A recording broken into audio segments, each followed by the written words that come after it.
You mean to say that the Uchiha clan was annihilated just days ago, and the only three survivors include a child still attending the ninja academy, a rather charming young girl, and a youth currently recuperating in the Konoha hospital?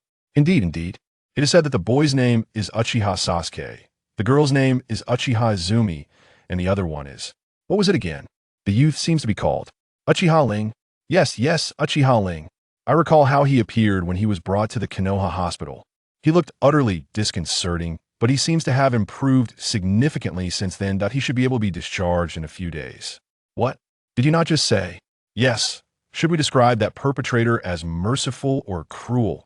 He has sustained numerous injuries, yet none threaten his vital areas. Who is that perpetrator? Is it Uchiha Itachi? I'm not certain, but it seems so. Meanwhile, at the Konoha hospital, in a particular ward, a patient clad in hospital garb, his left eye bandaged, sits up and gazes out the window. The remaining right eye gleams with not only the relief of having survived a deadly struggle, but also with inscrutable ambition. The plan appears to be commencing. Now, let us return to the fateful night of the Uchiha massacre.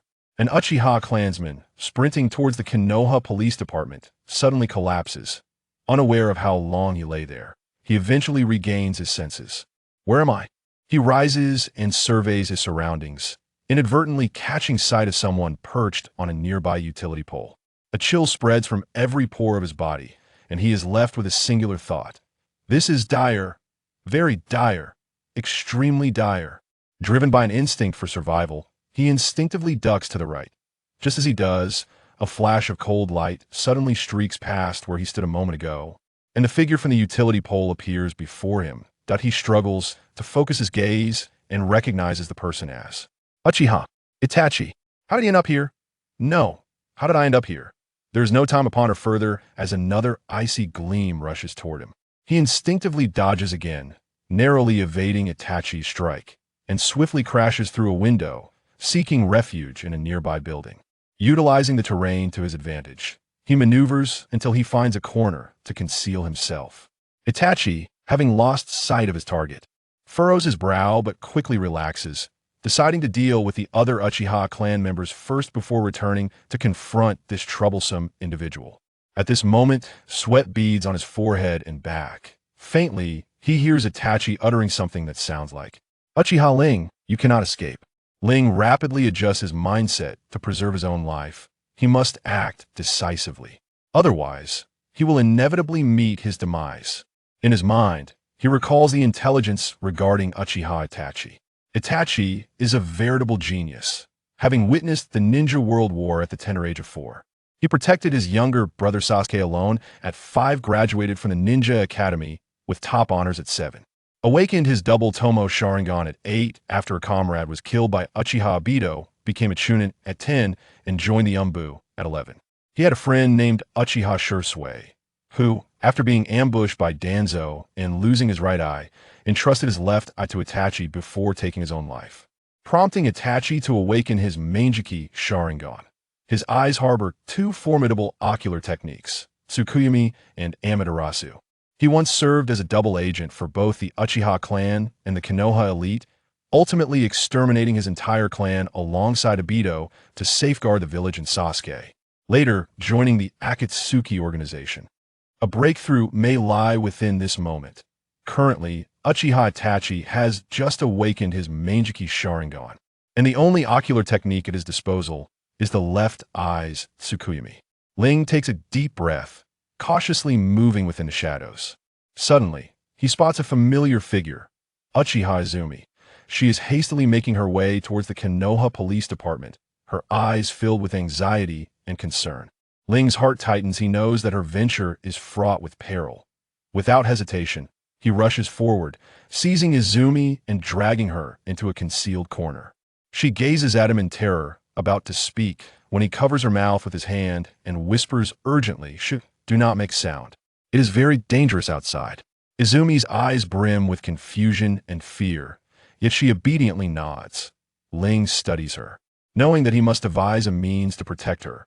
But he is not a match for Itachi, but a sudden thought flashes in his mind. Teach her the reverse technique.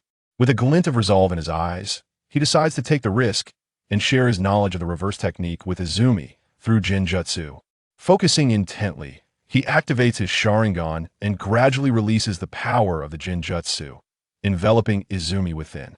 In the realm of illusion, Ling begins to explain the principles and applications of the reverse technique, hoping to equip her with the ability to protect herself amidst the looming crisis of the night.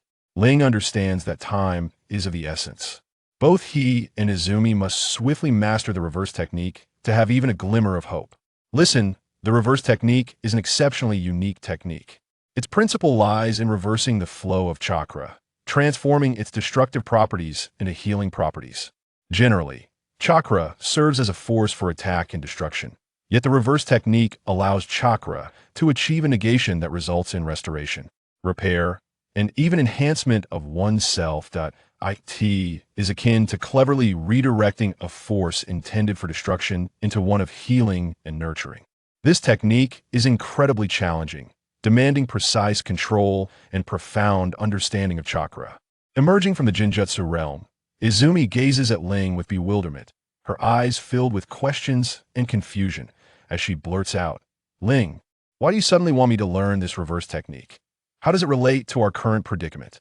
Ling's expression turns grave, locking his gaze onto Izumi's eyes, and he speaks solemnly. "Izumi, I wish to exchange your mastery of the reverse technique for my left eye's Freedom Sharingan. In this precarious situation, every ounce of strength enhances our chances of survival. If you learn the reverse technique, it may save you and assist me."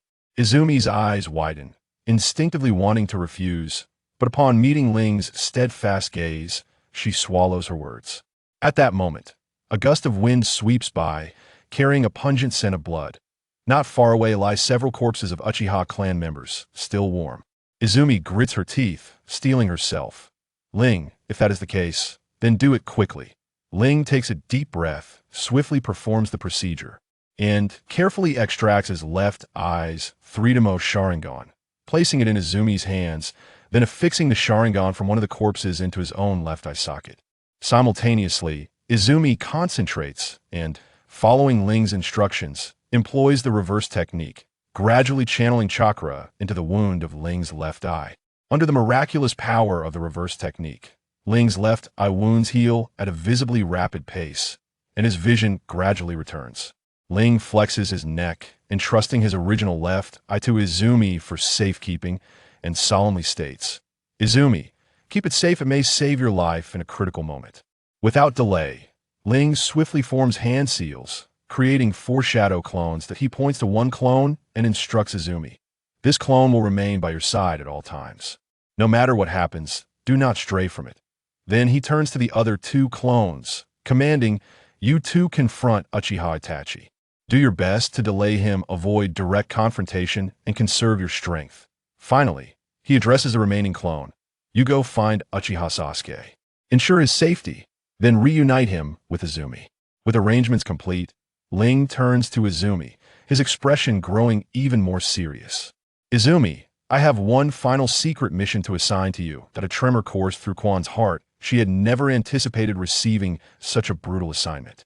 Yet, upon gazing into Ling's resolute eyes, she firmly nodded in agreement.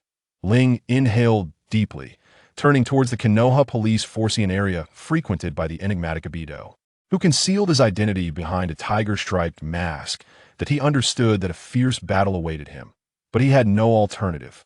For the sake of his own future and that of his comrades, he must confront this adversary disguised as Uchiha Madara. As he traversed the path, Ling's mind was consumed with strategies to counter Obito, recalling various pieces of intelligence about him. His steps grew increasingly assured, his silhouette fading into the night, while his shadow clones embarked on their respective missions. Thus, a thrilling confrontation was set into motion. The forthcoming opponent is God's might, hard to conceal tears. Meanwhile, not far away, Uchiha Itachi executed his duties with meticulous precision.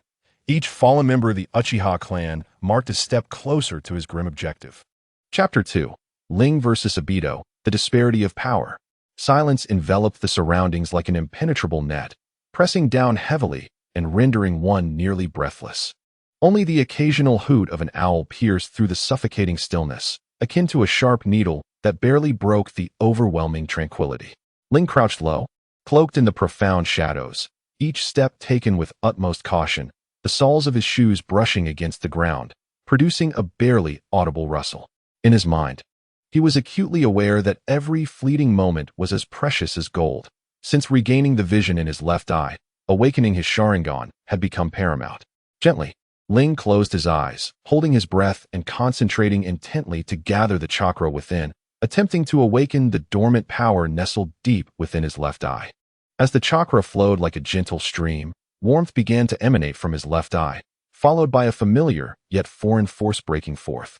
Eager to bloom like a sprout emerging from the soil, Ling abruptly opened his eyes. Within the clarity of his gaze, Three Tomo whirled like a lively vortex, emitting a deep and enigmatic glow. At last, he had succeeded. Ling murmured softly, the taut nerves within him easing slightly. With the enhancement of the Sharingan, Ling felt a newfound confidence in his movements. Stealthily, he approached the Uchiha clan members lying in pools of blood, his actions swift and precise. Kamui is no trivial matter. I wonder if I can truly. His hands deftly rummaged through his ninja tool pouch, producing a few shuriken with a barely audible rustle. Securing them at his waist, and quickly retrieving several soldier pills, stuffing them into his pouch. These were invaluable treasures in critical moments, he whispered to himself. His gaze fell upon a long knife shimmering with a chilling light, its blade elongated and sharp. Without hesitation, he picked it up, the cold touch calming his anxious heart. After sheathing the knife securely at his waist, Ling retrieved 2 crumpled chakra test papers from his pocket, took a deep breath, and slowly infused chakra into them. In an instant, one paper rapidly soaked while the other twisted violently into a crumpled mass. Water and lightning attributes emerged, combined with the Uchiha clan's innate fire attribute, providing him with a more manageable array of chakra for the impending confrontation. A glimmer of surprise flickered in Ling's eyes as he tightly clutched the papers. They were undoubtedly a powerful ally in this brutal battle. Seizing a moment of respite, Ling leaned against the wall, quickly swallowing a few soldier pills. The warmth coursed down his throat, alleviating his fatigue somewhat. However, his thoughts inevitably drifted back to Obito Uchiha. That guy's left eye possesses terrifying Kamui, and its phasing ability is particularly troublesome, lasting up to 5 minutes. His weapons include chains and blades, and he wields jutsu like Fire Release, Storm Dance, and Wood Release, Hellish Chaos, which are devastating area attacks, along with the more focused Wood Release, cutting technique. However, judging by his previous actions, he is unlikely to employ overly expansive jutsu or easily use Wood Release. After all, once the Wood Release is unleashed, his secrets can no longer be concealed. Thus, I might still have a chance. Furrowing his brow, Ling quietly analyzed the situation, continuously simulating scenarios of combat with Obito in his mind, seeking a breakthrough. Ling moved cautiously through the intricate alleys, each step taken with meticulous care to avoid even the slightest noise. This transplanted eye seems unable to be turned off, yet perhaps it can serve as my trump card. Ling mused, reaching towards his left eye. The moonlight was obscured by heavy clouds, plunging the streets into a thick darkness, and Ling's figure melded perfectly with the night. Time passed unmeasured until the outline of the Konoha Police Department gradually emerged from the shadows. At that moment, a familiar figure stepped out from within, the masked Obito Uchiha. Ling steeled himself, gritting his teeth, deliberately making a noise. Obito instantly became alert, his gaze sharp as a blade, piercing towards Ling. Where do you think you're going? Obito's voice was deep and hoarse, as if emerging from the depths of hell, cloaked in an icy chill.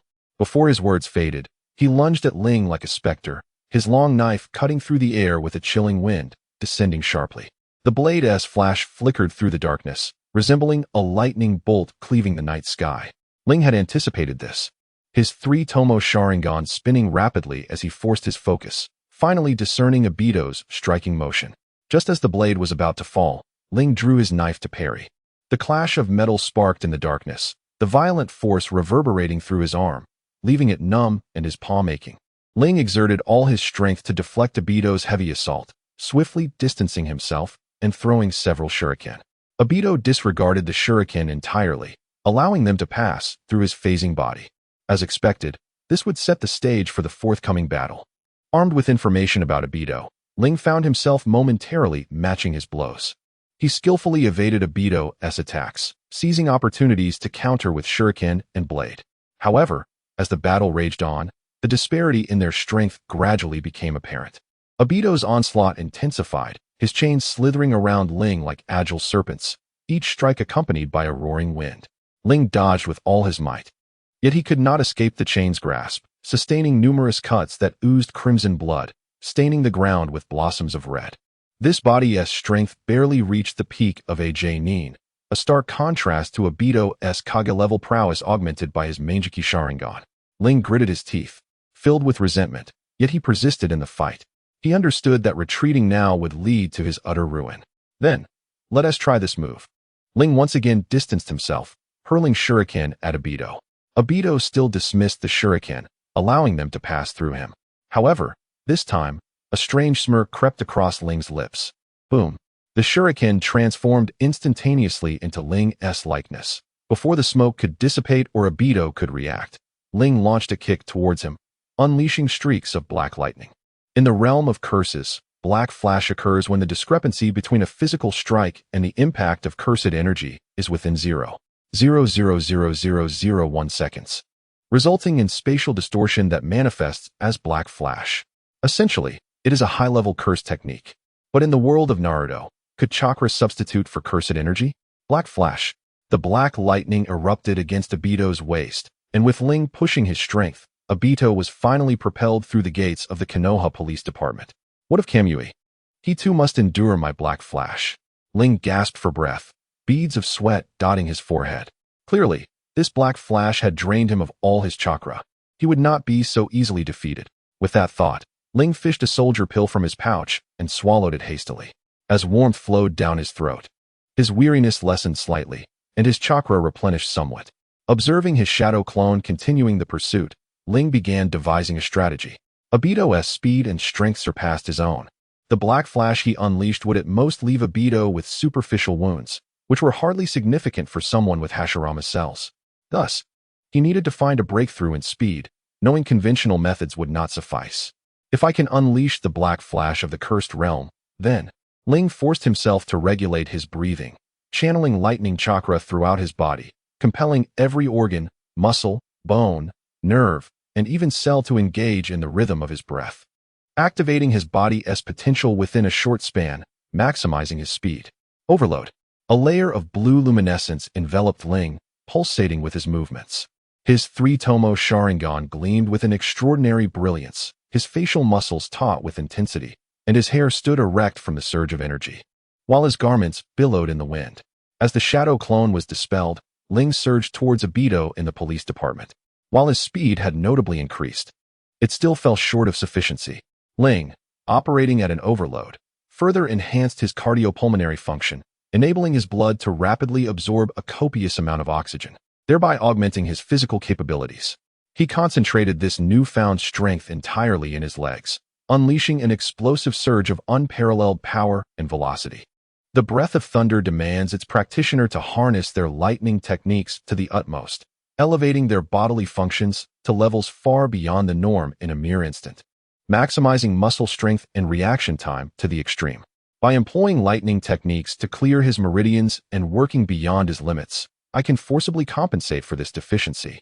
Though I remain uncertain of the aftermath of this battle, Ling was enveloped in a continuous eruption of golden and azure lightning as he unsheathed his sword, which shimmered with a golden radiance due to the breath of thunder he wielded. Without hesitation, Ling charged forward, slashing at Obito with his blade. Breath of Thunder, First Form, Lightning Flash, Divine Speed. Chapter 3. Ling vs. Obito, The Burden of Blood Debt.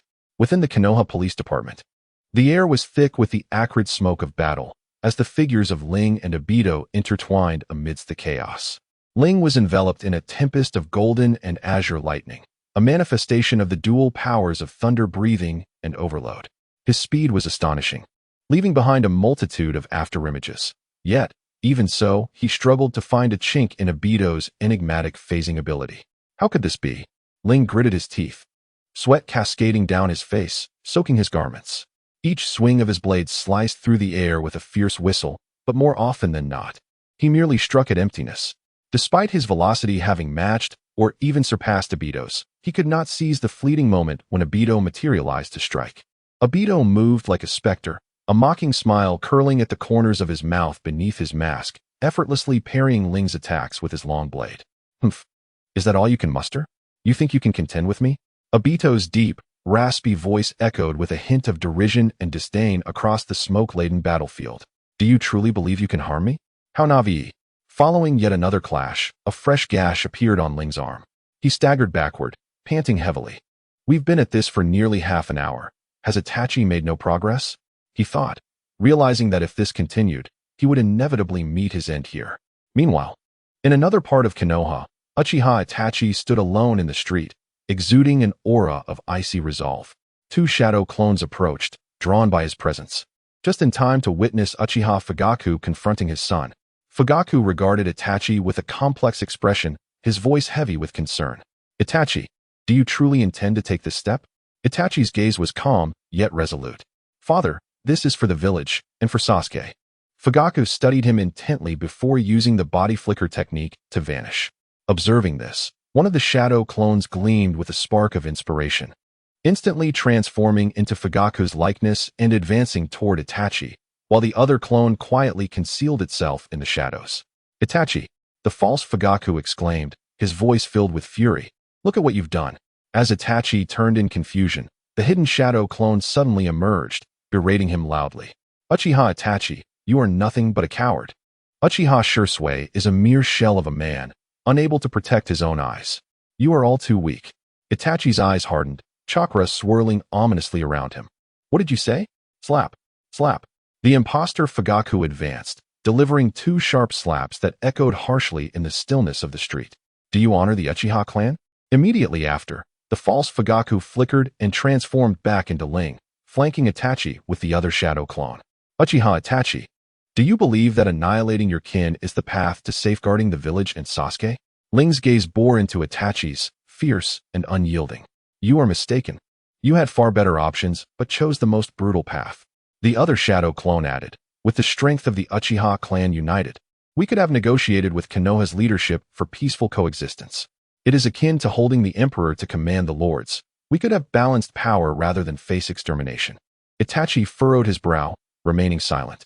Ling continued, you and Shursui are too naive, believing that sacrificing everything would yield peace. Look at the present. The village is still rife with undercurrents, and Sasuke will grow up steeped in hatred. Your so-called protection is nothing but self-deception. Itachi's fists clenched tightly, his inner turmoil apparent. Yet he maintained an outward calm. You do not understand. The threats facing the village. How can we not understand? Ling interjected. Do you think that slaughtering your kin will eliminate the threat? The true peril has never been the Uchiha, but those treacherous leaders. You were manipulated by them, and you destroyed your own family with your hands. Itachi's eyes flickered with conflict. After a prolonged silence, he finally spoke. Then what could I have done at that time? Upon hearing this, Ling's eyes brimmed with rage, his breaths heavy and labored, as if he were an enraged beast. You ask what you could have done? You are both utterly foolish. Ling's voice rose to a fever pitch, strained by emotion. First, Shursui, a genius of the Uchiha, possessed the formidable Kodoame Tsukumi. He could have used that incredible power to alter Konoha's prejudices against the Uchiha. But what did he do? He fell victim to Danzo's schemes, losing an eye with no chance to retaliate, and ultimately chose to end his own life, leaving you to deal with the aftermath. Is that not a coward's path? Ling grew increasingly agitated, stepping forward, nearly poking Itachi's nose with his finger, the fire in his eyes blazing intensely. And you, Itachi, as an elite of the Uchiha and a member of the Umbu, fully aware of the roots of the conflict between your kin and Konoha's leadership. Yet you did not dare to confront it head-on. You thought that obeying the higher-ups and exterminating your entire clan was protecting the village and Sasuke. But that is the very essence of evasion, a cowardly act. The Uchiha sacrificed their blood for Konoha, only to be met with suspicion and exclusion. Instead of leading your kin in rebellion, you sent them to their doom. Can you truly face them? Ling trembled with rage, abruptly turning and delivering a powerful punch against the adjacent wall. With a resounding crash, the wall cracked, dust cascading down. I am filled with disappointment. You had the potential to become a hero of the Uchiha, to guide us toward a brighter future. But now, Ling slowly turned back, his anger transforming into profound disappointment, his voice diminishing as if drained of strength. You have destroyed everything. Ling gazed deeply at Itachi, striving to calm his tumultuous emotions, though his brow remained furrowed, the indignation within him not yet extinguished. Itachi's eyes were cold and fixed upon Ling, his voice low yet unwaveringly composed. Then, according to your words, what should be done now? Ling, upon hearing this, felt his eyes redden with fury, stepping forward to deliver two more resounding slaps. Slap, slap. The sharp sounds pierced the eerie silence of the street. You murdered them all, and now you ask me what to do. Did you not think of this when you took action? After venting his anger, Ling inhaled deeply, regaining his composure. At this point, the only option is to create the illusion that you were controlled by a thief and forced to kill your entire clan, to keep Sasuke in the dark. He is still innocent. This deception might prevent him from being entirely consumed by hatred. Itachi furrowed his brow, a flicker of struggle crossing his features. The thought of deceiving his own brother filled him with resistance, yet it seemed there were no alternatives. Ling, seeing Itachi offer no rebuttal, continued, and your parents? Fugaku and Mikoto, we must fabricate their corpses to deceive everyone. But what about their true bodies? Itachi finally inquired. Ling pondered for a moment before responding. I will arrange for them to be hidden in a small village near the border of the Land of Fire. It is not far from Konoha, allowing for future support. The village is remote, rarely frequented by others. With Fugaku and Mikoto's abilities, they should be able to protect themselves. They can remain hidden there until the storm passes, and then we will plan further. Itachi remained silent for a long while before slowly nodding. It seems there is no other choice. But how long can this lie be sustained? Sooner or later, Sasuke will learn the truth. Ling's gaze hardened as he looked at Itachi. We can maintain the facade for as long as possible, providing him with a buffer period. During this time, we must find a way to expose the true masterminds behind Konoha's leadership. When the moment comes, we can reveal the truth to Sasuke. Perhaps he will understand your current plight. Itachi let out a bitter laugh. Understand? How easy it is to say. If he discovers I deceived him for so many years, he will surely despise me to the core. But it is better than him living in hatred, blinded by the desire for revenge. Ling remarked, moreover, throughout this journey, I shall assist you. Together we shall safeguard Sasuke, the last hope of the Uchiha clan. Itachi lifted his gaze, deeply observing Ling, a tumult of complex emotions swirling within him, ultimately coalescing into a barely perceptible gratitude. Thank you. Do not rush to express your thanks. This is merely the beginning, Ling replied. We must act swiftly. Time is of the essence. Should Sasuke catch wind of any clues, the situation will become even more challenging to manage. Itachi inhaled deeply, suppressing the turmoil within, regaining his customary composure and decisiveness. Very well, I shall heed your guidance. Please outline the specific plan. At that moment, Ling's true form cast a glance at the moon above. It should be nearing completion. Contemplating this, he rose to his feet and resumed his battle with Obito. The moonlight bathed him, illuminating his resolute visage and the fervor in his eyes. Chapter 4. Confrontation between Ri and Obito, Hope and Despair. The atmosphere within the Konoha Military Police Force headquarters grew increasingly acrid, the air thick with the stench of gunpowder, making it almost unbearable to breathe. The battle between Ri and Obito had reached a fever pitch.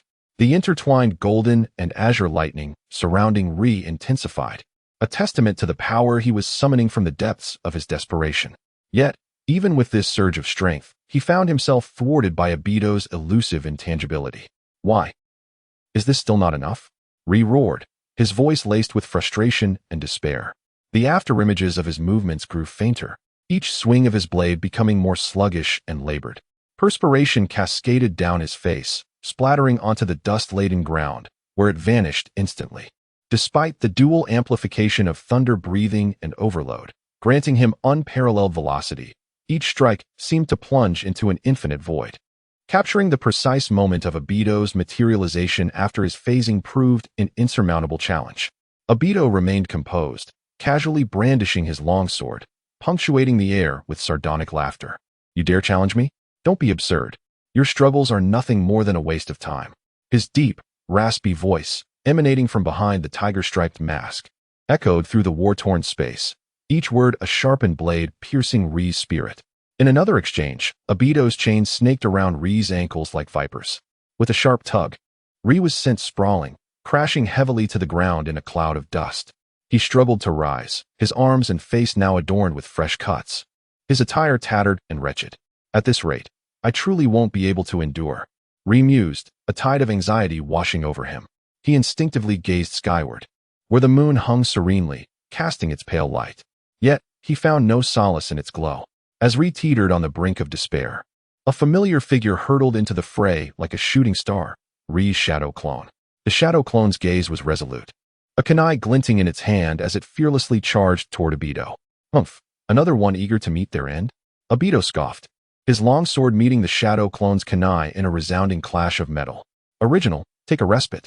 I shall hold him off for a while. The shadow clone exclaimed. Ri's heart warmed, and without hesitation, he retreated to the periphery, extracting the last of his soldier pills from his ninja pouch and swallowing them hastily. The pills ignited a surge of warmth within him, alleviating his fatigue. As Ri observed the battle between his shadow clone and Obito, he pondered. Thunder breathing and overload are insufficient to exploit his vulnerabilities. It appears I must adopt a different approach. Suddenly, a spark ignited in his mind, the taijutsu he had once studied. Perhaps I could attempt. Ri inhaled deeply, channeling his water-nature chakra, causing a faint cerulean aura to envelop him. Water breathing, first form, water surface / Ri intoned, unleashing a crescent-shaped arc of water with formidable momentum toward Obito. Obito effortlessly sidestepped the attack, but before he could regain his footing, Ri was upon him. Ri executed the movements of taijutsu, his actions fluid and graceful, seemingly gentle yet imbued with immense power. Each swing of his blade, each parry, was perfectly timed, skillfully deflecting Obito's attacks while seeking an opportunity to counter. Water breathing. Second form, water wheel. Ri spun, his long sword whirling like a turbine, scattering jets of water from its blade, engulfing Obito. Obito, wary, intensified his phasing, but Ri remained unfazed, immersing himself in the rhythm of taijutsu and water breathing. Taijutsu emphasizes yielding to overcome strength, using force against itself. I refuse to believe I cannot outlast your 5-minute intangibility. Ri resolved, his resolve hardening. Water breathing, third form, flowing dance. Ri's movements mirrored a fish in water, fluid and agile. His longsword traced elegant arcs, water-natured chakra coalescing into serpentine streams, constricting Obito. The relentless assault forced Obito into a retreat, a flicker of surprise crossing his mind. This brat, he was concealing this. The shadow clone, not to be outdone, seized the opportunity amidst Ri's attacks, launching a fierce offensive. Shadow clone technique. The shadow clone multiplied, assailing Obito from multiple directions, momentarily trapping him in a crossfire. Humph, intriguing. Obito scoffed, his chains lashing out, intercepting the shadow clone's attacks. Yet, Ri and his shadow clone coordinated seamlessly, alternating between offense and defense, force and finesse, keeping Obito on his toes. As time elapsed, Obito's phasing neared its limit. Ri, sensing this, intensified his assault. Water breathing. Fourth form, striking tide. Ri leaped, channeling a massive surge of water-natured chakra into his long sword, unleashing a tidal wave upon Obito. Obito, startled, attempted to phase through the attack, but time betrayed him. With no alternative, he braced for impact. Boom. The wave engulfed Obito, the force of the impact sending him hurtling into the headquarters wall. An opening. Ri's eyes gleamed, but in the next instant, Obito rose, his chakra surging, consumed by fury. His voice, distorted by the mask, resonated with unprecedented rage. Let us cease this childish game. Obito's hands moved in rapid succession through a series of hand seals. Wood release, impaling root technique. Countless wooden spikes erupted from the ground. A swarm of thorns, piercing the shadow clone and Ri. The shadow clone, unable to evade, was impaled, dissolving into smoke. Ri, aghast, knew the potency of Obito's technique. He reached into his pouch, retrieving a smoke bomb. Poof! A dense fog enveloped the battlefield, obscuring vision. Ri retreated, weaving hand seals, attempting to retaliate. Tiger dog ox hare boar sheep rat. Fire release, great fire. But the battle had depleted his chakra. Regardless of his efforts, the technique remained dormant. Humph, you believe you can evade me? How naive. Obito's voice echoed, disorienting. Despair washed over Ri, but he persevered, scanning his surroundings. A glint pierced the fog, Obito's longsword aimed at Ri's heart. Ri could only watch as the blade pierced his chest. Ugh! Ri coughed, collapsing, blood trickling from his lips, staining the ground crimson. Obito, panting, gazed at Ri and remarked, a formidable foe indeed. He vanished into the night. Meanwhile, in the Uchiha district, Itachi, following Ri's suggestion, feigned possession, murdering Sasuke's parents. Everything proceeded smoothly. Itachi deceived Sasuke. Upon witnessing his parents in a pool of blood and Itachi's vacant eyes, Sasuke's emotions spiraled out of control. Why you? Brother. Sasuke wailed, tears streaming. He could not accept this. The rage and anguish overwhelmed him. Amidst this overwhelming sorrow and rage, Sasuke experienced excruciating pain in his eyes. And in the next moment, the double Tomo Sharingan gradually emerged. Yet, before he could react further, a tremendous mental shock plunged him into darkness, rendering him unconscious. 5 minutes later, Itachi and Obito convened at their designated meeting place. Obito's presence remained as cold as ever, still bearing the lingering scent of smoke from his battle with Ling. After exchanging a few terse words, he turned away, his figure swiftly disappearing into the shadows of the street. Meanwhile, Ling's body lay motionless amidst the ruins of the police department, blood pooling beneath him. Time passed indistinctly until a slender silhouette hurriedly approached. It was Izumi. Upon seeing Ling, her eyes were filled with shock and sorrow, and she quickly knelt beside him, employing reverse techniques to heal his wounds. However, Ling's injuries were too severe, and his life force continued to wane. Just as Izumi teetered on the brink of despair, Ling's transplanted left eye suddenly exhibited a pale hue, a mysterious light flickering within. Then, an astonishing event unfolded. Ling's critical injuries began to heal rapidly, and he slowly opened his eyes, erupting into a wild, triumphant laughter. You little rascal, you haven't won, nor have I lost. Chapter 5. Ling's plan in a concealed corner. Ling's shadow clone stood solemnly before Izumi, an unwavering determination reflected in its gaze. Izumi, I entrust you with an exceptionally vital task. The shadow clone paused, taking a deep breath before continuing. When this shadow clone dissipates in 5 minutes, you must promptly proceed to the Konoha Police Department, locate my true self, and employ your reversal technique to heal my gravest wounds. The success or failure of everything hinges on this. There must be no mistakes. A flicker of concern crossed Izumi's eyes, yet she resolutely nodded, placing her trust in Ling, despite the unknown dangers the mission entailed. Meanwhile, in a dim alley of Konoha village, an oppressive odor of damp decay permeated the air. Another shadow clone of Ling stood alongside Itachi, their figures shrouded in darkness, leaving only indistinct silhouettes. Itachi, heed my words. You must defect from the village and join the Akatsuki organization, while also establishing contact with Orochimaru. This is a pivotal step in our plan to reverse our fortunes. The clone's voice was low and urgent, emphasizing the immediate necessity of finding a reason to send away the man adorned with a tiger-striped mask within the 5 minutes following its dissolution. His interference could not be tolerated. Itachi's brow furrowed, his gaze flickering uncertainly. He understood the gravity of the situation, yet he was also acutely aware of its challenges. Nevertheless, the mission of his clan and his protective instincts toward Sasuke compelled him to ultimately acquiesce with a nod. The dissolution of a shadow clone could occur under 2 circumstances. Either the true self voluntarily dispels it, or it is fatally wounded. Both scenarios carried significant risks. Yet retreat was no longer an option. Ling stood gravely before Fugaku and Mikoto, the atmosphere surrounding the three thick with tension. Fugaku's brow was knitted, his eyes filled with worry and hesitation as he fixed his gaze on Ling, his voice low and hoarse. Ling, is this plan truly feasible? For me and Mikoto to feign death and deceive everyone. Sasuke is still just a child. As he mentioned Sasuke, Fugaku's voice trembled involuntarily, filled with a father's concern and reluctance. Mikoto stood silently by, tears streaming down her cheeks, dampening her clothing, her eyes brimming with worry and affection for Sasuke. She raised a hand to wipe her tears, yet they continued to flow unabated. Ling lowered his head slightly, pondering deeply as various potential scenarios and countermeasures flashed through his mind. After a moment, he raised his gaze, his eyes resolute and sincere as they met those of Fugaku and Mikoto.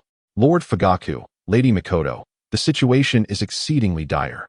This is the only method to safeguard both of you and Sasuke. The future of the Uchiha clan may very well rest upon this seemingly perilous plan. Although Itachi has been forced onto this path, all he does is for the sake of protecting Sasuke, preserving this family, and safeguarding the last hope of the Uchiha. Fugaku sighed heavily, exchanging a glance with Mikoto, their eyes laden with helplessness, struggle, and sorrow. They understood that choosing to trust Ling meant bidding farewell to their previous lives and allowing Sasuke to grow amidst hatred, a cruel fate for a child. Yet, as they gazed into Ling's steadfast eyes and contemplated the future of the Uchiha clan, they ultimately resolved to proceed.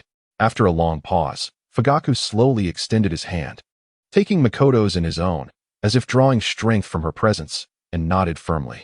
Very well, Ling, we place our trust in you. Please ensure Sasuke's safe upbringing. Ling solemnly promised, Lord Fugaku, Lady Makoto, rest assured.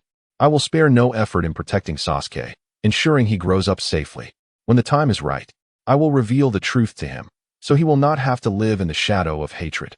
Subsequently, everything proceeded according to plan. That day, the moonlight continued to bathe every corner of the Uchiha compound, yet none could foresee the impending calamity. Sasuke joyfully raced home, humming a cheerful tune, his mind filled with thoughts of his parents' warm smiles. However, the moment he pushed open the door, the sight that greeted him was akin to a nightmare.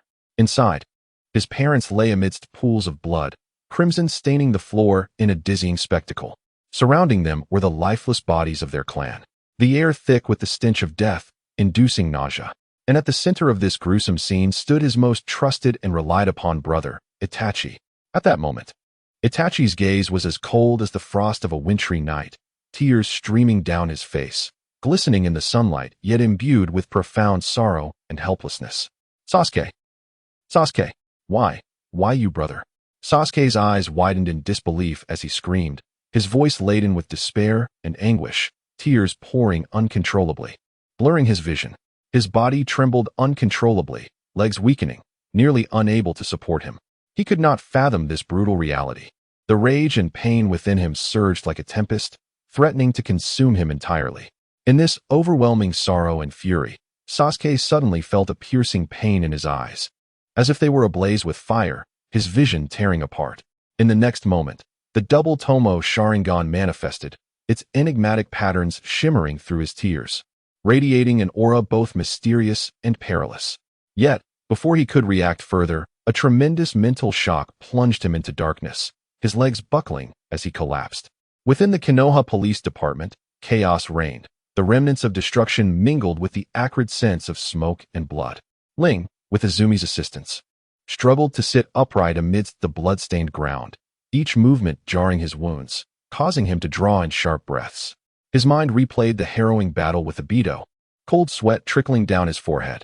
Fortunately, at the last moment, Ling feigned exhaustion, appearing as though he could no longer perform ninjutsu, while discreetly forming the boar and rat hand seals. Obito's cruel blade pierced his heart, and in that instant, Ling felt darkness envelop him, consciousness fading as his heartbeat slowed. However, fortune smiled upon him, for Izumi remembered the Shadow Clone's instructions and arrived at the police department promptly 5 minutes after its dissolution. She found Ling gravely injured, barely clinging to life, her heart racing with anxiety as tears welled in her eyes. Without a moment's hesitation, she activated her reversal technique, hands glowing with a gentle green light, carefully covering Ling's wounds. Though her chakra was insufficient to fully heal Ling's fatal injury, it was enough to enable him to initiate Izanagi. Ling's grievously wounded heart began to mend, and he abruptly opened his eyes, gasping for breath. A mixture of relief at escaping death and the fatigue of survival evident in his expression. Meeting Izumi's weary and anxious gaze, he softly reassured her, Izumi, it's all right. You have done exceptionally well. I must trouble you now to take me to Konoha Hospital and ensure Sasuke is settled. Izumi, her eyes brimming with tears, nodded vigorously, her voice choked with emotion. All right, I will take you there. With that, she exerted all her strength to help Ling rise, each step toward the hospital taken with determination and care. As time quietly slipped by, sunlight streamed into the hospital room, warming the stark white sheets and infusing the cold space with a touch of comfort. Izumi visited Ling in the hospital, her steps gentle and her eyes filled with concern. Ling, witnessing Izumi enter the room, felt a swell of sorrow and anger. Taking a deep breath, he slowly spoke. Izumi, there is something I must tell you. The man in the tiger-striped mask has manipulated Itachi into slaughtering our clan, including his own parents. Upon hearing the words, Kwan's complexion instantly turned as pale as a sheet. Her eyes widened in disbelief, and her body began to tremble slightly. How could this be? How is it possible? Itachi, How could he? Ling let out a heavy sigh, his voice low and filled with anguish. I witnessed it with my own eyes, Quan. That devilish man orchestrated everything.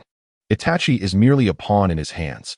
Quan's body began to shake violently, tears uncontrollably streaming down her cheeks, soaking her clothing. An overwhelming tide of sorrow and rage engulfed her in an instant. Her hands clenched into tight fists, nails digging into her palms, leaving trails of blood. Yet she felt no pain. Under the weight of such intense emotion, Quan suddenly felt a sharp pain in her eyes, a powerful and unfamiliar force surging within her, as if it sought to break free.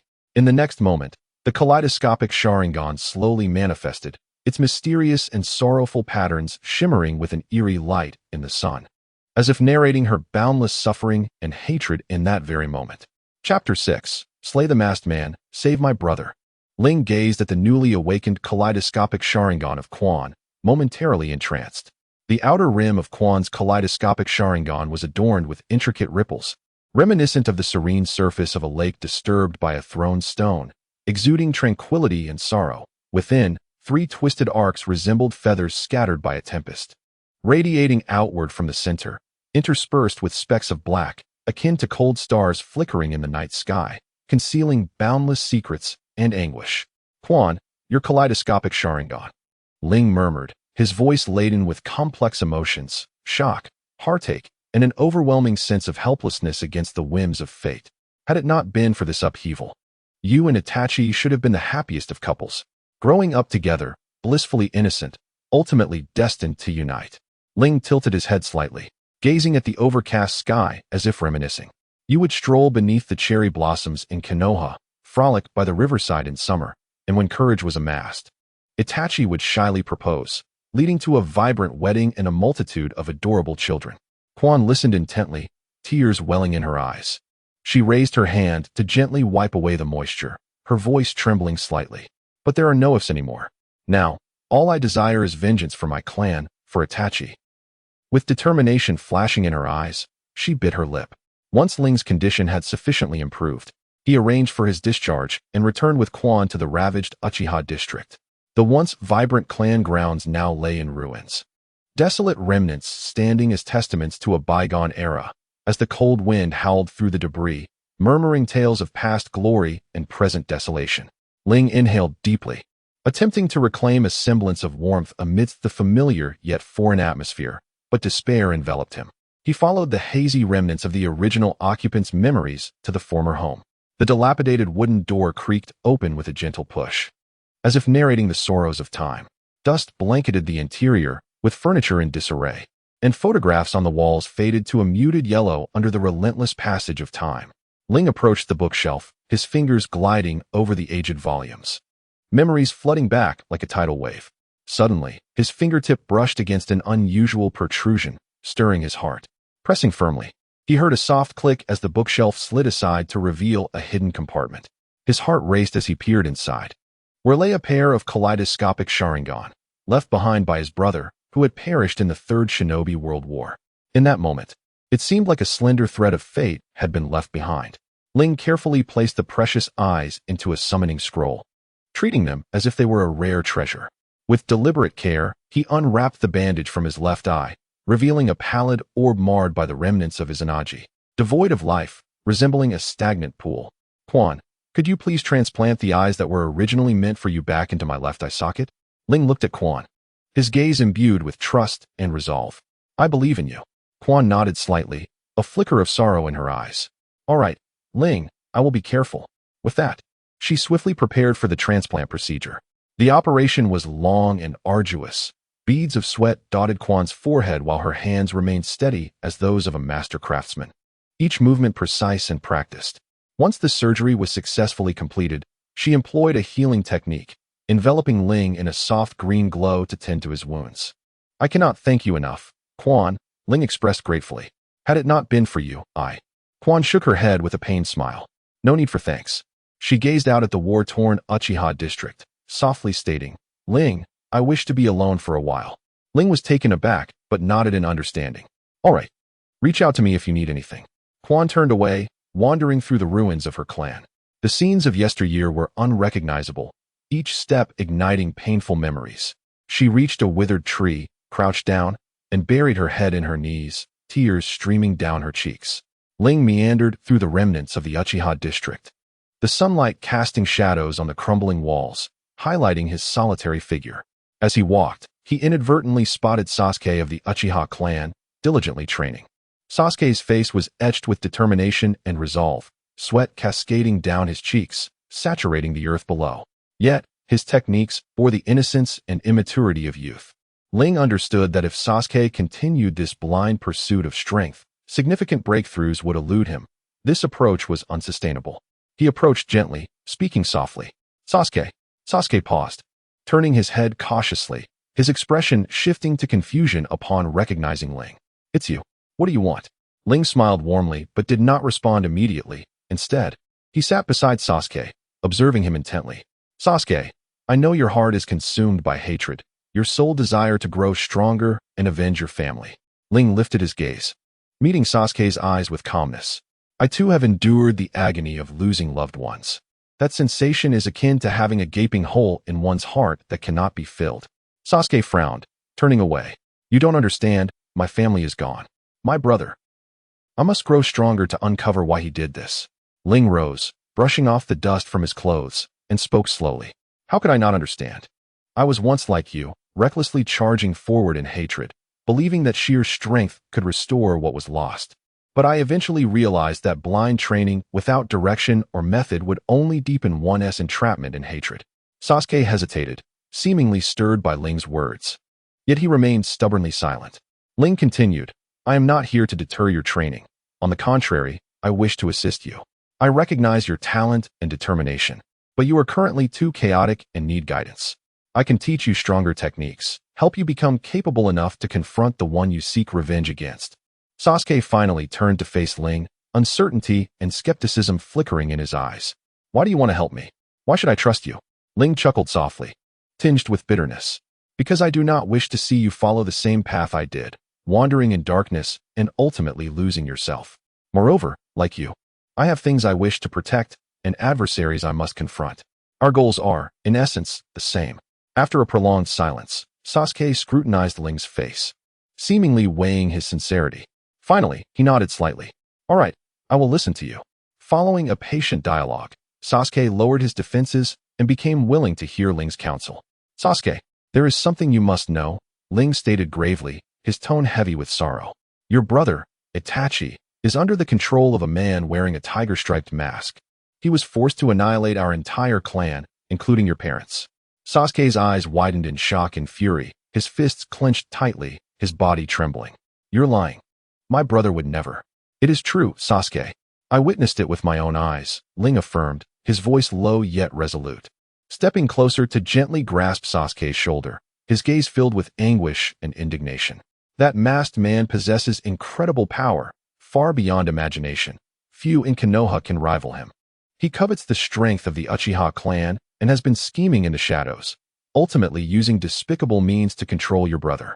Sasuke trembled, his teeth gritted, veins bulging on his forehead, his eyes filled with pain and disbelief. How could it be like this, my brother? Ling sighed softly, his expression somber as he continued. I inadvertently uncovered that man's conspiracy. It was through discreet observation that I came to learn the truth. He immediately attempted to take my life upon realizing the situation, and we engaged in a fierce battle within the Konoha Police Department. His phasing ability was exceedingly enigmatic. Despite my utmost efforts, I found myself cornered. A moment of hesitation flickered in my eyes, accompanied by a sense of dread. I was gravely injured, nearly losing my life. But fortunately, I managed to escape death at the last moment thanks to my hidden card.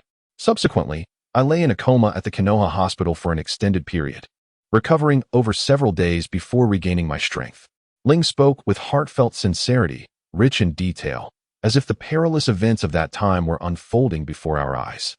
Sasuke lifted his head, the skepticism and anger in his gaze slightly dissipating, replaced by a mixture of shock and confusion. So, my brother was not acting of his own accord? Ling nodded gravely. Indeed, Sasuke, your brother was compelled. He has been resisting in the shadows. But that masked man was simply too formidable. We must grow stronger. Only then can we save your brother and avenge the Uchiha clan.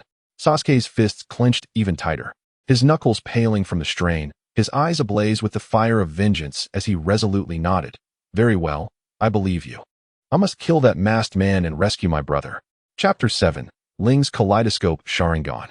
Ling extracted a slender dagger from his ninja tool pouch, its blade elongated and sharp, gleaming with a chilling light that suggested it could slice through the very air with a mere flick. The hilt was intricately carved with elaborate patterns, exuding an ancient aura that whispered tales of yesteryears. This was once my brother's weapon, Ling said, his voice low and filled with nostalgia. And now I entrust it to you. He extended the dagger towards Sasuke, his gaze brimming with hope. I will teach you the breath of lightning. It will empower you, enabling you to avenge your family one day. Sasuke accepted the dagger with both hands, gripping the hilt tightly, as if it were the embodiment of his hopes for vengeance. A fervent flame ignited within his eyes as he nodded emphatically, declaring, Yes, I will learn from you. I must kill that masked man and rescue my brother. Ling observed Sasuke, seeing a reflection of his former self in him. Taking a deep breath, he calmed himself and began to patiently explain the fundamentals of the breath of lightning to Sasuke. He started with the most basic principles of chakra manipulation, meticulously detailing how to gather chakra within one's body and guide it like a current coursing through the veins. Imagine your body as a vessel, with chakra flowing like energy within. Ling instructed as he demonstrated, a subtle lightning aura enveloping him. You must control this energy with precision. Any disruption could be catastrophic. Next, he elucidated the techniques required to harness the breath of lightning, from the power generated by pushing off the ground with the legs to the twisting motion of the waist, culminating in the explosive swing of the arm. He spared no detail. Sasuke listened intently, nodding occasionally and asking questions. Ling patiently answered, repeatedly demonstrating critical movements. Each swing of the dagger accompanied by a faint rumble of thunder, igniting Sasuke's aspirations. Once finished, Sasuke was eager to practice. Ling smiled at his enthusiasm and nodded in agreement, advising, If you encounter any difficulties, seek me out. I will be in the clan's territory. With that, he turned and sauntered aimlessly through the clan grounds. As he walked, Ling pondered deeply. He knew well that without the ability to execute basic body techniques and mastery over skills from various works, survival in this ruthless ninja world would be nearly impossible. Relying solely on his Izanami, basic body techniques, and simple chakra usage would not suffice, let alone participating in this intricate conflict. For days, Ling had immersed himself in the study of ninjutsu, secluding himself in his room, practicing tirelessly, attempting, failing, and beginning anew each time. At last, through relentless effort, he had grasped the basics of the lightning release, lightning arrow from Boruto, and the water release, water dragon bullet from Shippuden. Standing in an open field, a gentle breeze tousled his hair. He surveyed his surroundings, a surge of exploration igniting within him. I have always used ninjutsu in isolation. I wonder how they would fare when combined. Let us experiment with combined ninjutsu. With that thought, Ling swiftly raised his hands, forming seals with fluid grace. Water release, water dragon bullet. Without pausing, he rapidly shifted his hand seals once more, unleashing the lightning chakra that surged from within him. Lightning release, lightning arrow. The water dragon was enveloped in crackling lightning, the two forces intertwining and merging into a singular, formidable power.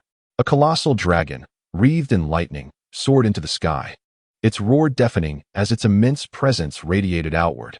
This was the combined ninjutsu, lightning dragon. Now let us test its might. He quickly scanned for a target, finally locking his gaze upon a sturdy tree nearby. Ling pointed decisively, and the lightning dragon surged forth like a released arrow, colliding with the tree in an instant. Boom! The tremendous impact obliterated the tree in an explosion of splinters, which scattered like snowflakes in every direction. Some shards flew far, slicing through the air with a sharp whistle. Caught unawares, Ling inhaled the flying debris, causing a sharp pain in his throat that sparked a violent cough. He covered his mouth, yet his eyes remained alight with exhilaration. After regaining his composure and gazing at the leveled tree, Ling marveled at the power of combined ninjutsu, contemplating how to wield it with greater finesse. As he adjusted his stance, he reminisced about the key points of the new technique, strolling leisurely while unintentionally humming a tune. The memories we shared, all meticulously gathered. As he hummed, passing by an unassuming house, fragmented memories suddenly flashed in his mind, revealing the silhouette of a Uchiha woman. These fragments emerged without warning, unsettling his thoughts and causing him to halt in his tracks. Ling stood before the house, brow furrowed, hesitating for a moment. On one hand, he was uncertain of what lay within. On the other, an insatiable curiosity and an inexplicable sense of familiarity compelled him to enter. Finally, he took a deep breath and gently pushed open the half-closed door. The door creaked ominously, as if recounting tales of time gone by. Inside, the house exhibited signs of disarray, with deep gashes on the walls and shattered items strewn across the floor.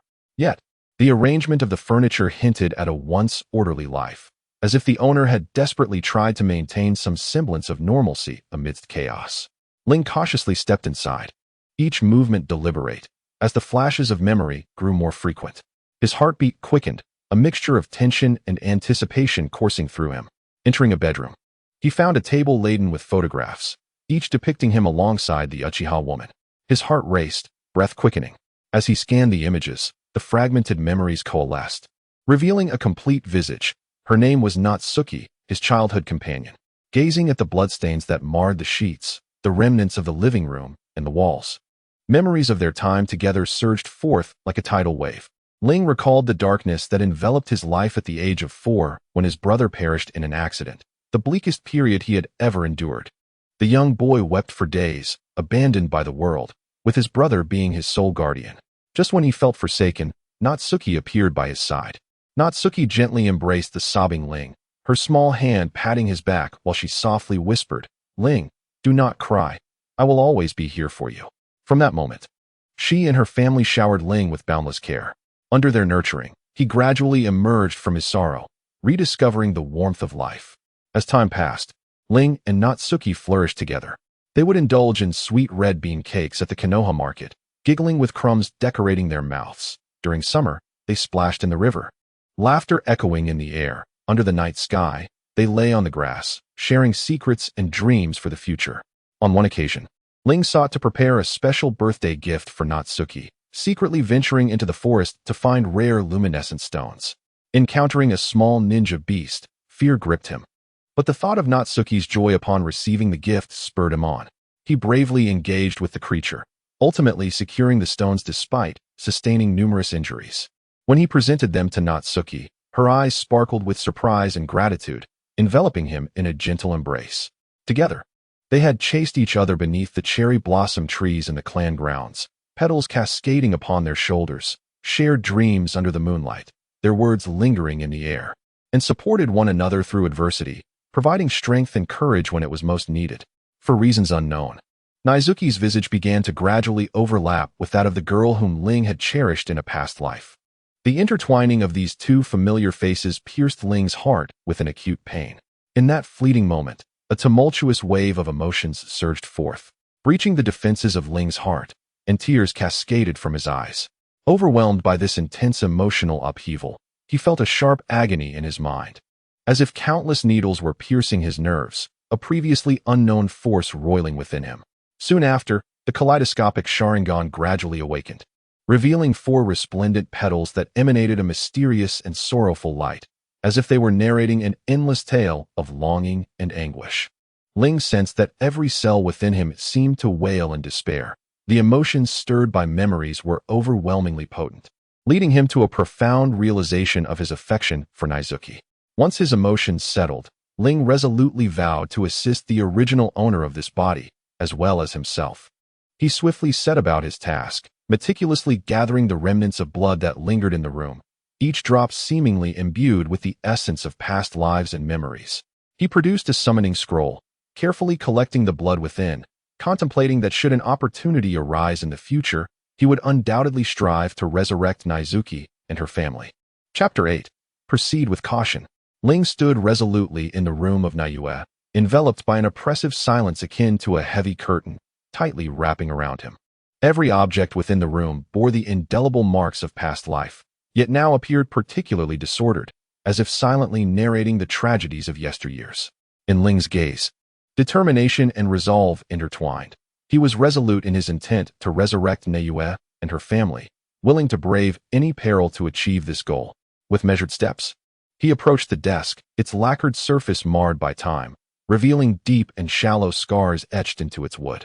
He gently opened a drawer to find neatly arranged pens and sheets of paper, alongside several vibrantly colored rubber bands, lying quietly as if awaiting their master's touch once more.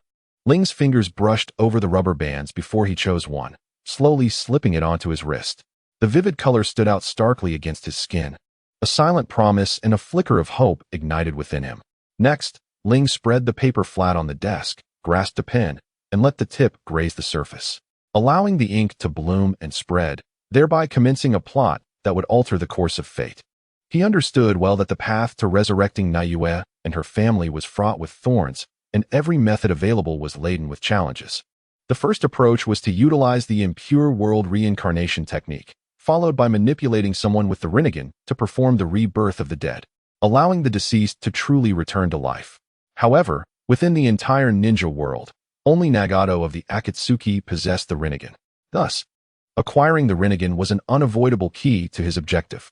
Instinctively, Ling raised a hand to touch his own eyes. He now bore his brother's Mangekyo Sharingan and had successfully awakened his own. Conventionally, one would awaken the eternal Mangekyo Sharingan after losing their sight. However, Ling knew he was not the reincarnation of Indra. Even if he were to awaken the eternal Mangekyo, grasping the secrets of the Rinnegan would likely remain elusive. Akin to a barrier that seemed close yet was, in truth, insurmountable. Yet, he was undeterred by the obstacles, his mind operating like a finely tuned instrument. Racing towards a bold and intricate plan, he aimed to establish contact between Itachi and Orochimaru, leveraging the knowledge from his past life to impart advanced cloning techniques to Orochimaru. This was no simple task. Aside from whether Orochimaru would readily accept this knowledge, finding the right opportunity and method would require considerable effort and thought. Once he gained Orochimaru's trust, he could employ his abilities to clone two unconscious bodies using blood samples from Itachi and Sasuke. These clones would serve as crucial vessels in his overarching plan, after which he would devise means to awaken their Mangekyo Sharingan. This step was fraught with uncertainty. Awakening the Sharingan necessitated intense emotional stimuli, a formidable challenge for bodies devoid of self-awareness. Nonetheless, Ling did not shy away. He believed that with the right methods, he could surmount these challenges. Once Sasuke's clone became blind from overuse of the Mangekyo, it would be the pivotal moment to transplant Itachi's Mangekyo into him. This required not only exceptional medical ninjutsu, but also precise timing. If successful, Sasuke's clone would awaken the eternal Mangekyo Sharingan, taking a crucial step towards unlocking the Rinnegan. Subsequently, he would need to transplant Hashirama's cells and the Uzumaki bloodline. Hashirama's cells harbored immense vitality and unique abilities, while the Uzumaki lineage possessed remarkable chakra levels and mastery of sealing techniques. Theoretically, successfully transplanting these into Sasuke's clone would enable the awakening of the Rinnegan. However, each step was fraught with risk. Even the slightest miscalculation could lead to the entire plan's collapse. Once Sasuke's clone successfully activated the Rinnegan, Ling would transplant his own eternal Mangekyo Sharingan into its eye socket, followed by the Rinnegan into his palm, ultimately executing the impure world reincarnation to assume control of this clone's body. Thus, he would possess the Rinnegan and the power to resurrect Naiyue and her family. This plan was a tightly interwoven tapestry, where each thread was interconnected, and any misstep could spell disaster. Currently, the most pressing concern was how to win over Orochimaru. Ling was acutely aware of Orochimaru's nature. His obsessive pursuit of knowledge and desire for immortality, particularly his covetousness for the Sharingan, could be leveraged as bargaining chips. However, Ling was reluctant to reveal his hand prematurely.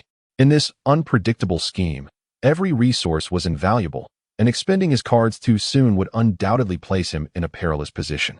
After careful consideration, Ling resolved to take an alternative route. He dedicated an entire afternoon to meticulously compiling intelligence on everyone within the Akatsuki, excluding Itachi, detailing every aspect. This information was his trump card. While it may not be as enticing as what Orochimaru sought, it could serve an unexpected purpose at a critical juncture. The intelligence filled 3 sheets of paper, which Ling cautiously folded and placed into a specially crafted envelope. He then stepped outside, summoning a swift eagle, a companion he had met during a previous mission, known for its keen eyesight and powerful wings, capable of soaring through the skies, traversing great distances. Ling carefully tucked the envelope containing the intelligence into a pouch tied to the eagle's leg, gently stroking its feathers as he whispered, "Ensure this information reaches Itachi safely. It concerns the fate of many." The eagle seemed to comprehend his words, letting out a sharp cry before taking flight into the vastness. As he watched the eagle disappear into the horizon, a spark of inspiration surged within Ling. He could wield techniques such as the thunder breathing and black flash. Perhaps there were other methods to resurrect Naruto and her family. With this thought, he hastened back to the room, seized a pen, and solemnly inscribed Plan 2 beneath the first scheme. The essence of Plan 2 was to master the impure world reincarnation technique, subsequently utilizing the human path of the Rinnegan, or enabling the reincarnated individual to learn the technique of spiritualization to reconstruct the physical forms of Naruto and her family. Ling was already well-versed in the process of bodily reconstruction, yet the absence of key materials, specifically lotus roots, posed a significant challenge. He racked his brain, recalling the narrative, but it seemed that Konoha had never encountered the presence of lotus roots. To obtain lotus roots, relevant intelligence was imperative. Immediately, Jiraiya came to mind.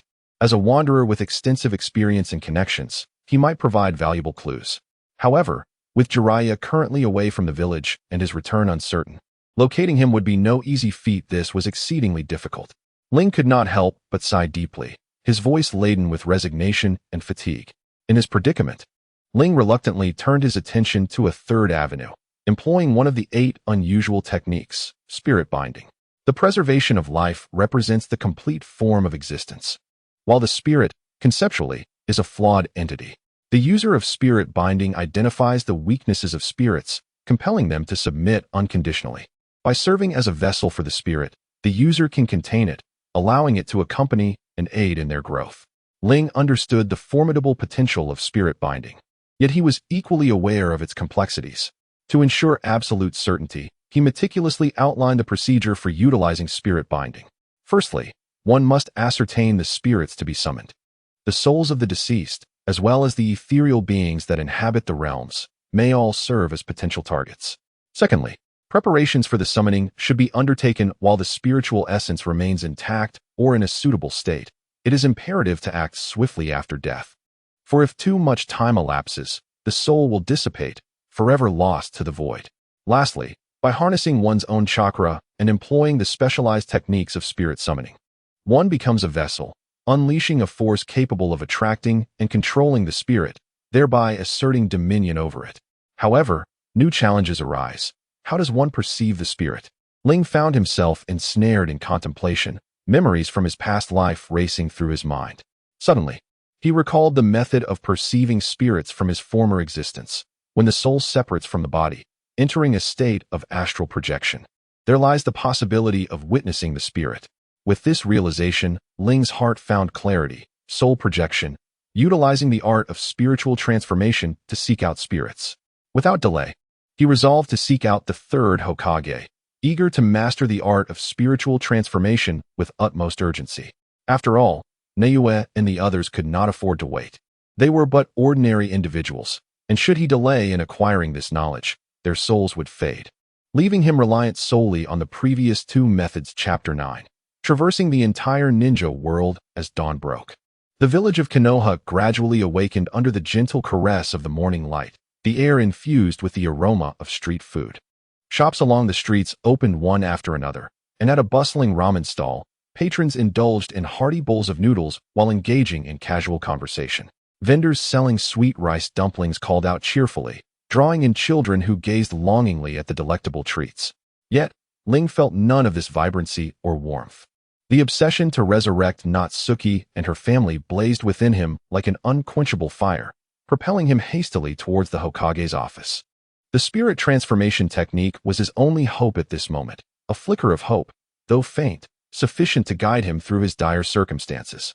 Arriving before the Hokage's office, Ling took a deep breath to quell the urgency within, then raised his hand to knock on the fateful door. The sound echoed resolutely, as if voicing the deep-seated desires and convictions of his heart. "Enter," came the warm yet authoritative voice of the third Hokage from within. Ling pushed the door open, revealing an office cluttered with mountains of paperwork, sunlight streaming through the window to cast golden rays upon the desk. The third Hokage, Sarutobi Hiruzen, sat engrossed in his documents, the brush in his hand occasionally scratching against the paper. Grandpa Third, Ling greeted respectfully, his voice tinged with impatience, his chest rising and falling as he struggled to suppress the tempest within. The third Hokage looked up, his gaze gentle as it met Ling's. A warm smile gracing his features, the wrinkles at the corners of his eyes betraying the wisdom of age. Ling, what brings you here? Is it something urgent? Once more, Ling inhaled deeply, striving for composure as he slowly articulated, Grandpa Third, I seek your guidance on a technique, the spirit transformation technique. Upon hearing those 4 words, the third Hokage's smile faltered, replaced by a profound expression of regret. He set down his documents, removed the pipe from his mouth, and rubbed his temples gently, a heavy sigh escaping him, laden with nostalgia and sorrow. The spirit transformation technique is indeed a rather unique skill. In the past, Kato Dan was the sole ninja to master it, a remarkable individual. On the battlefield, he would charge ahead, employing the spirit transformation technique to infiltrate enemy lines, gather vital intelligence, and turn the tide of battle, saving countless lives of Konoha ninja. He was upright and kind, earning the respect of villagers young and old. Alas, fate is cruel. During a harrowing conflict, he sacrificed himself to protect his comrades, passing away too soon and leaving no successor, leading to the loss of this technique. Ling's initially bright eyes dimmed immediately, his pupils constricting as if struck by an unseen force. His lips quivered slightly, instinctively stepping forward, urgency lacing his trembling voice. Grandpa Third, is there truly no way? Can we not find a means to revive the legacy of this technique? Even a mere hint would suffice. His hands clenched unconsciously, knuckles whitening from the strain, as if he could grasp the fading hope with sheer will. The third Hokage shook his head helplessly, his eyes filled with despair. Kato Dan had indeed intended to record the spirit transformation technique in the Forbidden Scroll, planning to detail the methods of its practice. But he fell in battle before he could complete it. The unfinished manuscript was reportedly seized by the enemy and lost amidst the chaos of war, resulting in the complete extinction of the technique's lineage. In that moment, the world around Ling seemed to crumble. His body swayed, as if struck by a heavy blow, his knees buckling beneath him. Breath came in shallow gasps, the weight in his chest rising, his throat constricted, rendering him voiceless. The scene before him blurred, the figure of the third Hokage becoming a mere shadow, while the boundless disappointment within him surged like a tidal wave, threatening to engulf him entirely. He steadied himself, forcing a pained smile that was more sorrowful than tears, thanked the third Hokage, and mechanically turned to leave. His steps felt as though he treaded upon cotton, each movement heavy and laborious, as if his legs were leaden. As he walked the path back to the Uchiha clan's district, he found himself enveloped in a desolate world, the lively sights around him transforming into indistinct phantoms. The vibrant sounds of vendors and laughter faded into the background, isolating him in his despair. The sunlight bathed him, yet offered no warmth, only an icy chill that seeped from his core to his very being. His mind was a blank slate, echoing the third Hokage's words that the spirit transformation technique was forever lost, striking his heart repeatedly like a hammer. Upon returning to Natsuki's home, Ling collapsed onto the bed, staring vacantly at the ceiling, his eyes devoid of life. He clutched his head, fingers digging into his hair, the pain a mere whisper compared to the turmoil within. Uchiha Ling, surely there must be another way. There has to be, he murmured in agony. Yet, no matter how he racked his brain, the ninjutsu he had learned and the methods he knew all eluded him, rendering him incapable of finding a path to the spirit. His mind was ensnared in a fog, every thought blocked, while waves of frustration threatened to drown him. That night, Ling drifted through a haze, burdened by despair and defeat that clung to him like a shadow. He tossed and turned in bed, each movement fraught with his unwillingness and pain. The moonlight streamed through the window, illuminating his weary visage. Gazing at the cold glow, he was swept away in memories. Natsuki's smile, her gentle words, each recollection a dagger that pierced his heart. Time lost meaning until, at last, he succumbed to slumber. In his dreams, Ling found himself amidst a tranquil sea of flowers, a gentle breeze stirring the vibrant blossoms, releasing a sweet fragrance that filled the air. The scent was rich yet not overwhelming, infused with the essence of life, gradually easing his tense nerves. Ling walked forward, his expression dazed and his eyes reflecting uncertainty. Suddenly, a familiar figure caught his gaze. It was Natsuki, clad in a flowing light blue dress that danced with the wind like rippling water. Her long ebony hair cascaded gracefully over her shoulders, the tips slightly curled. A gentle smile adorned her face, reminiscent of days gone by, a beacon of light piercing through the darkness, illuminating Ling's world.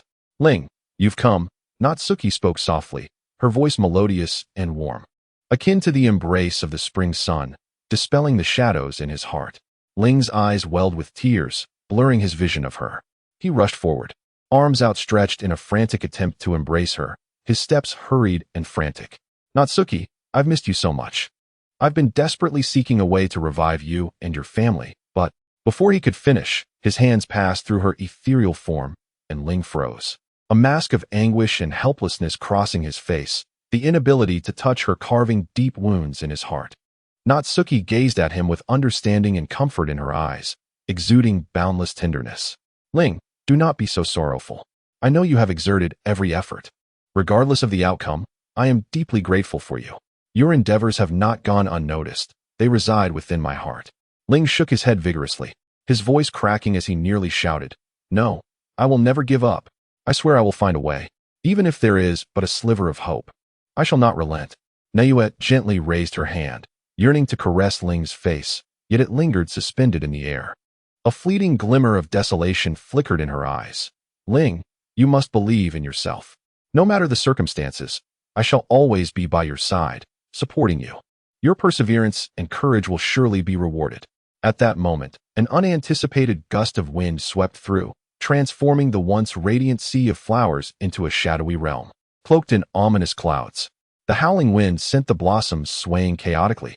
Naoya's figure grew increasingly indistinct amidst the tempest. Her smile, her voice, gradually faded into oblivion.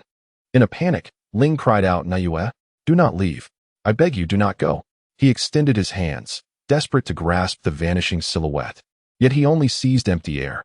Abruptly, he jolted awake from the nightmare, drenched in sweat, his garments clinging to him, tears cascading down his cheeks, pooling upon the pillow. Gazing at the desolate, ravaged room, Ling clenched his fists, nails embedding painfully into his palms, blood seeping through his fingers. "Naoya, I promise you, regardless of the price I must pay, I shall rescue you. Even if it means traversing the entirety of the shinobi world, I shall not hesitate. I will bring you back to my side, restoring everything to the way it once was." Chapter 10. I have come to take you home, Natsuki.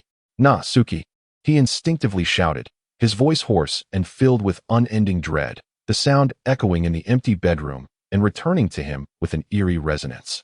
Ling jolted awake from a nightmare, gasping for breath, his heart racing violently within his chest as if it might burst forth. Beads of cold sweat dotted his forehead, cascading down his temples and soaking the tattered pillow beneath him. His eyes swiftly scanned the surroundings, revealing the familiar room in utter disarray. The paint on the walls had peeled away in large patches, as if ravaged by the relentless passage of time, exposing a mottled interior. The space where Natsuki had once hung her hand-painted scrolls now bore only a solitary nail, reflecting the cold light of the dawn. The floor was strewn with clutter, shattered pottery and scattered books lay haphazardly, telling tales of past calamities.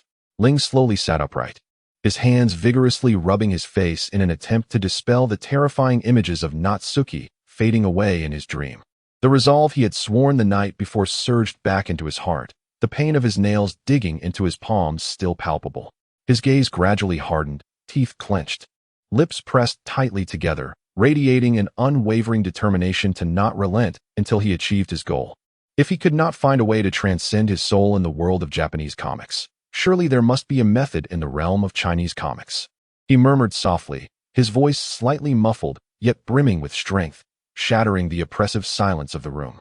Barefoot, he stepped onto the cold floor and walked purposefully toward the desk nestled in the corner. Each step was deliberate and powerful, a declaration of his unyielding resolve against fate. Upon reaching the desk, Ling hastily pushed aside the assorted clutter that lay scattered across the surface, his movements urgent and tinged with a hint of panic. He then grasped a pen and paper, the sheets rustling softly in his trembling hands. His gaze fixed intently upon the blank page, his mind began to race. Operating like a finely tuned machine sifting through the depths of his memories for every Chinese comic he had ever encountered, leaving no potentially useful detail overlooked. his brow occasionally furrowed, then relaxed, fingers unconsciously drumming on the tabletop, the rhythm quickening as if urging inspiration to descend upon him. Suddenly, scenes from Soul Street, depicting the soul guardians and spirit controllers manipulating spiritual energy, flickered in his mind, giving rise to a bold idea: externalizing spiritual energy for perception. The powerful soul guardians and spirit controllers could extend their spiritual energy, creating a sensory field akin to spiritual tendrils for reconnaissance and detecting energy fluctuations. Was this not an extension of soul power and an alternative form of transcendence? Ling's eyes sparkled with newfound clarity, akin to stars igniting in the night sky. Gripping the pen with fervor, he eagerly began to document this method. His handwriting, though somewhat erratic, pulsed with vitality as he annotated beside it: replace spiritual energy with chakra. For him, this could very well be the simplest solution to reunite with Natsuki. He carefully laid the filled sheet of plans flat on the desk, then slowly settled into a cross-legged position in the center of the room. Closing his eyes, he crossed his hands before him, holding his breath to center himself, and began to channel the chakra within. He understood that to successfully execute this self-invented method of chakra perception, his control over the chakra must be precise and meticulous. Chakra flowed gently through his meridians, and soon, beads of sweat began to his forehead as his breathing grew labored. Inhale, exhale, he silently repeated, striving to clear his mind and immerse his spirit in tranquility, gradually gathering the chakra to his palms. Initially, the chakra behaved like a group of unruly children, rampaging within him and resisting his commands. Ling's complexion grew ever paler, his brow furrowing into a tight knot, veins protruding on his forehead, yet he gritted his teeth, attempting again and again to regain control. His fists clenched tightly, knuckles whitening from the effort, each instance of chakra slipping from his grasp testing his resolve. But never once did he entertain the thought of surrender. Time slipped by, and at last, a warm surge of energy began to pool in his palms, the chakra finally responding to his will. A smile of relief crept onto his lips as he slowly released the concentrated chakra, attempting to construct the chakra perception field. The moment the chakra was externalized, Ling felt as though he had stepped into an entirely new dimension. He could keenly sense the subtle flow of chakra in the air around him, as if ensnared in an intricate web of invisible threads. However, to locate Natsuki's family spirit, this level of perception was woefully inadequate. Ling began to cautiously expand his sensory range, each trial akin to groping through a dark abyss, fraught with uncertainty and peril. His body tensed, like a predator poised to strike, his focus razor-sharp, leaving no anomaly unnoticed. His perception extended like tendrils, delicately probing the air, each expansion infused with a fervent hope of finding Natsuki. As the perception field broadened, a sudden and intense backlash struck high. His hands trembled slightly as he devoted his entire attention to maintaining the chakra perception field, fearing that even the slightest misstep could cause this hard-won hope to slip away. At this moment, Ling's heart brimmed with joy and emotion. He knew he had taken another steady step on the long road to redemption. Ling suppressed his excitement, unwilling to let his focus waver for an instant.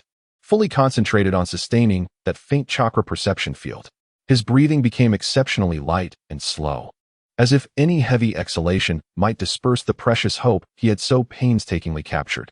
As time passed, the outline of Nayue's spiritual form grew increasingly vivid in his perception.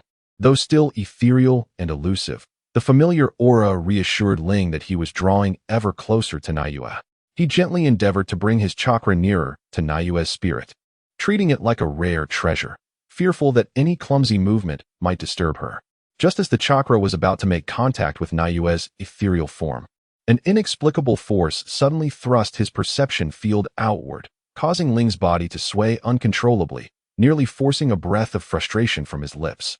His heart tightened, and he hurriedly steadied his mind, cautiously probing forward once more, murmuring softly, "Do not fear. It is I. I have come to bring you home." Chapter 11. Obsession. Ling Chong suppressed his excitement, daring not to let his mind wander for even a moment, fully concentrating on maintaining that faint chakra perception field. His breathing became exceedingly light and slow, as if any sudden gasp would disperse this hard-won hope. As time passed, the outline of Nayue's spirit grew increasingly distinct within his perception. Though still ethereal and elusive, the familiar aura reassured Ling that he was drawing ever closer to Nayue. He cautiously endeavored to gently guide his chakra toward Nayue's spirit, akin to approaching a rare treasure, fearful that his clumsy movements might disturb her. Just as the chakra was about to make contact with Nayue's spirit, an inexplicable force suddenly thrust his perception field outward. Ling's body swayed uncontrollably, and he almost expelled a breath of frustration. His heart tightened, and he hastily steadied his mind, cautiously probing once more, murmuring softly, "Do not be afraid. It is I. I have come to bring you home." It seemed as if Nayue's spirit understood his words, trembling slightly before ceasing to struggle, quietly remaining there. As if she held complete trust in Ling seeing this, Ling took a deep breath and began to employ the spirit-binding technique. He first concentrated the chakra within his dantian, transforming it into a blazing and radiant core of energy, akin to a small sun on the verge of eruption, emanating a searing and potent aura. He then, guided by his will, directed this chakra along the meridians of his body, like a surging torrent, rushing toward his hands. A faint blue glow gradually enveloped Ling's hands, the external manifestation of highly concentrated chakra. Amidst the flickering light, one could almost hear the subtle hum of energy flowing. His gaze remained fixed on Nayue's spirit, as if conveying an unwavering conviction. No matter how arduous the journey, he would bring her back. Slowly, Ling raised his hands. Fingers slightly splayed, palms directed toward Nayue's spirit. He commanded the chakra to spill forth from his palms, transforming into countless delicate threads, extending gently toward Nayue's spirit. These threads resembled nimble antennae, weaving gracefully through the air, gradually enveloping Nayue's spirit. Each thread, upon touching Nayue's spirit, seemed to find its home, tightly entwining around her. Striving to establish a firm connection, Ling could sense that as the threads intertwined, a subtle resonance formed between him and Nayue, further solidifying his resolve to continue. However, just as Ling made a move, that chilling, irresistible force surged forth without warning. This power felt like a tempest from another dimension, laden with a disquieting sense of oppression. Upon closer perception, it was intermingled with the cries and struggles of countless vengeful spirits, driven by some mysterious force, relentlessly battering Ling's perception field. With each impact, he experienced a soul-deep sting, akin to a myriad of steel needles piercing into the depths of his consciousness. It became apparent that this realm, which bore witness to countless cycles of life and death, was guarded by an ancient and enigmatic rule. It forbade anyone from recklessly disrupting the boundaries of life and death, interfering with the predetermined destinies of souls. Ling's attempt to bind Nayue had completely provoked this ruling force, which summoned the accumulated resentments of this space, transforming them into an unyielding barrier, resolutely thwarting Ling's efforts. Ling's forehead instantly became beaded with sweat, each droplet laden with his anguish and struggle. His jaw clenched tightly, muscles taut from exertion. Each effort felt like a battle against an immense, invisible mountain. Yet he did not falter. His gaze radiated determination as he gritted his teeth, disregarding this opposing force, forcing his way through the spirit-binding technique. He continually augmented the output of his chakra, striving to solidify the threads connecting him to Nayue's spirit with stronger energy. Yet every time he made progress, that overwhelming force would surge forth like a tide, instantly dissipating his efforts. Ling's arms trembled from sustained exertion, his legs felt weak, yet he stubbornly remained rooted, unwilling to retreat even a step. Large beads of sweat streamed down his cheeks, soaking the ground beneath him. He encouraged himself internally, believing that if he persevered just a little longer, success would be within reach. As Ling continued, Nayue's spirit began to tremble violently, causing his heart to constrict. He could not ascertain whether this was Nayue's instinctual resistance or if the spirit-binding technique itself might inflict harm upon her spirit. Yet at this moment, he had no path of retreat and could only press on with determination. He repeatedly apologized to Nayue in his mind, pleading for her to endure a while longer. Each tremor of Nayue's spirit felt like a heavy hammer striking his heart, intensifying his anxiety. Amidst the arduous struggle, Ling felt he was drawing closer to success, nearly within reach of that victorious dawn. His heartbeat quickened, breaths became rapid, and his eyes sparkled with the light of hope. However, just as he was on the brink, that irresistible force suddenly intensified several-fold, akin to an overwhelming force that forcibly expelled Ling from the state of the spirit-binding technique.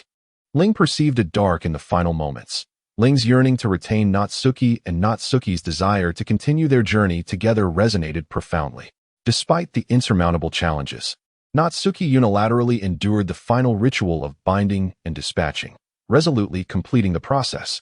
She softly uttered, "Ling, I have returned, and I shall never leave again." Tears streamed uncontrollably from Ling's eyes as he reached out, passing through Natsuki's ethereal form, yet feeling as though he had grasped the most precious treasure in the world. Overwhelmed with emotion, he sobbed, repeatedly declaring, "How wonderful, you have finally returned. I truly believed I had lost you forever." Natsuki gazed at him quietly, her eyes brimming with tenderness and compassion, her gentle gaze seemingly conveying 1,000 unspoken words, assuring Ling that all was well, and they were finally reunited.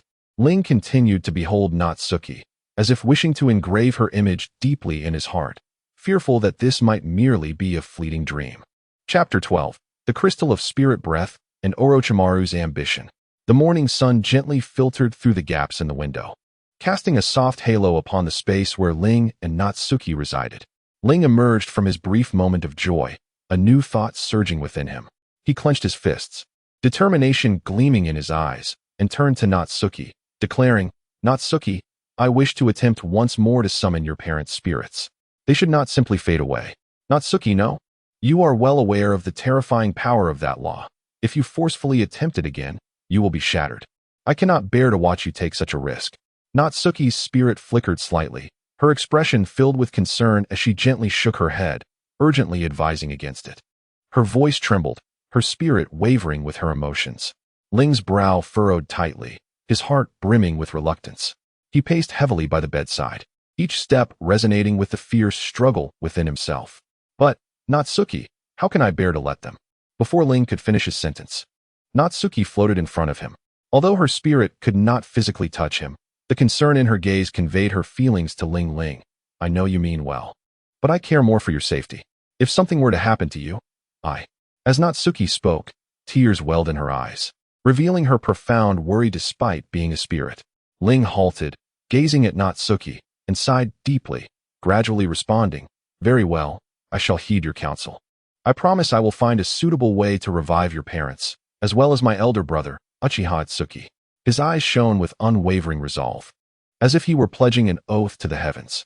Subsequently, Ling sat on the bed, cradling his head in his hands, lost in contemplation. Meanwhile, Natsuki lingered beside him in her spirit form, occasionally casting gentle glances at Ling, silently bestowing him with strength. Ling began to reorganize his thoughts, recalling previous considerations of the Edo Tensei combined with the rebirth technique, as well as the Edo Tensei paired with the spirit transformation technique to reconstruct flesh. Yet, he had reluctantly abandoned these plans due to insurmountable difficulties. Now, his mind returned to the path of spirit summoning. Ling was acutely aware of the risks inherent in spirit summoning. During his previous attempt to summon Natsuki, he had encountered fierce resistance from that dreadful law. Yet, he was unwilling to accept defeat, replaying his previous failures in his mind, pondering how he might evade the law's retribution. He recalled every detail from his attempt to summon spirits, the flow of chakra, the sensations of connecting with Natsuki's spirit, seeking a breakthrough. "Natsuki, I am contemplating that the law's power erupted just as I was on the brink of success. Could it be that I triggered a critical threshold of some rule?" Ling raised his head, his eyes filled with contemplation as he gazed at Natsuki. "Perhaps we could attempt to alter the summoning method from the very beginning. Ensuring the law remains unaware." Natsuki floated closer, speaking softly. Ling nodded slightly, his mind beginning to devise a new plan. He envisioned disguising his chakra as the natural energy present in this space, gradually approaching the spirits of Natsuki's parents, akin to a droplet merging with a river, causing not the slightest ripple. He would then execute the spirit summoning in an exceedingly covert manner, minimizing energy fluctuations to avoid provoking the law's counterattack. To further neutralize the law's influence, Ling racked his brain until a sudden flash of inspiration illuminated his thoughts, recalling an experience from the original host's past. When he was very young, he had accidentally followed his father into the secret library of the Uchiha clan. Dust covered the shelves, and ancient tomes and scrolls filled the worn racks. In a corner, he discovered a forgotten journal, which contained descriptions of peculiar phenomena, including the Crystal of Spirit Breath.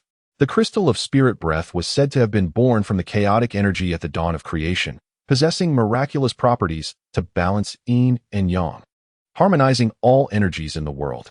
It harbored a unique spirit breath power that could resonate with and guide any form of energy.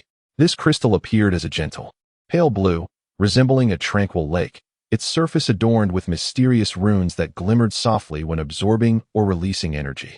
It was said that when the crystal of spirit breath approached volatile energy, it would automatically absorb and transform the excess power, rendering it gentle and controllable.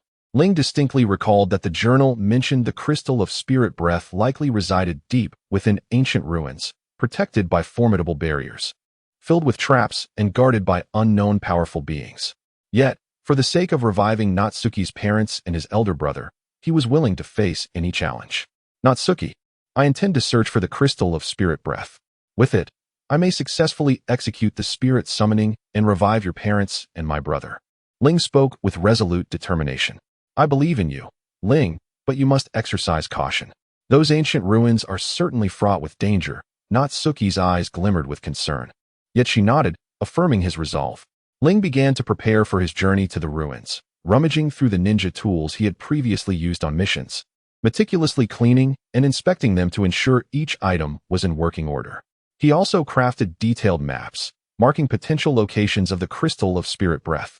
He understood that this would be a journey filled with uncertainty and peril, yet for the sake of his unwavering conviction, he had no intention of retreating. Meanwhile, far away at the Akatsuki's base, Itachi, having joined the organization just days prior, was alone in his room, polishing the kunai in his hands. Suddenly, a pitch-black hawk flew in through the window, landing steadily on the table, its talons bound with a letter. Itachi raised an eyebrow in surprise, swiftly untying the letter and unfolding it. Inside were several pieces of intelligence regarding all Akatsuki members except for himself, along with a note stating, "Be sure to deliver this intelligence to Orochimaru." The signature read. Ling Itachi's gaze deepened, his fingers rhythmically tapping the table, a habitual action when he contemplated. He understood the significance of this intelligence and recognized that Ling's actions must hold profound meaning, yet he could not act recklessly. Within the Akatsuki, every member harbored ulterior motives. A moment's carelessness could reveal one's intentions, potentially jeopardizing Ling's plan. In the ensuing days, Itachi discreetly gathered more intelligence regarding the Akatsuki while waiting for the opportune moment. He occasionally crossed paths with Orochimaru during missions, attentively observing his every action, gauging his attitude towards the organization and his recent movements. Finally, after an internal meeting of the Akatsuki concluded, Orochimaru strolled alone down the corridor of the base. Sensing the moment had arrived, Itachi approached quickly, blocking Orochimaru's path. Orochimaru looked up, irritation flashing in his eyes. "Itachi, what is it?" With a stoic expression, Itachi produced the intelligence regarding Sasori and Deidara from his robe, presenting it to Orochimaru. "A certain esteemed individual wishes to collaborate with you. This is what he asked me to convey." Orochimaru accepted the intelligence, swiftly perusing its contents. As he delved deeper into the reading, shock gradually manifested in his gaze. His hand trembled slightly, the corners of his mouth curling into a cryptic smile as he pondered internally. Who is this so-called esteemed individual? How could he possess such extensive knowledge of the Akatsuki members? He raised his eyes to Itachi, poised to inquire, yet Itachi preempted him, stating, "I am merely a messenger." Orochimaru scrutinized Itachi for a long moment before merely snorting coldly, tucking the intelligence into his robe and turning to depart.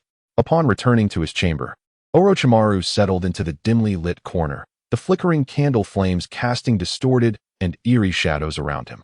He once again unfurled the intelligence report, scrutinizing it meticulously under the subdued light. Each word resonated like a key, unlocking the door to his boundless ambitions.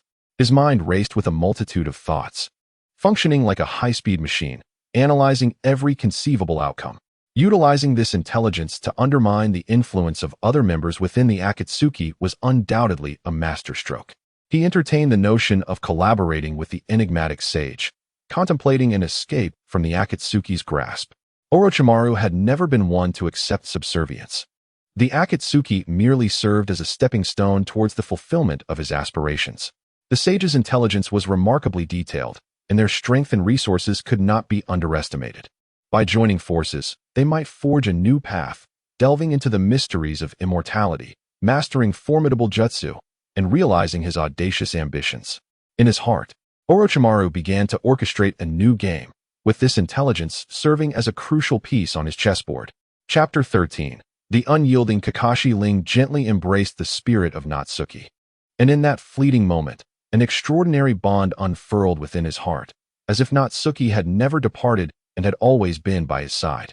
With a resolute belief in the resurrection of the fallen, Ling strode purposefully towards the Hokage's office, intending to request permission from the third Hokage to leave the village. Upon entering the familiar chamber, Ling observed the third Hokage seated at his desk, intently reviewing documents. Clearing his throat, he respectfully spoke, "Respected third Hokage, I seek permission to leave the village. I plan to develop a new forbidden technique, which is of utmost importance to me." The third Hokage slowly set down his brush, his gaze shifting from the papers to Ling's face, filled with concern and caution. "Ling, the development of forbidden techniques is fraught with uncertainty and peril. A moment's carelessness could unleash irreparable calamities, potentially plunging Konoha into crisis. I cannot grant your request lightly." Ling's heart sank abruptly. Instinctively, he scanned the room, noting the absence of others. Gritting his teeth, he decisively summoned his chakra, calling forth Natsuki's spirit. In an instant, her ethereal yet profoundly familiar form materialized within the room, casting a gentle glow that dispelled some of the surrounding darkness. "Esteemed Hokage, this is my forbidden technique, spirit binding. Though it is still in an imperfect stage, my request to leave the village is to refine this technique and discover a means to resurrect those who have departed," Ling implored, stepping forward with urgency. With a surge of chakra enveloping him, Ling's eyes gradually radiated the mysterious and enigmatic light of the kaleidoscopic Sharingan. At that moment, the temperature in the room seemed to drop, and an invisible pressure permeated the air. The third Hokage's expression grew increasingly grave as he interlaced his fingers before his chin. Deep in thought, after a prolonged silence, he gently shook his head. "Ling, I recognize your determination and abilities, yet the realm of forbidden techniques is too perilous. Even with the kaleidoscopic Sharingan, I cannot hastily acquiesce to your request." Disappointment washed over Ling, and just as he was about to plead again, a gentle knock echoed at the office door, which then opened slowly. Kakashi entered, appearing fatigued from his travels, remnants of the wilderness still clinging to him. Leaves tangled in his disheveled silver hair, and his dark blue ninja attire bore traces of dust. Habitually scratching his head, his single visible eye narrowed slightly, revealing weary recognition of the third Hokage. "Respected Hokage, the mission has been successfully completed. I have come to report." Only then did he notice Ling and the spirit of Natsuki hovering nearby. His body tensed instinctively, right hand moving toward the kunai at his waist, his expression alert. But he quickly regained his composure and calmly inquired, "What is this?" A light of inspiration struck Ling as he hastily approached Kakashi's side. "Kakashi, I require your assistance. Join me in leaving the village to fulfill this mission." A flicker of surprise and reluctance crossed Kakashi's eye. Having just completed a long and arduous task, he had anticipated returning to the village for a well-deserved respite, to savor a moment of tranquility. Ling's words, however, induced a sense of exasperation.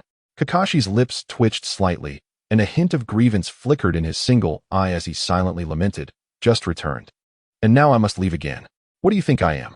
Made of iron? Who did I offend? Kakashi, this mission is of great significance, and only you can assist me. Once it concludes, I shall treat you to Ichiraku ramen, endless servings, with extra chashu." Ling seemed to perceive his thoughts, patting Kakashi on the shoulder. At the mention of ramen, a barely perceptible glimmer ignited in Kakashi's eyes. Seeing Ling's unwavering determination, he sighed resignedly and nodded. "I truly cannot refuse you. Since you insist, I shall accompany you."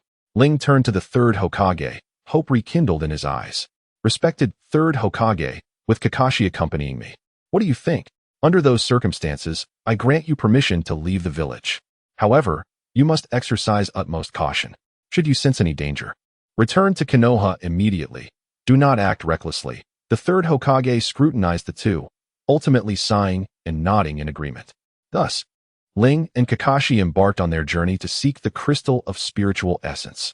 They traversed eastward, crossing the borders between the land of fire and the land of wind, entering the remote country known as Luminous Twilight. The terrain was rugged, with dense forests and complex landscapes, rarely visited by others. Throughout their journey, Ling and Kakashi worked in perfect harmony, utilizing Ling's profound memory of ancient texts and Kakashi's extensive wilderness survival experience to navigate the thick jungles. Vines coiled like serpents, and swarms of mosquitoes buzzed incessantly. Ling wielded his kunai with precision, each swing cutting through the obstructing vines, while Kakashi activated his Sharingan, vigilantly surveying their surroundings, preemptively anticipating the ambush of wild beasts. As they forded a turbulent river, the icy waters struck like numerous blades against their bodies. Ling nearly succumbed to the rushing current, but Kakashi reacted swiftly, forming seals with his hands. Lightning-released chakra surged forth like fine threads, coalescing into a sturdy rope that ensnared Ling's waist, pulling him back to safety. After days of exhausting travel, they finally reached the ancient ruins rumored to house the crystal of spiritual essence. The ruins emanated an air of antiquity and mystery, with massive stone doors sealed tight, adorned with peculiar runes, and enveloped by an invisible yet powerful barrier. Ling took a deep breath, channeling chakra throughout his body, then cautiously extended it toward the barrier. He meticulously observed the arrangement of the runes, which resembled ancient script and enigmatic patterns, concealing boundless mysteries. With unwavering focus, armed with his extensive ninja skills and remarkable intellect, Ling began to decipher the intricate mechanisms. He deftly channeled chakra into specific grooves, each step taken with the utmost caution, beads of sweat forming on his forehead, fearful of triggering a perilous trap. As he successfully deactivated the mechanisms, the stone doors creaked open, releasing a musty, decayed air. The two entered the ruins cautiously, the interior dim and foreboding, with gemstones embedded in the walls that emitted a faint glow, as if awakening from a millennia-long slumber, offering barely enough light to guide their path. Delving deeper along the winding corridors, they encountered and dismantled numerous complex traps. Some required precise chakra control, while others demanded astute reasoning. Ling and Kakashi worked in tandem, one seeking methods to disarm the traps, the other vigilant for impending dangers. Just as they were nearing the location of the crystal of spiritual essence, a deep growl reverberated through the ruins, shaking the ground beneath them and causing the gems on the walls to flicker erratically. Ling and Kakashi exchanged wary glances and promptly assumed defensive stances, preparing for confrontation. From the shadows emerged a colossal guardian beast resembling a multi-headed serpent. Its massive form glimmered with a cold sheen, each head flicking its tongue, dripping with lethal venom that exuded a chilling aura. The guardian beast launched the first attack, one of its heads lunging forward, spewing forth a torrent of flames that engulfed the air in searing heat, distorting the very atmosphere. Water release, water barrier. Ling swiftly formed seals and commanded. A massive wall of water rose before him, serving as a robust shield that countered the fiery assault, steam billowing forth and obscuring their vision. However, at that moment, another serpent head seized the opportunity to unleash a lethal venom, which shot forth like a dart, leaving behind trails of darkness in the air. Kakashi's figure flickered, moving with a ghostly swiftness as he wielded his kunai, glimmering with a cold light, precisely dispersing the venom. The droplets fell to the ground, hissing as they eroded small craters into the surface. The confrontation escalated, both sides exchanging blows in a fierce battle. Ling, seizing the moment, drew forth his long blade from his waist, its edge shimmering with a chilling light. With a deft push against the ground, he unleashed his formidable swordsmanship, charging towards the guardian beast. The serpent heads of the guardian beast lashed out incessantly, like agile whips, attempting to thwart his advance.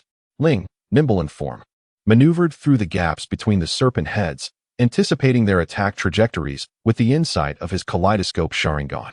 At last, he closed in on the guardian beast, unleashing a mighty shout as he brought his blade down with tremendous force. To his astonishment, the guardian beast's scales proved to be exceedingly hard. With a sharp crack, Ling's sword shattered in his grasp, fragments scattering in all directions. Chapter 14. The flowing blade of resilience. Ling tightly gripped the short sword that had snapped into two, his gaze fixed intently on the fracture, his heart heavy with a mix of reluctance and bewilderment as he muttered under his breath. This very blade had stood resolute during his fierce battles with Obito, yet today, it shattered with merely a slight parry. Though his words were spoken softly, in the stillness that followed the guardian beast's roar, they resonated with clarity. Kakashi, ever vigilant, focused on the downed yet still stirring guardian beast, his keen ears catching the name Obito. Instantly, he was struck as if by lightning. He turned sharply to Ling, his eyes ablaze with urgency. Obito? How do you know Obito? Is he still alive? A jolt ran through Ling's heart, realizing his slip. His mind raced. Before Kakashi could press further, he interjected. Obito? What Obito? You must have misheard me. I was referring to the criminal, the one who manipulated Itachi Uchiha into annihilating his clan. That fiend is cunning and vicious. Had I not sensed the danger in time, Itachi would have been thoroughly ensnared by him.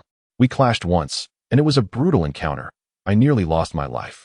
As he spoke, Ling feigned a look of lingering dread, a hint of survivor's fear on his face, hoping to steer the conversation away. He bent down carefully to pick up the fragments of the short sword, stowing them meticulously into his ninja tool pouch. His fingers grazed the jagged edges as he could not help but grumble. In such a state, these could serve as 1,000 blades of magic. What a shame to falter at a critical moment. It truly infuriates me. Yet, contemplating the potential use of these shards as emergency projectiles, he silently consoled himself, deeming it not a complete waste. Suddenly, a spark of inspiration ignited in Ling's mind. Why not make the most of these shattered pieces? Perhaps he could transform this blade into 1,000 blades of magic. The more he pondered, the more feasible it seemed.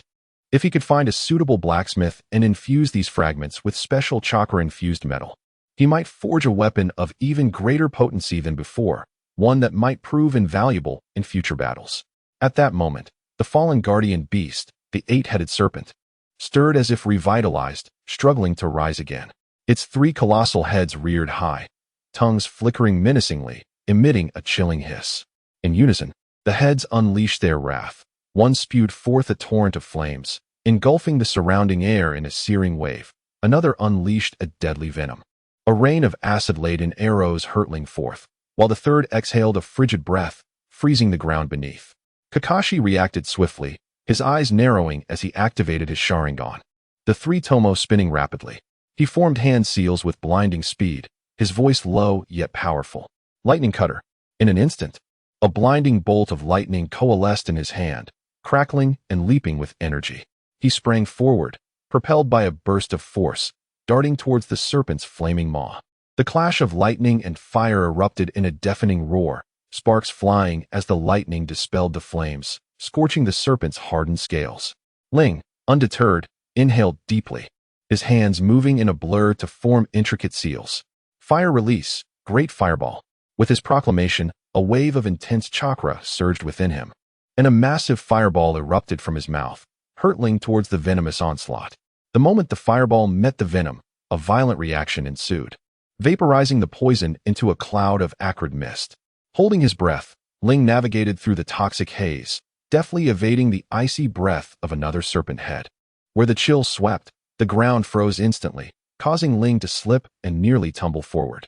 However, he reacted with agility, executing a somersault mid-air and gliding across the slick ice, akin to a figure skater, closing in on the 8-headed serpent. Amidst the fierce combat, Ling and Kakashi exchanged thoughts on the so-called criminal. Ling, while dodging the serpent's strikes, shouted, "This criminal's power is beyond comprehension, especially his ability to phase. I have discovered 2 critical methods to counter him. First, exploit the moment he materializes to strike. Second, launch a relentless, all-encompassing assault for a full 5 minutes. These insights have cost me dearly, dancing on the precipice of death countless times." Listening intently, Kakashi's eyes sparkled with contemplation, yet his hands remained unwavering. He gathered the lightning once more, illuminating his determined visage. The 2 moved in perfect harmony, flanking the serpent like twin blades, relentlessly probing for its vulnerabilities. Seizing an opportune moment, Ling summoned the spirit of Natsuki, whose ethereal form radiated a gentle glow, enveloping Ling like a blossoming lotus. Just then, one of the serpent's heads lunged with immense force, crashing against the barrier formed by Natsuki's spirit, creating a dull thud. Harnessing the momentum of the impact, Ling propelled himself forward like a cannonball, despite wielding only a half-broken blade. His gaze steeled, the blade glimmered with resolve as he struck, relentlessly seeking gaps in the serpent's scales, aiming for a decisive blow. After a protracted and brutal struggle, the 8-headed serpent's movements began to slow. Its body marred with numerous wounds, blood oozing from its injuries and dripping onto the ground with a rhythmic patter. Ling and Kakashi, seizing the moment of the serpent's exhaustion, unleashed their mightiest attacks simultaneously. Kakashi roared as the lightning cutter surged in brilliance, akin to a divine sword. Ling, not to be outdone, concentrated his chakra, launching an even more potent fire technique. The combined force of the lightning cutter and the fire technique struck the serpent's head, sending shockwaves through its massive form. It emitted a pained roar that echoed throughout the ruins before collapsing heavily, stirring a cloud of dust. Breathing heavily, Ling and Kakashi stood, soaked in sweat, their hair disheveled and clinging to their faces. They gazed at the fallen guardian beast, a mixture of relief and fatigue etched on their faces. After a brief respite, they steeled themselves and resumed their meticulous search through the depths of the ruins, scrutinizing every corner and leaving no suspicious spot unchecked. At last, within a concealed stone alcove, they discovered the coveted spirit crystal. The crystal lay serenely, emanating a soft blue glow, its runes flowing like whispers of an ancient secret, brimming with boundless mysteries. Just as they prepared to depart, a steady sound of footsteps echoed through the chamber. Instantly alert, Ling and Kakashi exchanged glances, silently agreeing to conceal themselves behind a colossal stone pillar. In walked Orochimaru and Obito, the former exuding an air of languid menace. Draped in a flowing black robe adorned with red cloud patterns, its collar slightly open, revealing his pale, elongated neck. Obito donned a black combat uniform, his face obscured by a swirling mask, revealing only one Sharingan eye. This eye emanated an aura of coldness and enigma, radiating a palpable sense of danger. As the two conversed while walking, Orochimaru's voice, laced with a hint of mockery, shattered the silence. It was unexpected to discover such a formidable guardian beast as the Yamata no Orochi hidden within these ruins. If I could subdue it and cultivate its power, it would undoubtedly become a trump card in my arsenal, serving my purposes. Obito let out a low, cold snort, his voice resonating with a chilling detachment. To me, the Yamata no Orochi is merely an inconvenience. What I seek is the crystal of spiritual breath. With it, I could elevate the limitations of Tsukuyami, hastening the onset of this grand illusion feast. Ling and Kakashi, concealed in the shadows, were taken aback by their conversation. They exchanged a glance, instinctively tightening their grips on their weapons, muscles taut and fully alert, bracing themselves for the impending confrontation. Chapter 15, Rinnegan vs. Sharingan, Round 2. Like a pair of panthers stalking in the shadows, Rinnegan and Kakashi crouched low, pressing themselves as close to the ground as possible, barely daring to breathe. Concealed within the shade of the stone pillars, the surrounding air seemed to congeal, and only the voices of Orochimaru and Sharingan echoed clearly through the silent ruins, each word striking Rinnegan and Kakashi's hearts like a heavy hammer.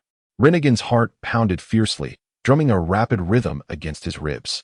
His palms were slick with sweat, and his back was soaked in a cold perspiration. He retreated with utmost caution, his toes lightly touching the ground, striving to make not a single sound, all the while praying fervently in his heart, "Please don't discover us, please don't discover us." His forehead was dotted with fine beads of sweat, which trickled down his cheeks and dripped onto the dust at his feet, vanishing instantly. Just dealing with Sharingan alone was already exhausting. I barely survived by using Izanagi. And now, with Orochimaru as well.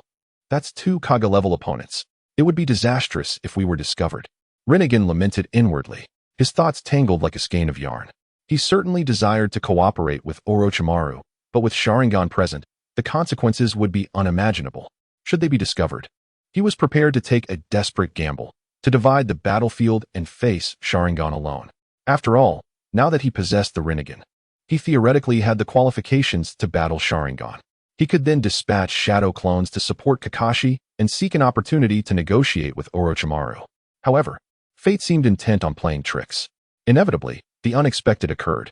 Sharingan's Sharingan eye, visible outside his mask, suddenly narrowed, like a sharp dagger slicing through the stillness. He barked, "Who's there?" The shout was like a thunderclap from a clear sky. Rinnegan's heart sank. He knew they could no longer remain hidden. He stepped forward decisively, rapidly forming hand seals with lightning speed, and shouted, "Kakashi, proceed according to plan." In an instant, Rinnegan's chakra surged, like a volcano about to erupt, and he instantly entered battle mode. His eyes blazed with the mysterious and profound light of the Rinnegan, and within his black pupils, strange patterns slowly rotated, as if containing endless secrets, staring intently at Sharingan, as if to penetrate his very soul. "You scoundrel, I didn't expect to encounter you here." Rinnegan attempted to make his voice sound calm and collected, but the slight tremor in his tone betrayed his inner tension. His heart hammered wildly in his chest, as if trying to break free. Sharingan scoffed, emanating a powerful and frigid aura like an ancient glacier. His black combat suit fluttered in the wind, like the Grim Reaper descending in the dark of night. It's you.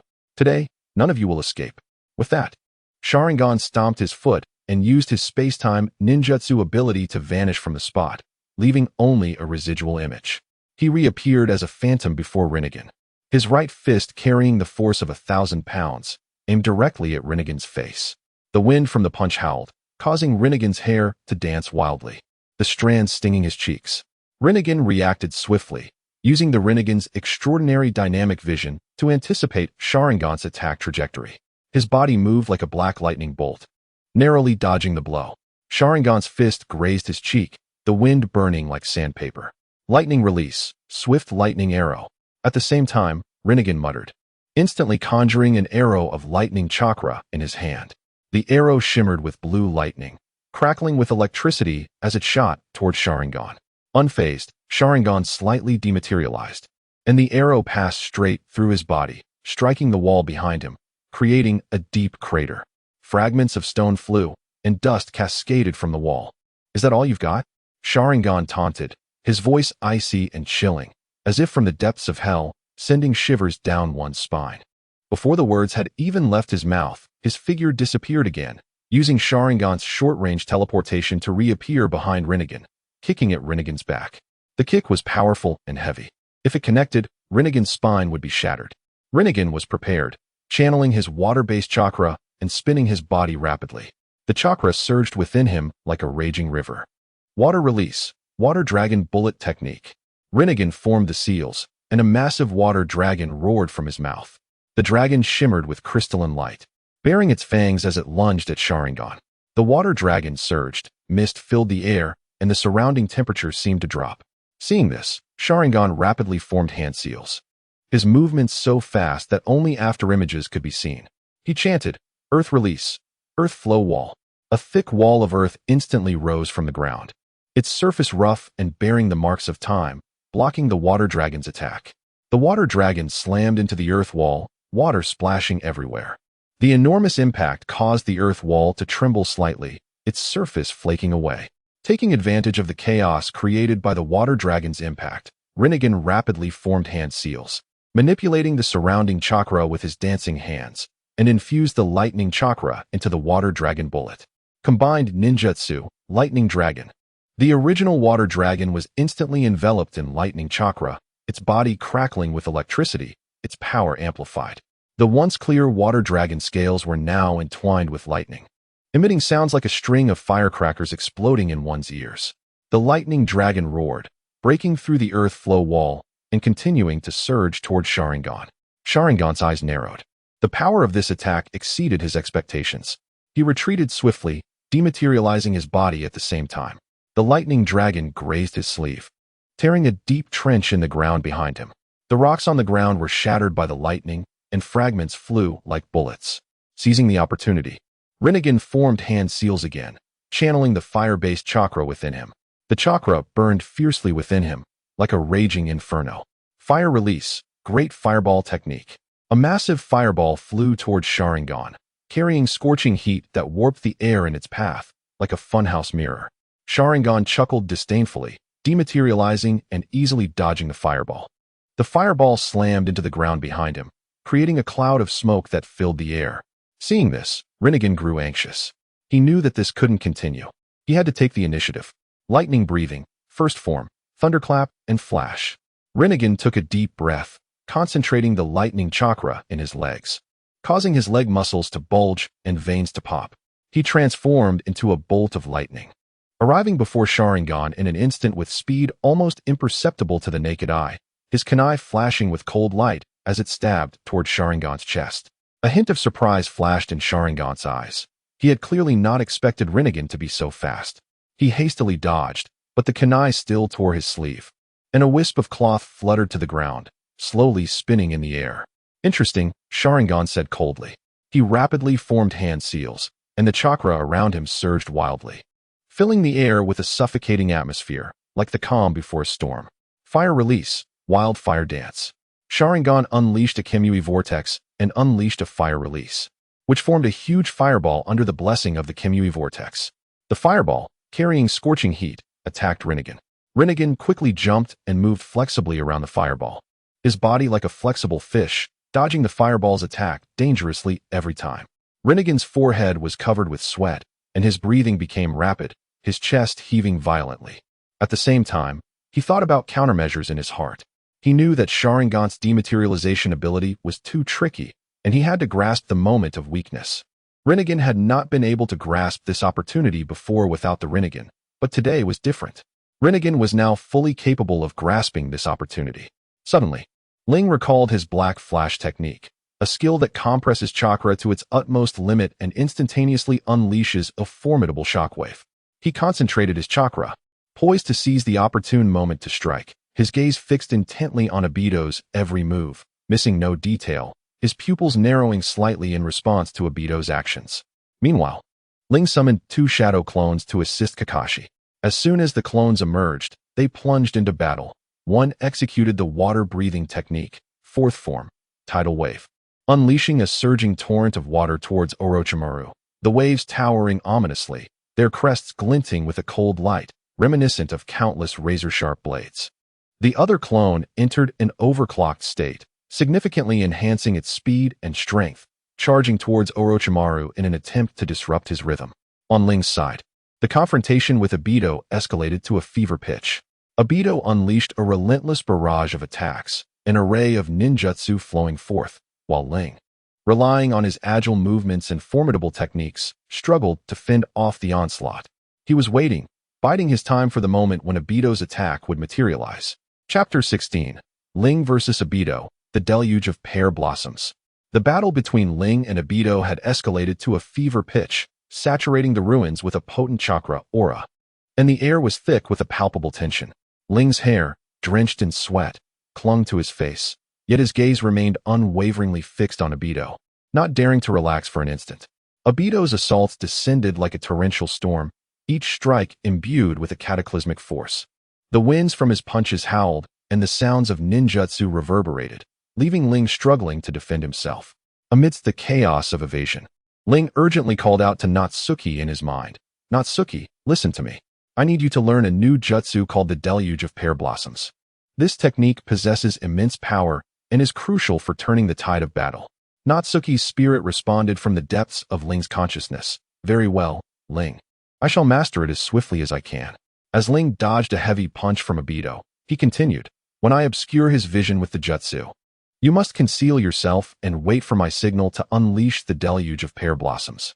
Obito snorted coldly, chakra surging around him as he quickly formed hand seals and intoned, "Would release. Hell's turmoil." Instantly, the ground beneath them trembled violently, and countless sharp wooden spikes erupted from the earth, twisting and intertwining like frenzied demonic tendrils, thrusting menacingly toward Ling. The spikes advanced at blinding speed, closing in on Ling in an instant.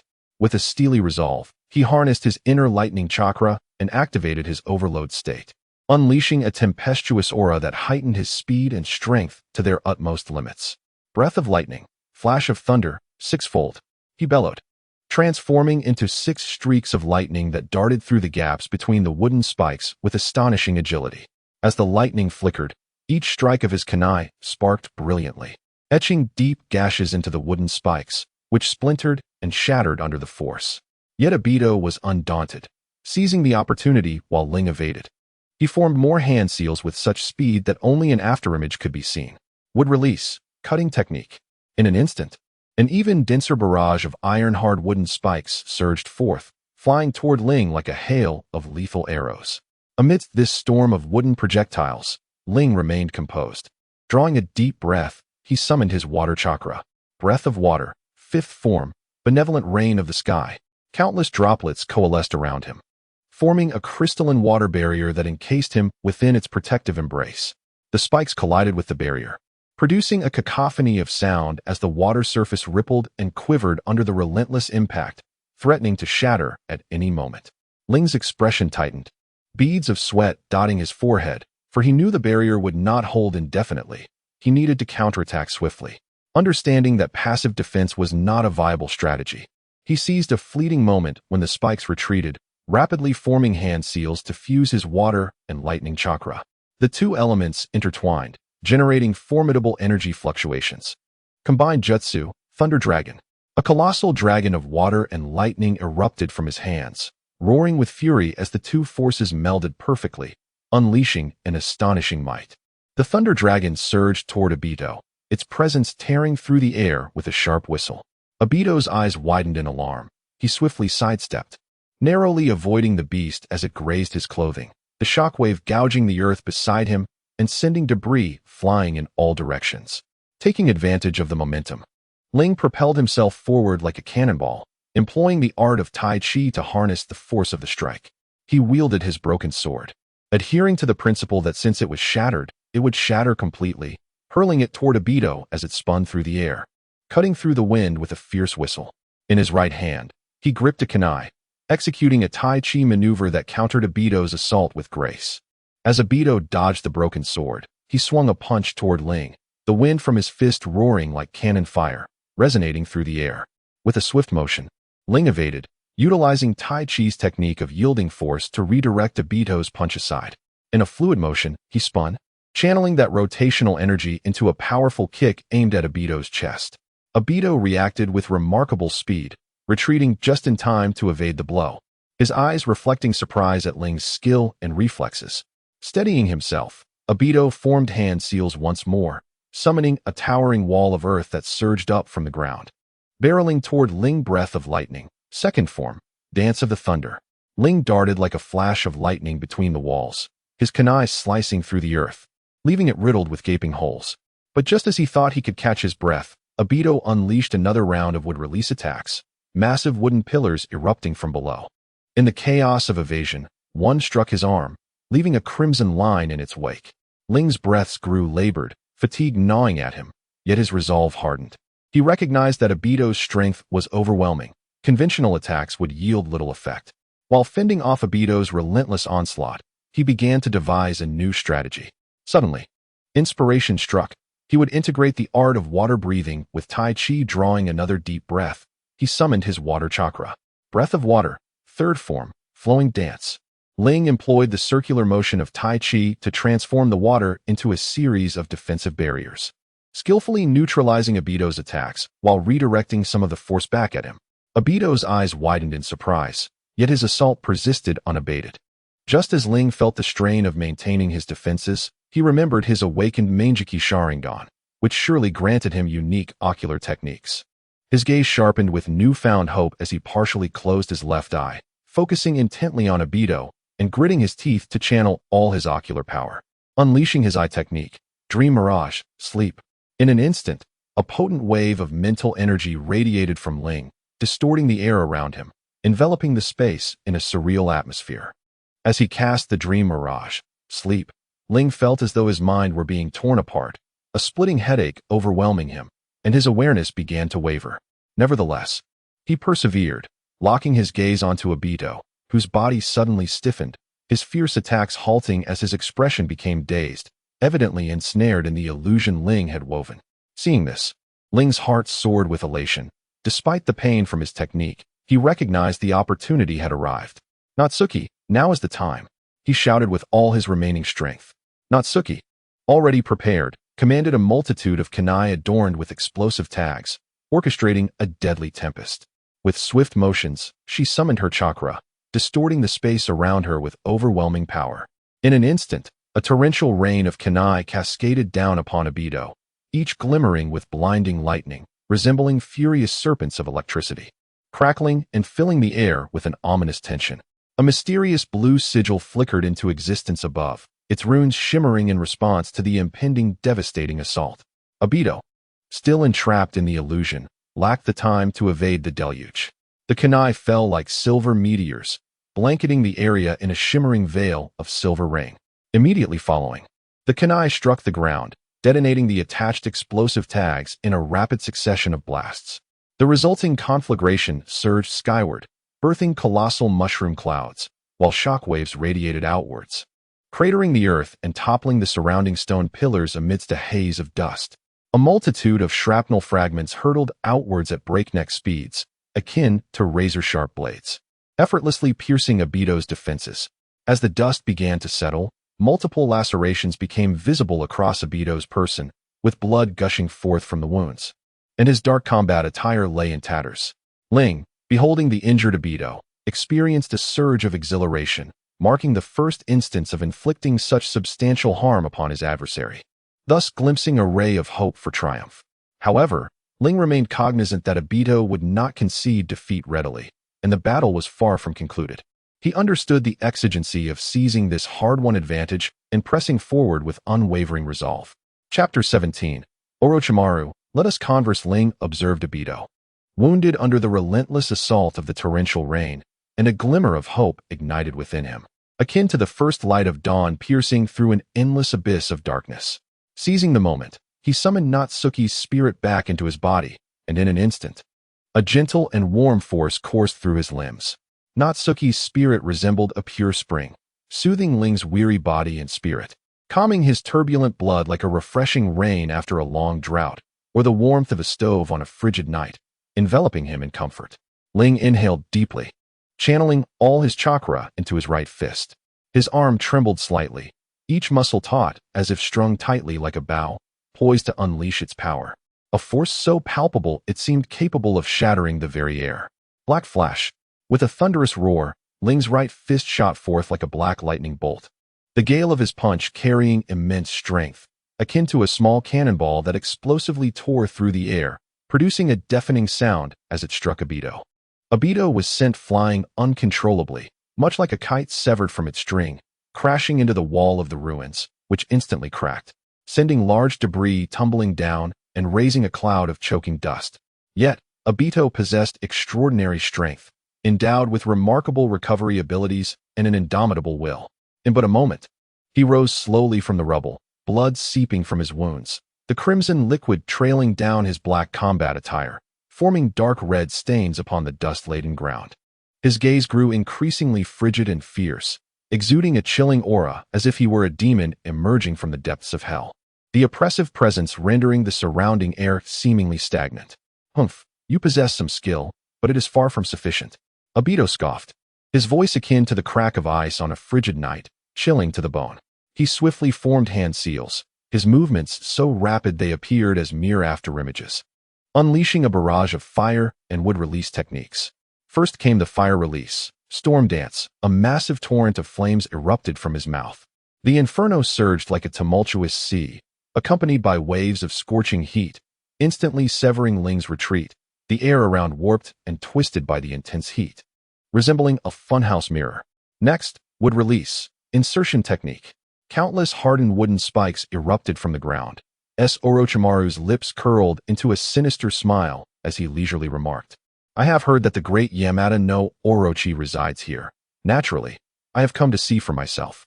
"And you, the one who fancies himself as Uchiha Obito?"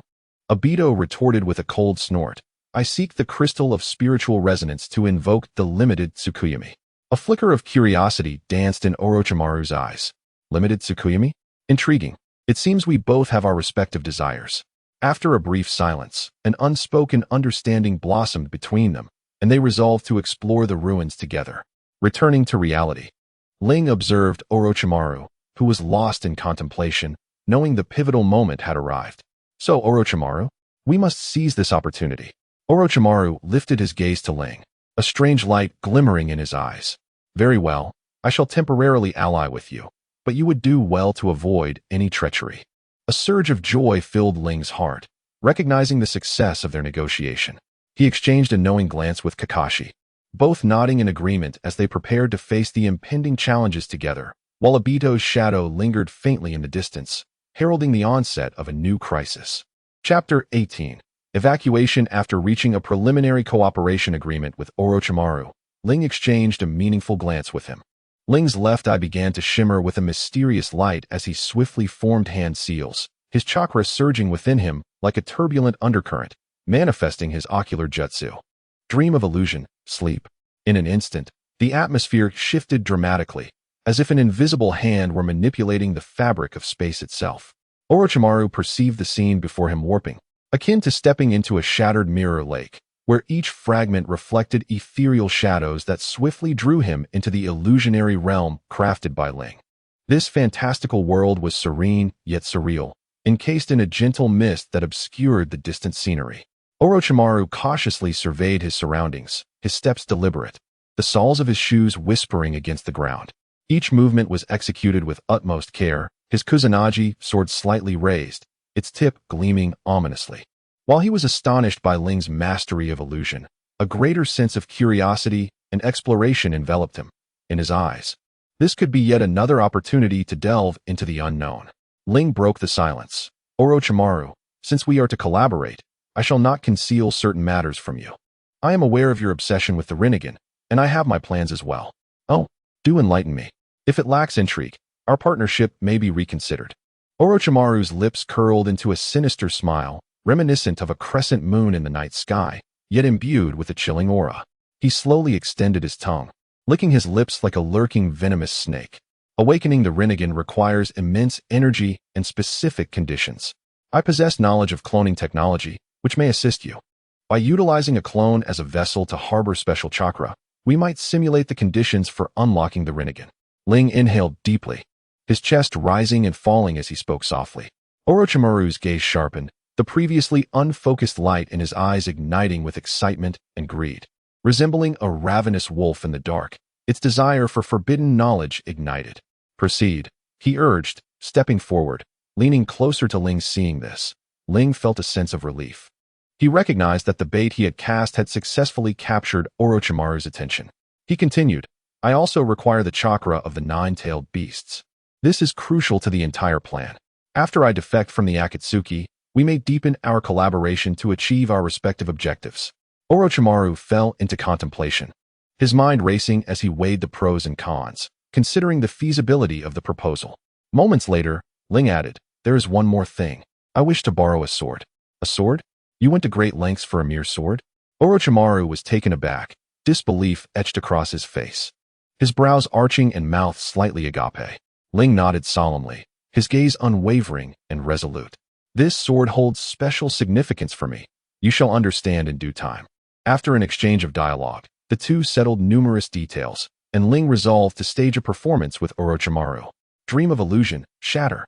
The powerful mental shock made Orochimaru tremble violently, as if he had been yanked from a beautiful dream back into reality, his head pounding.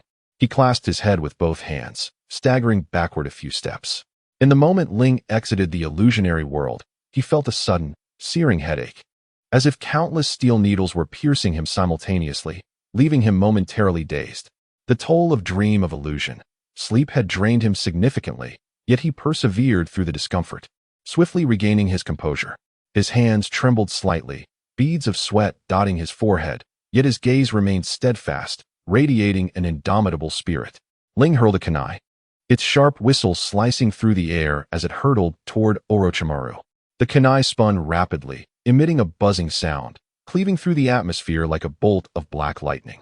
Orochimaru reacted swiftly, swinging his kusanagi sword with precision to deflect the kunai, the metallic clash ringing out sharply, sparks flying from the impact. Seizing the opportunity, Ling closed the distance, employing the Tai Chi martial art, his hands flowing gracefully like water, manipulating the surrounding air currents to deftly counter Orochimaru's assaults. Simultaneously, he channeled the water attribute chakra within him, merging it into his Tai Chi technique. Breath of water, first form, flowing fist. With each strike, he unleashed a force akin to crashing waves, distorting the air itself as it clashed against Orochimaru's swordplay. Kakashi, observing the unfolding chaos, was perplexed, unable to comprehend why Ling had suddenly turned against Orochimaru. His eyes were filled with confusion and concern, his brows knitted tightly together. Ling, retreat. Kakashi shouted. Leave this to me. Though Kakashi was bewildered, he understood Ling must have a profound reason. He cast one last glance at Ling, his eyes betraying a mix of trust and apprehension, before turning to withdraw. Orochimaru wore a peculiar grin, his form flickering like a specter, each movement seemingly devoid of substance. The Kusanagi sword glinted ominously as he struck, each thrust posing a lethal threat, the blade slicing through the air with a sibilant hiss. Utilizing the finesse of Tai Chi to dissipate Orochimaru's onslaught, Ling parried each attack, while seeking opportunities to counterstrike. Their exchange intensified, the ground beneath them pockmarked by their fierce engagement, dust swirling and debris scattering. Breath of lightning, second form, lightning dance. Ling drew his kunai, transforming into arcs of lightning that darted nimbly through the gaps in Orochimaru's strikes, his blade clashing against Orochimaru's sword, igniting fierce sparks with every encounter. The force of their clashes sending shockwaves through the surrounding mist. As Orochimaru's onslaught grew fiercer, he unleashed his hidden shadow snake hands. A multitude of serpents slithering from his sleeves, their robust bodies glistening with a sinister sheen, each serpent launching venomous spittle at Ling. The venom splattered onto the ground, eroding it into smoking craters. Ling, undeterred, swiftly employed breath of water, landform, vortex of reversal, conjuring a massive whirlpool before him, swallowing the toxic liquid, the noxious fumes mingling with the water, releasing a pungent odor. Suddenly, Ling spotted a flaw in Orochimaru's defense and transformed into 6 bolts of lightning, charging toward him. Breath of lightning, thunderclap, flash, sixfold. The flashes of lightning flickered with such speed that they were nearly imperceptible. Orochimaru hurriedly defended, his Kusanagi sword weaving an impenetrable barrier. Seizing this moment, Ling pivoted with the grace of Tai Chi, utilizing the principle of yielding to seize Orochimaru's sword from his grasp. Pointing the weapon at Orochimaru, Ling commanded, "Stand down." Feigning defeat, Orochimaru displayed a fatigued demeanor, his chest heaving and breath quickening as he turned to flee. At that moment, Obito had been silently observing from the sidelines. Once Orochimaru departed, he slowly approached Ling, emanating an icy aura, as though he were a walking ice cellar, freezing the very air around him. His steps were deliberate and slow, each footfall felt like a weight upon Ling's heart. "Humph, do you believe you can escape like this?" Ling gripped his sword tightly, facing Obito with unwavering resolve, unflinching. "You insolent brat, our reckoning is inevitable. I shall take my leave today, but mark my words. Our next encounter will be your demise." Obito scoffed, his laughter echoing like a wolf's howl on a frigid night, laced with derision and disdain. "How arrogant! Do you truly believe that with this sword you can stand against me?" Ling, refusing to engage further, swiftly gathered the scattered fragments of his broken ninja blade while Obito spoke, reclaiming each shard that lay strewn across the ground.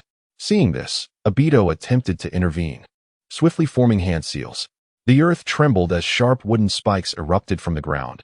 Thrusting toward Ling, Ling immediately assumed a combat stance, his sword trembling slightly, yet radiating an undeniable determination. Breath of water, fifth form, compassionate rain of heaven. Countless droplets coalesced into a curtain of water, repelling the wooden spikes. Upon witnessing his attack thwarted, Obito seethed with fury, once again forming hand seals to unleash fire release, great fire destruction. A colossal torrent of flames erupted from his mouth, roaring like a surging ocean, accompanied by waves of scorching heat that instantly severed Ling's escape route. Breath of thunder, third form, gathering thunder flash. Ling inhaled deeply, channeling the lightning chakra within him, and a formidable bolt of lightning shot forth from his hand, colliding with the fiery deluge, producing a deafening roar. The intertwining flames and lightning illuminated the entire battlefield. Breath of thunder, first form, thunderclap flash, divine speed. Seizing the moment when Obito was momentarily blinded by the radiance, Ling took advantage of the opportunity to transform into a flash of lightning, vanishing into the ruins and successfully retreating in safety. As Obito gazed in the direction Ling had departed, his eyes brimmed with murderous intent. A greater storm was quietly brewing. Chapter 19. What lies beneath your mask? After a fierce battle with Obito, Ling, weary yet resolute, set forth on the path back to Konoha. The afternoon sun filtered through the verdant canopy, casting dappled shadows upon the ground, resembling shattered dreams. A gentle breeze rustled the wild grasses by the roadside, whispering tales of the thrilling conflict. As he walked, Ling's gaze was suddenly captivated by a pond nearby, where lotus roots emerged partially from the crystal-clear water. The roots, plump and adorned with a delicate pink hue, appeared as though veiled in gossamer, exuding a refreshing aroma. Intrigued, Ling called out to Kakashi beside him. Kakashi, look at those lotus roots. We should gather some. They possess great utility. Kakashi, puzzled, scratched his head, his silvery locks swaying slightly with the motion. He peered into the pond, then back at Ling, confusion evident in his eyes, yet he complied, helping Ling collect the roots. As they pulled the lotus roots from the mud, fine white strands glimmered in the sunlight, resembling delicate spider silk. Harvesting the roots proved to be no simple task. The pond's muck was both soft and deep, each step feeling as though an invisible hand were tugging at them. Ling and Kakashi rolled up their pant legs and stepped into the chilly water, which lapped at their ankles, while the mud encased their calves. They carefully navigated to locate the roots, exerting themselves to extract them from the mire.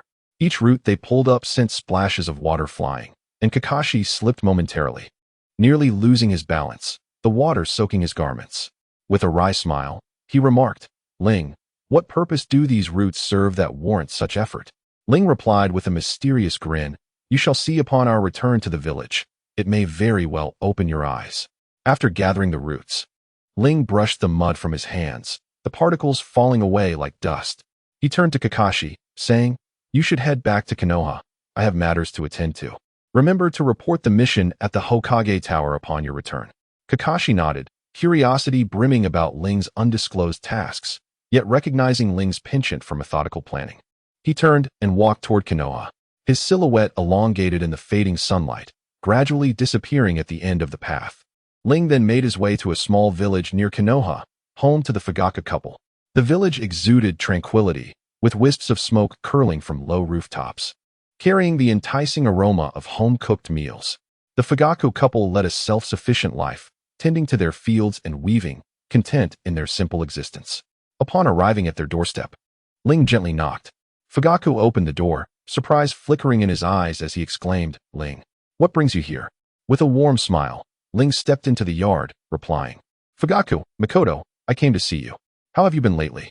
Mikoto hurriedly brought out tea, cheerfully stating, We are well, all thanks to you. Our lives here are peaceful. Ling settled down and sipped the tea, its warmth soothing his throat. He spoke slowly, Fugaku, Mikoto, Sasuke is in good hands. He is currently in Konoha, alongside the Uchiha Izumi I managed to protect. Both are safe, and Izumi has awakened her Mangekyo Sharingan, her power formidable. The couple's eyes widened in astonishment and relief upon hearing this. Ling continued, Currently, Itachi is acting as a spy within the Akatsuki. I have arranged for him to send updates regularly. Sasuke is resolutely training to eliminate the masked man controlling Itachi, making significant progress each day. With that, Ling's eyes shimmered as he revealed his own Mangekyo Sharingan, the mesmerizing petals rotating gracefully, emanating a potent aura that seemed to narrate the tale behind his strength. He then performed a forbidden technique, manipulation of spirits, causing the air around them to tremble with an unseen force, an odd wave rippling through the atmosphere, making nearby flora sway gently. Fugaku, observing this unfamiliar technique, furrowed his brow and inquired, Ling, this technique is quite peculiar. I have never seen anything like it. Ling nodded slightly, explaining earnestly, Fugaku, in combat, victory remains the ultimate goal. My techniques may appear strange, yet if they can vanquish the enemy, they are effective. Even seemingly underhanded tactics, like tossing a cactus at an opponent, can become pivotal when employed at the right moment. Fugaku contemplated this, his eyes narrowing thoughtfully. Although he did not voice his approval, a glimmer of acceptance shone through. Ling added, With the skills I currently possess, I can ensure your safety. Should danger arise, remain calm. I will be there at the first opportunity. The Fugaku couple felt a surge of gratitude and reassurance. After exchanging pleasantries for a while longer, Ling bid farewell and resumed his journey back to Konoha. Upon returning, Ling proceeded directly to the Hokage Tower to report his mission. Upon entering the building, he spotted Kakashi recounting the details of his battle with Obito to the third Hokage. Kakashi's expression was grave as he described, That villain is exceptionally powerful. Proficient in various jutsu, particularly wood release and fire release, which caused us considerable trouble. His wood release can instantaneously thrust sharp wooden spikes from the ground, while his fire release unleashes torrents of flames, nearly overwhelming us. Ling approached and, alongside Kakashi, elaborated on the situation in detail. The third Hokage's countenance grew solemn, and he sighed, I did not anticipate such a formidable adversary. This matter may prove troublesome. Ling, do you have anything further to add? Ling cast his gaze downward, his thoughts flickering. He was aware of Obito's true identity and all pertinent information, yet refrained from disclosing it at this moment, simply stating, Lord Third, the enemy is indeed challenging. We will continue to monitor his movements. His motives appear intertwined with ancient relics and mysterious powers. We shall pursue this lead further. After exiting the Hokage Tower, Ling honored his promise and invited Kakashi to enjoy ramen together. Inside the ramen shop, steam wafted through the air, the aroma intoxicating. The wooden chairs were arranged neatly, and the decorative paintings on the walls imbued the small establishment with warmth. Kakashi, undeterred, prepared to remove his mask to eat. Ling gazed at Kakashi's face, curiosity piqued, and asked, Kakashi, what lies beneath your mask? Is it thick lips, buck teeth, or perhaps a cherry-red mouth? Kakashi, momentarily speechless, rolled his eyes and replied, Ling, could you refrain from such trivialities? His voice, muffled by the mask, carried a hint of exasperation. Ling, undeterred, continued teasing. Perhaps when you smile, a piece of vegetable clings to your teeth. Kakashi nearly choked with laughter, taking a sip of tea to regain his composure. Just then, Izumi entered the shop. Her steps were light, and her eyes sparkled. Upon seeing Ling and Kakashi, she smiled softly. You are both here. Ling and Izumi exchanged updates on their recent lives and Sasuke's progress. Izumi mentioned how diligently Sasuke trained, rising before dawn to practice his jutsu, often forgetting to eat, prompting her to remind him regularly. Once their conversation concluded, they realized Kakashi's bowl was already empty. Seizing the opportunity while Ling and Izumi conversed, Kakashi had swiftly departed, leaving only a hasty silhouette behind. After finishing their ramen, Ling and Izumi headed towards the Uchiha clan's territory. Along the way, Izumi recounted her Mangekyo Sharingan abilities. Her voice melodious. My left eye grants the power to create an illusory realm, ensnaring foes in endless hallucinations, blurring the line between reality and illusion. My right eye allows me to conceal my form, striking unexpectedly, delivering a fatal blow in the shadows. Ling also shared his eye technique, my dream of illusion, which can ensnare enemies within a phantasmal dreamscape. The technique, break of illusion, can shatter this dream and inflict profound psychological damage upon foes, rendering them temporarily incapacitated in battle. As the conversation deepened, they unwittingly arrived at Sasuke's residence. Ling called for Sasuke, and the three of them ventured to the training grounds of their clan. Standing in the center of the training field, Ling took a deep breath and proclaimed, Today, I shall teach you the art of Tai Chi, a martial discipline that embodies the principle of yielding to overcome force, which will greatly enhance your combat skills. Tai Chi emphasizes the control of motion through stillness and the softening of hardness. It may appear gentle and feeble, yet it conceals boundless strength. As he spoke, Ling commenced his demonstration. His movements flowed like water, seamlessly blending hardness and softness, with each posture exuding formidable power, as if he were harmoniously entwined with the surrounding air. Sasuke and Izumi watched intently, their eyes brimming with curiosity and anticipation, eager to embark on this exploration of the enigmatic world of martial arts alongside Ling. Chapter 20. Reshaping the Flesh. Ling had been diligently instructing Izumi and Sasuke in Tai Chi at the Uchiha training grounds for several consecutive days. The morning sunlight bathed the training area, casting a golden hue upon the silhouettes of the three. Ling's movements were precise and fluid, each gesture imbued with profound strength and technique, while Izumi and Sasuke focused intently on mirroring him. Izumi's progress was nothing short of astonishing. In just a few days, her comprehension of Tai Chi reached an extraordinary level. During their sparring sessions, each punch and palm push she executed was perfectly timed and powerfully executed, causing the surrounding air to tremble subtly with her energy. At times, her attacks were so fierce that even Ling found himself struggling to defend against them.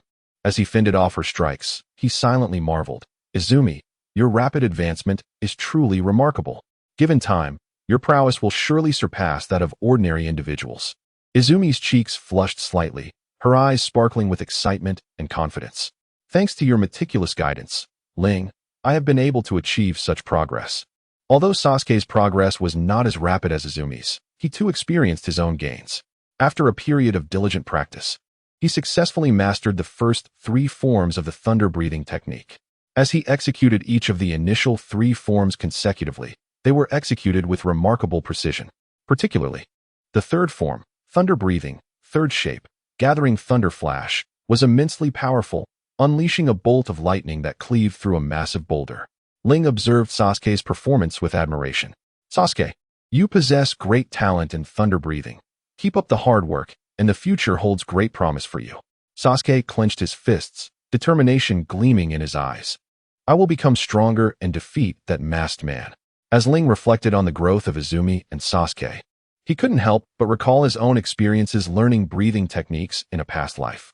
Back then, he had dedicated several months to mastering these techniques. Countless days and nights were spent in the mountains and beside waterfalls, continually pushing his limits. Fortunately, those efforts bore fruit upon arriving in this world.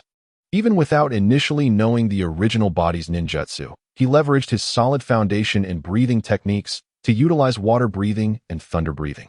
Additionally, being an avid fan of various animated series, he quickly grasped Black Flash and Overload, propelling himself from a mere pinnacle of J-Nin's strength to the threshold of Kaga level, qualifying him to confront Obito. However, at that time, his Kaga-level abilities paled in comparison to Obito's overwhelming might. Ling lacked the Mangekyo Sharingan and found himself nearly powerless against Obito's formidable strength. In a bid for survival, he reluctantly underwent the transplantation of a 3-Tomo Sharingan, a decision that would inadvertently lay the groundwork for future encounters. Now, possessing the Mangekyo Sharingan along with formidable skills such as Spirit Summoning and Storm of Pear Blossoms, Ling had truly reached Kaga-level strength, even managing to momentarily suppress Obito during combat. As Ling reminisced about these past experiences, he unknowingly returned to his residence, Nayue's home. The moment he opened the door, a piercing scream shattered the tranquil air. Nayue, hearing the commotion, assumed something was amiss with Ling and swiftly emerged, assuming a combat stance, her eyes scanning the surroundings with caution. Following Ling's terrified gaze, Nayue spotted a spider slowly crawling in the corner. With an expression of incredulity, she gently picked up the spider and brought it before Ling, exclaiming with a mix of amusement and exasperation, "Seriously? You, a grown man, are afraid of this?" Ling's face turned pale, his body trembling slightly as he hurriedly urged Nayue to remove it. "Please, get it away. I'm terrified of that thing." Nayue, finding joy in teasing him, not only refused to remove it, but also waved the spider in front of him. Ling darted left and right in panic, and the two spent the evening in playful chaos, their laughter echoing throughout the house. The following day, sunlight streamed through the window. After completing his morning routine, Ling sought out Kakashi for assistance. Kakashi lay beneath a tree, leisurely engrossed in his copy of Makeout Paradise. Upon hearing Ling's request, he nonchalantly declined without lifting his gaze. "Sorry, I'm not in the mood to be bothered today." Ling's eyes gleamed with mischief as he proposed. "What if I treat you to ramen?" At the mention of ramen, Kakashi's eyes lit up instantly. He promptly closed his book and stood up. "Since you're being so generous, I suppose I can reluctantly help you out." The two made their way to the lakeside of the Uchiha clan grounds. Gathering the lotus roots they had previously collected into a sizable pile, the roots interlaced and releasing a faint, pleasant aroma. Ling and Kakashi took a portion of the roots and began to mash them into a fine powder. They procured 2 flat stones, placing the roots in between, and pressed down with force. With continued effort, the roots gradually transformed into a delicate powder, eventually forming a substantial mound of lotus flower that glistened softly in the sunlight. Ling then summoned Nayue, instructing her to possess the mound of lotus flower. Once she did so, she attempted to move but found her actions sluggish and unresponsive. As if bound, Ling scratched his head in confusion, uncertain of the issue at hand. At that moment, Kakashi suddenly recalled the crystal of lingering thought, exclaiming, "Could it be lacking core energy, similar to the crystal of lingering thought?" Ling's eyes brightened with realization. Of course, he carefully sliced off a small piece from the crystal, intending to merge it with the lotus flower, but hesitated, concerned about potential mishaps.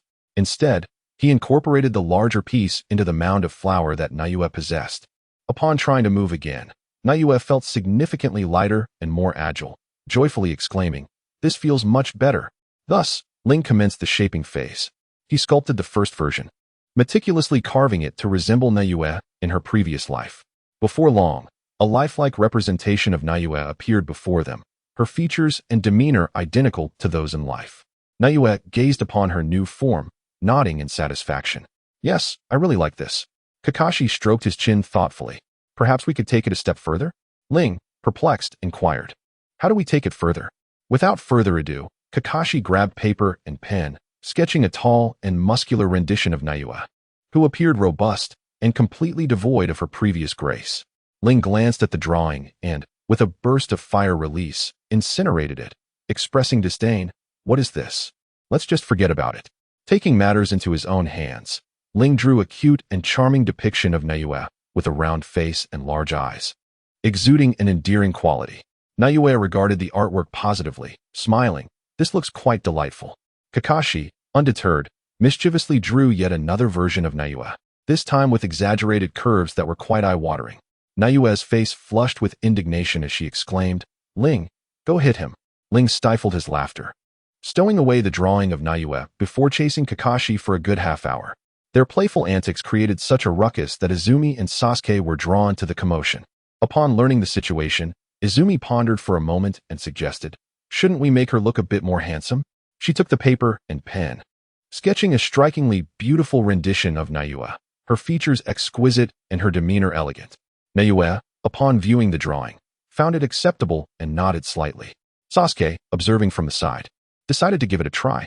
Trembling slightly, he picked up the pen and painstakingly created a portrait of Naoya. When everyone examined it, they were left speechless. The proportions were off, and the facial features were distorted. Ling couldn't help but quip, why not draw a version of Naoya with dark circles under her eyes, nostrils flared, and a missing tooth? Naoya, incensed, smacked Ling on the back of the head, scolding, and you stop talking. After much deliberation, they ultimately decided to adopt the first version as their final choice. However, Naoya's physical form remained insufficiently stable, requiring ample time to solidify. Consequently, Ling, Quan, Kakashi, and Sasuke formed a circle, consecutively unleashing their fire techniques. Ling's flames were intensely fierce, Quan's emitted a lively energy, Kakashi's were precise and powerful, while Sasuke's were infused with explosive vigor. The four forms of fire intertwined, creating a colossal flame shield that enveloped Naoya's body. As the flames roasted, Naoya's form gradually became more stable, her outline sharpening with clarity. After laboring until dusk, they finally completed the complete reconstruction of Naoya's physical form. Observing the remaining lotus roots, Ling picked up a segment and exclaimed with excitement, with so many lotus roots, let us indulge in a hot pot. Upon hearing this, Naoya became alarmed and scolded Ling. Do you even consider what I was made from? Following her words, she chased Ling for half an hour, delivering playful blows as he ran while begging for mercy. The others watched on, laughing heartily, their mirth echoing throughout the Uchiha clan, adding a touch of joy to the tranquil night. Chapter 21. The Uchiha's Great Flying Kick. After being relentlessly pursued and pummeled by Natsuki for half an hour, Ling was utterly exhausted, gasping for breath as if his legs were filled with lead. Each step felt like an arduous task. His chest heaved violently, and he wore an expression of helplessness mixed with pleading, shouting at the top of his lungs. I'll treat everyone to ramen. Is that acceptable? If I keep running like this, my legs will surely break. Only then did Natsuki halt, arms crossed, beads of sweat glistening on her forehead. With a huff, she replied, now you're talking some sense. If you had said this earlier, you wouldn't have ended up getting beaten up. Thus, the five of them made their way to Ichiraku Ramen. A gentle breeze caressed them, and the lanterns lining the streets swayed in the wind, casting a warm, golden glow that illuminated their faces. Sasuke continued to mutter about Ling's earlier predicament, his tone and demeanor suggesting he was recounting an uproarious farce, causing Izumi to laugh uncontrollably, her laughter ringing like silver bells in the night sky. Ling shot a mock glare at Sasuke, feigning anger, yet the corners of his mouth betrayed a slight smile. After all, such light-hearted camaraderie was particularly precious in the tumultuous world of ninjas. Inside Ichiraku Ramen, the warmth and familiar aroma enveloped them, instantly dispelling their fatigue. The wooden tables and chairs were neatly arranged, and the decorative paintings on the walls added a touch of warmth to the quaint establishment. The owner greeted them enthusiastically, a genuine smile illuminating his face, and soon steaming bowls of ramen were placed before them. Ling settled next to Kakashi once more, his eyes darting mischievously as he resumed his inquiries. Kakashi, what lies beneath that mask of yours? Can't you satiate my curiosity just a little? Perhaps you possess a breathtakingly handsome face hidden away. It would be a shame to keep it concealed. Kakashi rolled his eyes, exasperated, muttering to himself about how many times he had been asked that question. After all, it was merely a nose and a mouth. What was there to see? Yet Ling pressed on, leaning closer to Kakashi, insisting, maybe you're hiding some monumental secret beneath that mask. Like, perhaps you are actually a woman, afraid of being discovered. Hence the mask. Kakashi, feeling a headache coming on, merely pointed in a random direction, saying, look over there. What is that? Ling scoffed, his wit sharp as he retorted. You can't fool me. Don't think you can change the subject. If you don't satisfy my curiosity today, I won't enjoy this ramen at all. Their playful banter drew the attention of other diners, who wore amused expressions, unable to stifle their laughter. A nearby child pointed at them, giggling joyfully. Such innocent laughter filled the small restaurant with a delightful atmosphere. Amidst their chatter, Natsuki's expression suddenly shifted, her eyes narrowing with caution as she scanned the distance. In a hushed tone, she remarked, something's amiss. Several shadows have infiltrated the Hidden Leaf Village. It seems they are headed towards the Hyuga clan. Ling's heart sank, realizing the gravity of the situation. He immediately stood, his demeanor serious, addressing the group. Natsuki, you're coming with me. Izumi, take Sasuke back to the Uchiha clan. Be careful along the way and avoid any mishaps. If you encounter danger, send a signal, and I will come as swiftly as I can. Kakashi, seek out Marino Ibiki and have him bring more personnel for support. Speed is of the essence. Remember, swiftly. With that, he summoned his chakra, lightly pushing off the ground, and sped towards the Hyuga clan's territory, with Natsuki closely following. Their figures vanished into the night like a gust of wind. Upon arriving at the Hyuga compound, an eerie silence enveloped the surroundings, the moonlight casting mottled shadows on the rooftops, shrouding the area in a mysterious veil. Suddenly, several shadows darted into the Hyuga residence, swiftly abducting the young Hinata, who was still in her infancy. In broad daylight, it was shocking to witness such nefarious deeds. Without hesitation, Ling propelled himself forward like a bolt of black lightning, shouting, Uchiha's great flying kick. The immense force sent the assailant flying, their body arcing through the air, crashing into several walls with a tremendous roar, causing the structures to collapse and dust to billow, creating a battlefield-like chaos. This commotion thoroughly startled the Hyuga family. By the time they arrived, the scene was one of utter disarray, with fallen walls and debris scattered everywhere. All they saw was Hinata being cradled by Hyuga Hayashi, who wore a grave expression as he declared, an intruder has abducted Hinata.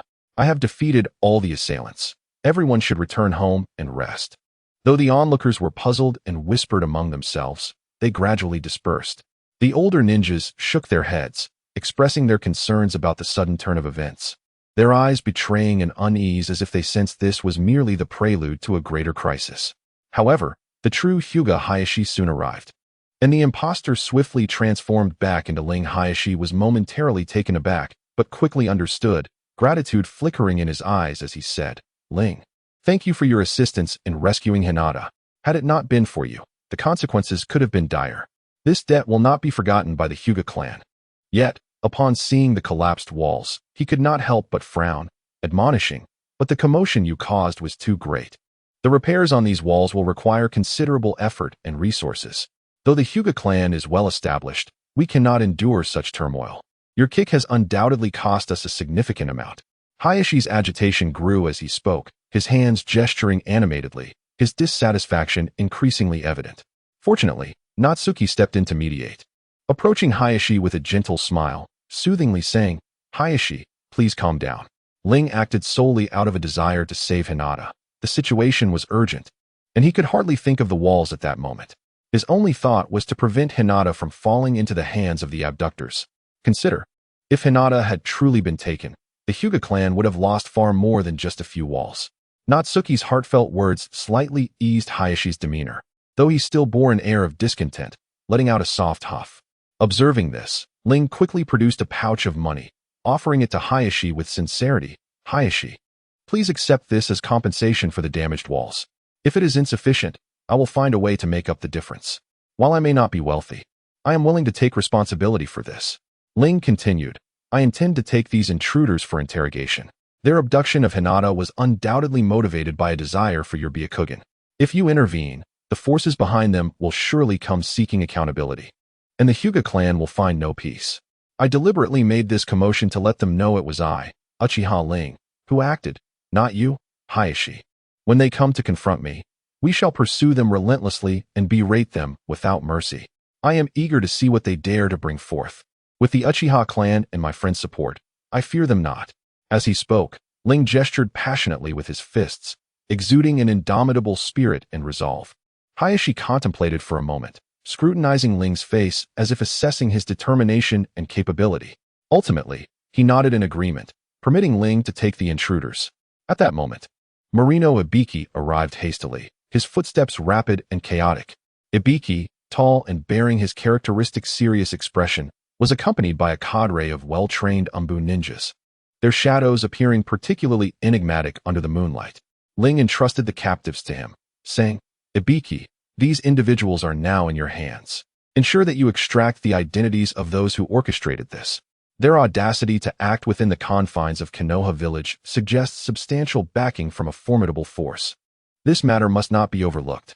I harbor suspicions that the conspiracy behind this could pose a significant threat to the safety of our entire village. So you must proceed with utmost caution. These miscreants may have undergone specialized training, rendering them reluctant to divulge information, thus requiring your utmost ingenuity.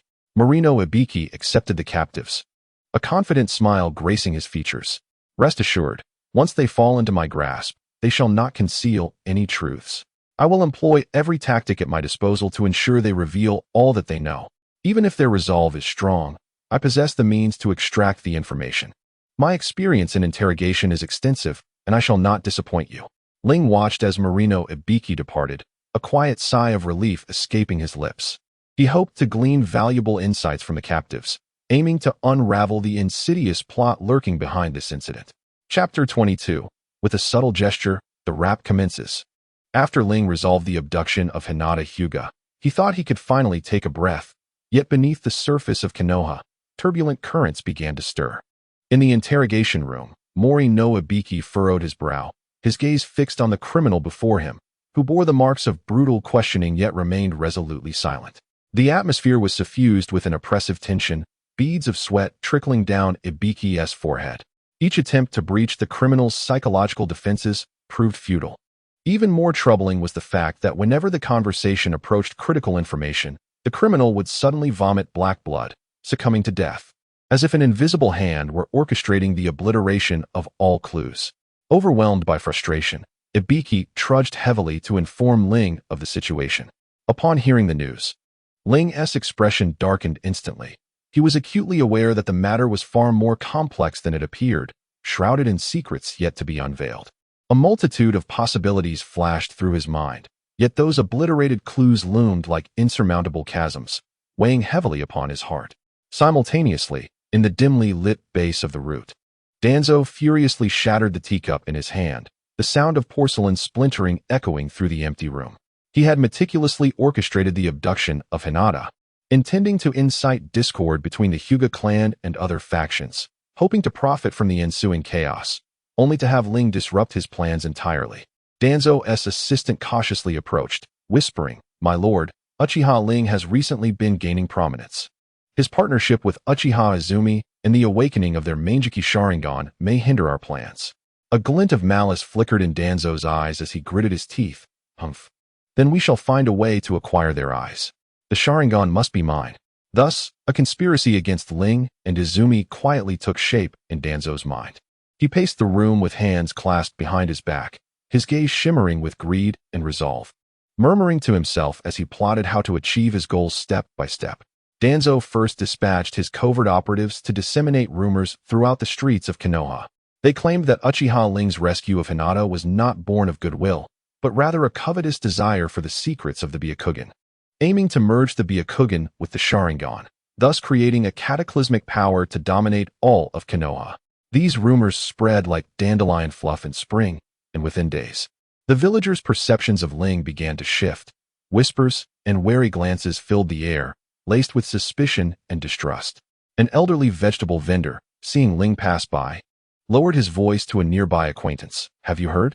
Uchiha Ling has ulterior motives." Young ninjas, upon hearing the rumors, furrowed their brows. casting doubt on a comrade with whom they had once fought side by side. Sensing the unusual atmosphere, Ling convened with Natsuki at the Uchiha compound to strategize. Natsuki, her face flushed with indignation, exclaimed, "This is clearly the work of someone scheming behind the scenes to tarnish our reputation. We cannot remain passive." Ling stroked his chin thoughtfully. "I suspect it is likely Danzo. He has long harbored ill intentions towards the Sharingan, and has been up to no good for some time. It is highly probable he is stirring trouble once again. Yet, he operates with such secrecy that we must find a way to secure undeniable evidence." Before they could devise a countermeasure, a new predicament arose. The envoy from the Cloud Village swaggered into Konoha, led by a burly ninja named Akira, whose brutish demeanor was matched only by his arrogance. Accompanied by a retinue clad in the distinctive garb of the Cloud Village, he marched directly to the Hokage building. Demanding an explanation from Konoha, he claimed that the kidnappers of Hinata were rogue ninjas from the Cloud Village, and that Konoha had acted without permission, thereby breaching the established order. With arms crossed and a haughty expression, Akira bellowed, "Listen well, Konoha. You must provide us with an explanation, or this matter will not end here. You have unjustly dealt with our ninjas, thinking you can bully the Cloud Village." Upon receiving the news, Ling rushed to the scene, his temper flaring at the sight of the audacious Cloud ninjas. Taking a deep breath, he exclaimed, "How dare you? Do you truly believe you have the right to complain?" With a mere gesture, the rap commenced, his words flowing with astonishing speed, his thoughts racing like lightning. Each syllable striking like a bullet aimed at the vulnerabilities of the Cloud ninjas. "You claim to uphold order while your own ninjas defect and commit crimes in our village. We intervened to stop them, and yet you accuse us? You come here to flaunt your authority, thinking Konoha is an easy target? You assert that we have dealt with your rogue ninjas, yet those very ninjas committed heinous acts in Konoha, abducting the young Hinata and coveting her Byakugan. Should you not first reflect on your inability to control your subordinates?" As he spoke, Ling circled the Cloud ninjas, his piercing gaze scrutinizing them, as if uncovering the vileness hidden within. His eloquent rhetoric flowed like a cascade of blossoms, sharp yet humorous. As he recounted the Cloud Village's transgressions over the years, their oppression of weaker villages, their disruption of peace, each point substantiated with irrefutable evidence. "You speak of rules, yet have you ever adhered to them? Time and again, you have exploited the so-called rules to satisfy your own desires. Years ago, in your quest for the Byakugan, you instigated war along the borders, resulting in the deaths of countless innocents. Children lost their parents, the elderly lost their children, and villages were reduced to rubble. You have yet to pay that blood debt, yet you dare to come here to seek retribution? Have some shame. You claim we have broken the rules. Yet your rogue ninjas infiltrated Konoha, attempting to seize the Byakugan. What of that?" Ling's fervor escalated, his voice rising in intensity, drawing nearby villagers and ninjas to gather around, listening with righteous indignation to his rebuke of the Cloud Village's actions. Initially, Akira and his companions wore expressions of disdain, attempting to counter Ling's assertions, but he would not grant them the opportunity.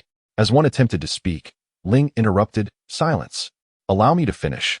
He continued, "You Cloud ninjas have long relied on brute force to oppress others, believing your strength grants you impunity.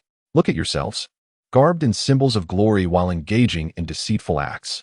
If you can provide a reasonable justification today, I, Ling, will offer you an apology without hesitation. But do you have one?" Feigning composure, Akira scoffed, "Cease your nonsensical babble. The Cloud Village has always acted with integrity. Do not slander us." Ling swiftly retorted, "Integrity? If you were truly honorable, you would not harbor rogue ninjas, nor would you come to Konoha to create chaos. Your so-called integrity is nothing but the logic of a thief, preying on the weak. Look around you. Who among you does not bully others under the guise of strength? You are here merely to find an excuse to instigate conflict, to reignite war and expand your territory. Do not think we are oblivious to your intentions." Akira's face flushed with a mix of embarrassment and anger, his forehead veins bulging, while his subordinates wore expressions of awkwardness, their previously arrogant demeanor significantly diminished. Though he yearned to retort, Akira found himself bereft of compelling arguments, only able to stew in frustration. Ling pressed on. "If the Cloud Village truly possessed the capability, you would manage your own ninjas properly, preventing them from bringing disgrace upon themselves. If you persist in this matter, do not blame Konoha for being unyielding. We cherish peace, yet we are not afraid of conflict. Should it come to blows, you may find that the Cloud Village will not emerge unscathed. After several hours of heated debate, the leaders of Yunin Village wore expressions that fluctuated between shades of green and white, their hearts brimming with a mixture of anger and frustration. Yet they found themselves at a loss for words. They were rendered speechless by Ling's arguments, left only to stare blankly. Ultimately, unable to endure Ling's relentless barrage any longer, they departed with flushed faces, retreating in disarray. As Ling observed their vanishing figures, he couldn't resist a playful remark. Before you came to hold me accountable, you were so full of pride. Now, after the confrontation, your parents' fates hang in the balance. With such limited capabilities, how dare you cause a ruckus in Konoha? The surrounding Konoha ninjas gathered, casting admiring glances at Ling. Whispers of praise floated through the air. Brother Ling is truly formidable, managing to bring those fellows from Yunin Village to heel. Having resolved the issues with Yunin Village, Ling had just begun to relax when he received intelligence indicating that Danzo seemed to be orchestrating some significant maneuvers. He understood well that his contest with Danzo was only just beginning. Returning to his quarters, he sat by the window, gazing at the night sky, and contemplated the potential next moves of Danzo, as well as how to navigate the impending crisis that loomed ahead. Chapter 23. A Silver Tongue and Floral Aroma. The sunlight in Konoha invariably arrives with exceptional punctuality. Sasuke, with a lightweight satchel slung over his shoulder, briskly entered the ninja academy. The academy teemed with youthful exuberance. On the training grounds, younger students practiced shuriken throws, their joyous laughter reverberating through every corner of the campus. Sasuke proceeded directly to the classroom, his posture erect and his raven hair swaying gently with each step, drawing the attention of many classmates. He settled into a window seat in the back row, quietly retrieving his books. Sunlight streamed through the window, casting a warm glow upon his desk. At that moment, the classroom door burst open with a resounding crash as Naruto Uzumaki stormed in. Naruto's face radiated a brilliant smile, his golden hair resembling a fiery blaze under the sun's rays. His visage bore the characteristic whisker marks, and his eyes crinkled into crescent moons when he grinned. Naruto spotted Sasuke immediately and rushed to his side, placing his hands on the desk and exclaiming with effusive enthusiasm, "Hey there, I'm Naruto. We're classmates now. I'm going to be Hokage someday, so you just wait and see." Sasuke glanced up at Naruto's vivacious demeanor, a faint smile gracing his lips. He responded softly, "I'm Sasuke. It's a pleasure to meet you." From that instant, the seeds of their friendship were sown, embarking on a journey filled with challenges and aspirations at the Ninja Academy. Naruto invariably involved Sasuke in various training exercises, sharing his dreams and adventurous schemes. Sasuke, in turn, gradually became more outgoing under Naruto's infectious enthusiasm. Together, they toiled on the academy grounds, striving to become exceptional ninjas. Concurrently, Ling sat in the courtyard of his family's estate in the Uchiha district. The courtyard was adorned with cherry blossom trees, and a gentle breeze caused pink petals to flutter down like a floral rain. Ling held a letter from Itachi, dispatched from the Akatsuki organization, his gaze drifting slowly across the parchment. In the letter, Itachi detailed his experiences within Akatsuki. Initially, Itachi sought to acquire intelligence beneficial to Konoha, divulging information about Sasori and Kakazu to Orochimaru. Unexpectedly, Orochimaru developed a keen interest in the source of the information. After investigation and probing, he ultimately identified Ling reluctantly. Itachi shared all the intelligence provided by Ling with Orochimaru. Upon encountering the information concerning the masked man, Ling paused momentarily before erupting into hearty laughter. It turned out that, to prevent information leaks, Ling had deliberately written the name Uchiha Obito in traditional Chinese characters. Orochimaru and Itachi scrutinized the characters for an extended period, yet remained clueless. They racked their brains, unable to decipher the meaning, assuming it was some profound code created by Ling, further augmenting their admiration for him. Ling doubled over with laughter, muttering to himself, "Let them rack their brains trying to figure it out. It's Chinese, and traditional at that. There's no way they can crack it so easily. Let them ponder it." With that thought, Ling's spirits lifted, and he decided to venture out for a stroll to unwind. Ling meandered through the streets of Konoha, where bustling markets teemed with people, exuding an atmosphere of vitality. Stalls lined both sides of the street, offering an array of goods. Fresh fruits, vibrant in color and emitting enticing aromas. Exquisite ninja tools, gleaming under the sunlight, and delectable snacks, drawing crowds of customers eager to sample the treats. Ling navigated the throng, savoring the rare tranquility and contentment. However, the serenity was soon disrupted. In the distance, Ling spotted Akira approaching menacingly with a group of individuals. Akira, a burly figure with a face etched with brutality, was accompanied by several equally menacing Cloud Village ninjas. The leader of the group exuded an arrogant demeanor, his eyes betraying a repugnant sense of entitlement. Akira's eyes flashed with a glint of malice upon seeing Ling, and without hesitation, he unleashed a torrent of invective. "You scoundrel! You escaped me last time, but this time I'll make sure you regret it. You'll be begging for mercy." His voice, shrill and piercing, shattered the lively atmosphere like a shard of glass. A flicker of coldness flashed in Ling's eyes as he instantly ramped up his verbal assault. Continuing his tirade, he bellowed at the top of his lungs, "Utter nonsense. Take a good look at yourself in the mirror. With your looks, you dare to swagger in front of me? Last time, I verbally eviscerated you, and you slunk back to Cloud Village with your tail between your legs. Have you forgotten what you are? What's wrong? Did Cloud Village run out of people? Sending a bunch of losers to embarrass yourselves. Do you really think Konoha is easy to bully?" Ling's voice, resonant and powerful, reverberated like a resounding bell, drawing curious gazes from the crowd. Some even paused to witness the impending confrontation. Cloud Village is nothing but a garbage disposal, breeding rogue ninjas and miscreants. You can't even control your own subordinates, yet you have the audacity to cause trouble in Konoha. Have you no shame? With your capabilities, you're nothing but pariahs despised by everyone in the ninja world. You dare to bare your fangs at me? I'll teach you some manners today." Ling advanced while hurling insults, his gaze unwavering and piercing, like daggers aimed at his adversaries. Akira and his companions felt their hearts palpitate under his stern gaze. "You bunch of idiots. You're always up to no good, resorting to petty theft and trickery. Last time, you failed to abduct anyone, and now you're back for more? Is Cloud Village too comfortable, leaving you with nothing better to do? If you're so capable, go fight Akatsuki. Bullying Konoha is hardly an accomplishment. Pooh." From top to bottom, Cloud Village is filled with cowards who prey on the weak and fear the strong. Ling grew increasingly animated, his voice escalating, drawing a larger crowd. The onlookers were captivated by Ling's incisive words, expressing their disapproval of Cloud Village's actions. Some whispered, "Cloud Village is going too far, always causing trouble for Konoha." Others commented, "This Ling is amazing, his insults are so satisfying." Akira and his companions turned crimson with rage, their bodies trembling with fury. Their faces swelled like ripe tomatoes, and veins bulged on their foreheads like angry serpents. They attempted to retort, but Ling's words cascaded like a torrent, offering no respite. They could only glare, their hearts bursting with frustration. In the end, Akira and his companions, consumed by shame and indignation, could no longer contain their rage. They unsheathed their weapons and charged towards Ling. Akira brandished a massive battle axe, which arced through the air with a resounding whoosh. His ninja companions followed suit, some wielding sharp kunai, others forming hand seals to unleash ninjutsu. The air crackled with tension. Ling scoffed, calmly adopting the Tai Chi starting posture.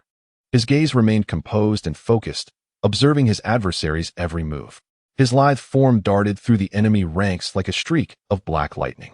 With a gentle wave of his arm, like a soothing spring breeze, he skillfully diffused the enemy's fierce attacks.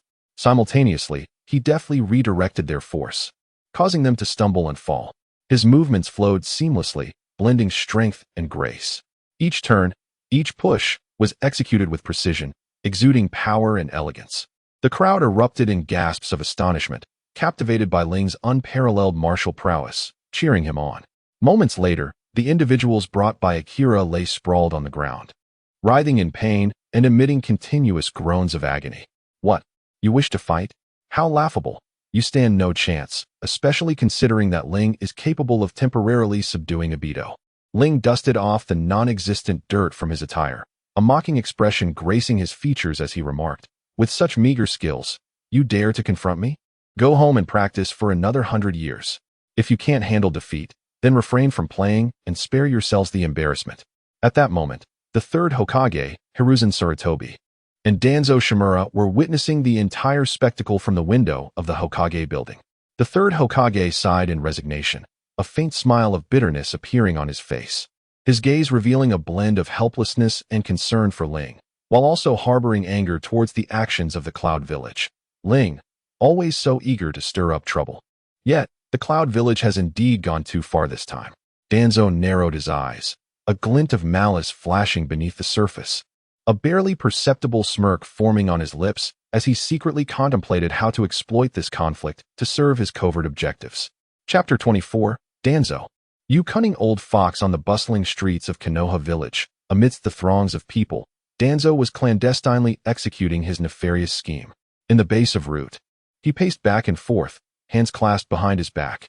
A sinister smile gracing his features as he addressed his subordinate. The rumors have effectively embroiled Uchiha Rin in public controversy. Now, it is time for him to experience my might.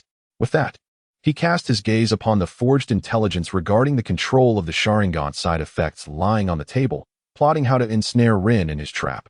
Meanwhile, Rin was engaged in a strategic discussion with Naizuki, Izumi, and Kakashi at the Uchiha clan grounds, deliberating on how to respond to the current predicament. Rin's expression was grave as he analyzed. The recent rumors circulating in the village are relentless. There must be someone orchestrating this, and I suspect it is Danzo. He has always coveted the Sharingan, and may be scheming something sinister. Izumi nodded in agreement. I share your suspicion. He has been up to no good over the years, and we must remain vigilant. Kakashi leaned against the wall, hands in his pockets, contemplatively stating, regardless of whether it is him or not, we must be fully prepared. At that moment, Rin received an anonymous letter containing detailed intelligence about the control of the Sharingan side effects, indicating a location at an abandoned outpost outside Konoha Village. Upon reading the letter, Rin furrowed his brow. Naizuki leaned closer, questioning. This information seems suspicious. Could it be a trap? After a moment's contemplation, Rin replied, I too find it dubious. Yet the secret of the Sharingan is vital to us. We cannot let this opportunity slip away. Naizuki, seeing the determination in Rin's eyes, nodded. All right, I will accompany you. Rin turned to Izumi and Kakashi, stating, Naizuki and I will investigate. You two remain on standby in the village. If anything happens to us, you must provide timely support. Izumi looked at Rin with concern. It's too dangerous. Why not let me go with you? Rin shook his head. No? Naizuki has just been revived. I must protect her closely. You possess the Mangekyo Sharingan. Remaining in the village allows you to better safeguard everyone. Kakashi frowned, clearly disapproving. This is too risky. What if you encounter danger? Rin quickly interjected, Kakashi, I understand your concern. How about this? If we return safely, I will treat you to a month's worth of ramen, with extra chashu and narutomaki at every meal. Kakashi's eyes lit up at the offer, hesitating for a moment before finally nodding. Very well, but you must be cautious. With that, Rin and Naizuki departed the village, making their way to the abandoned outpost. The atmosphere was tense as they contemplated the dangers that lay ahead.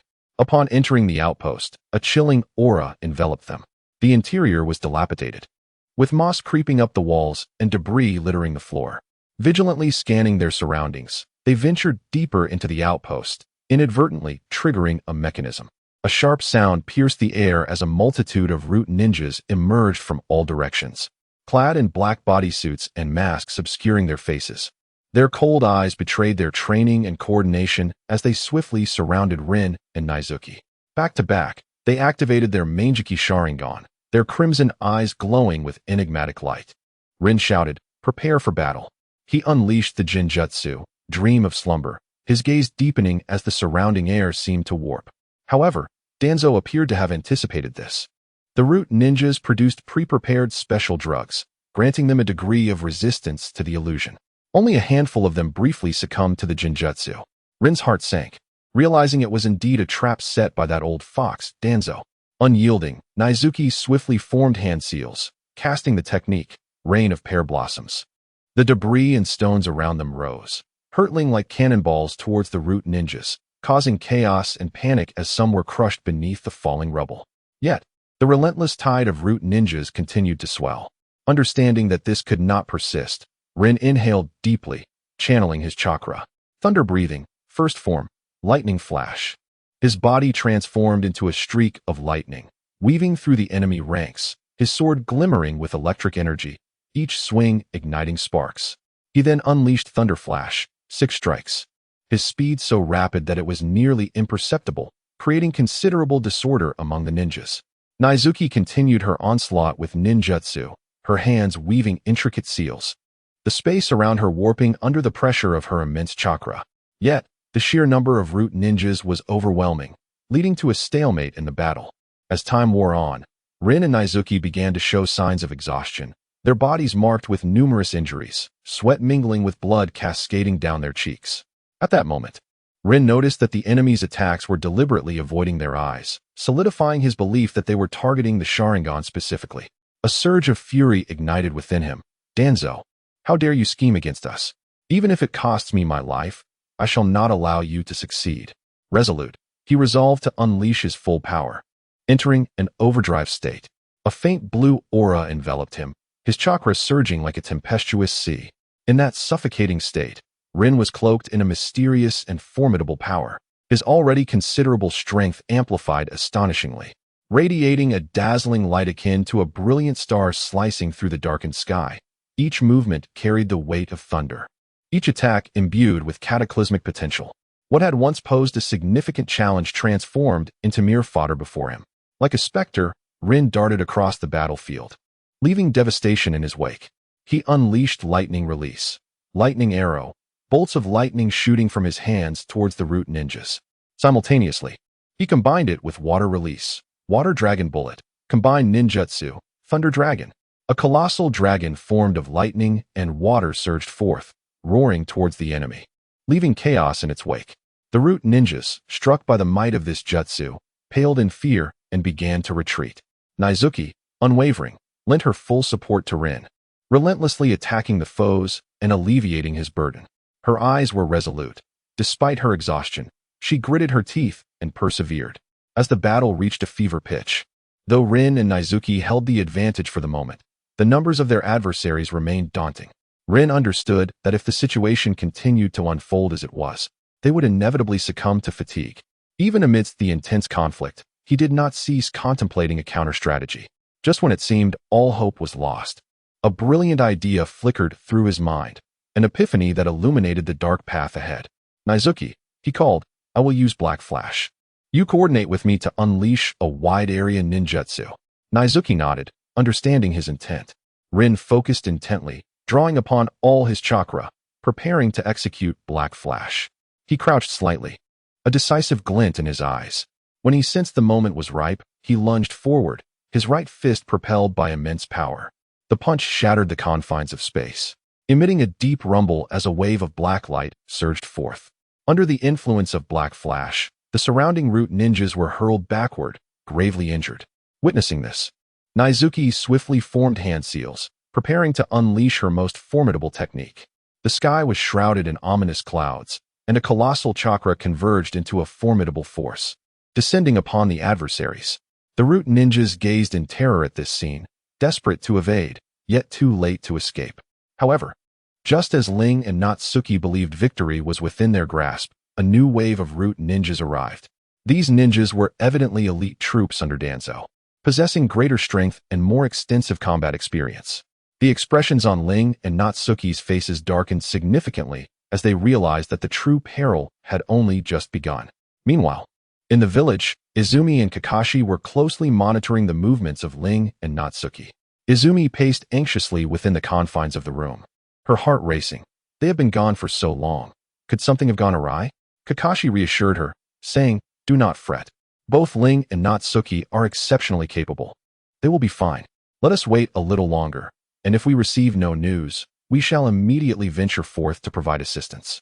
At this moment, within the abandoned stronghold, Ling and Natsuki found themselves confronted with an unprecedented predicament. As they faced an unrelenting tide of enemies, could they endure until Izumi and Kakashi arrived to aid them? Would Danzo's insidious plot succeed? All remained uncertain. Chapter 25. Your good days are over. Outside Konoha village, the abandoned stronghold loomed like a forsaken island, shrouded in a heavy haze that enveloped everything in a stifling atmosphere, akin to an impenetrable net binding all within its grasp. Ling and Natsuki had endured this harrowing battle for what felt like an eternity, besieged by an unrelenting tide of root ninjas, each wave crashing over them relentlessly.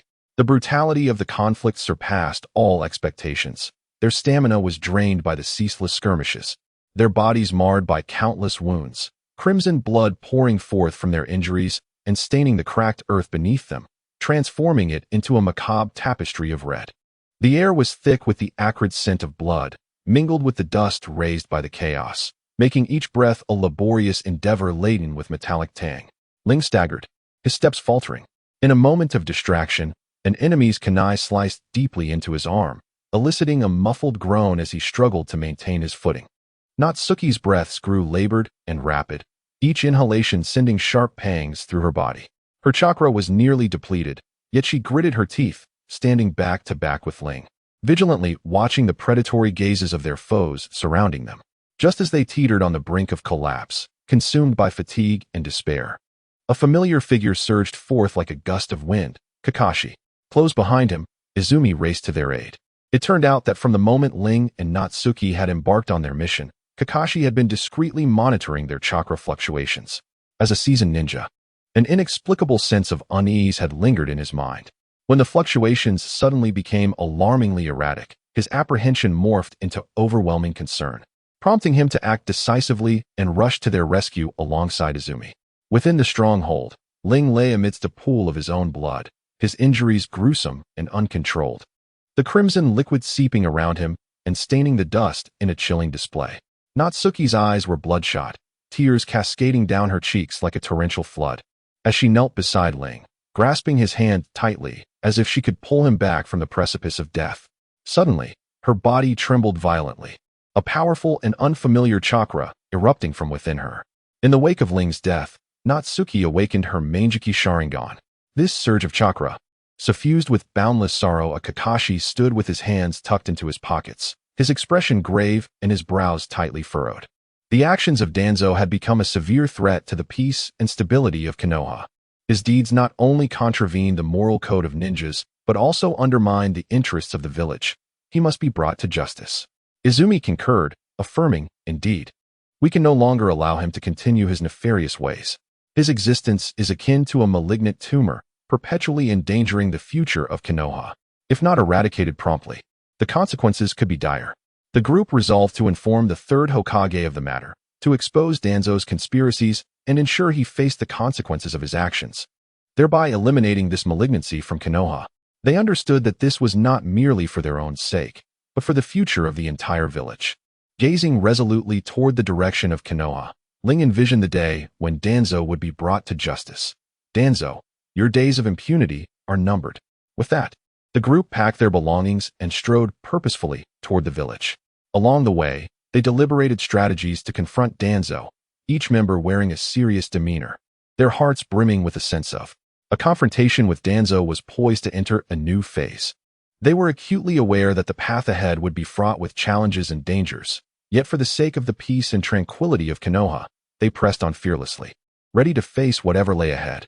Chapter 26. Revelation. The night in Konoha village was eerily tranquil, with the moonlight casting a cold silver veil over the somewhat desolate courtyard of the Uchiha clan, a place burdened with endless sorrow.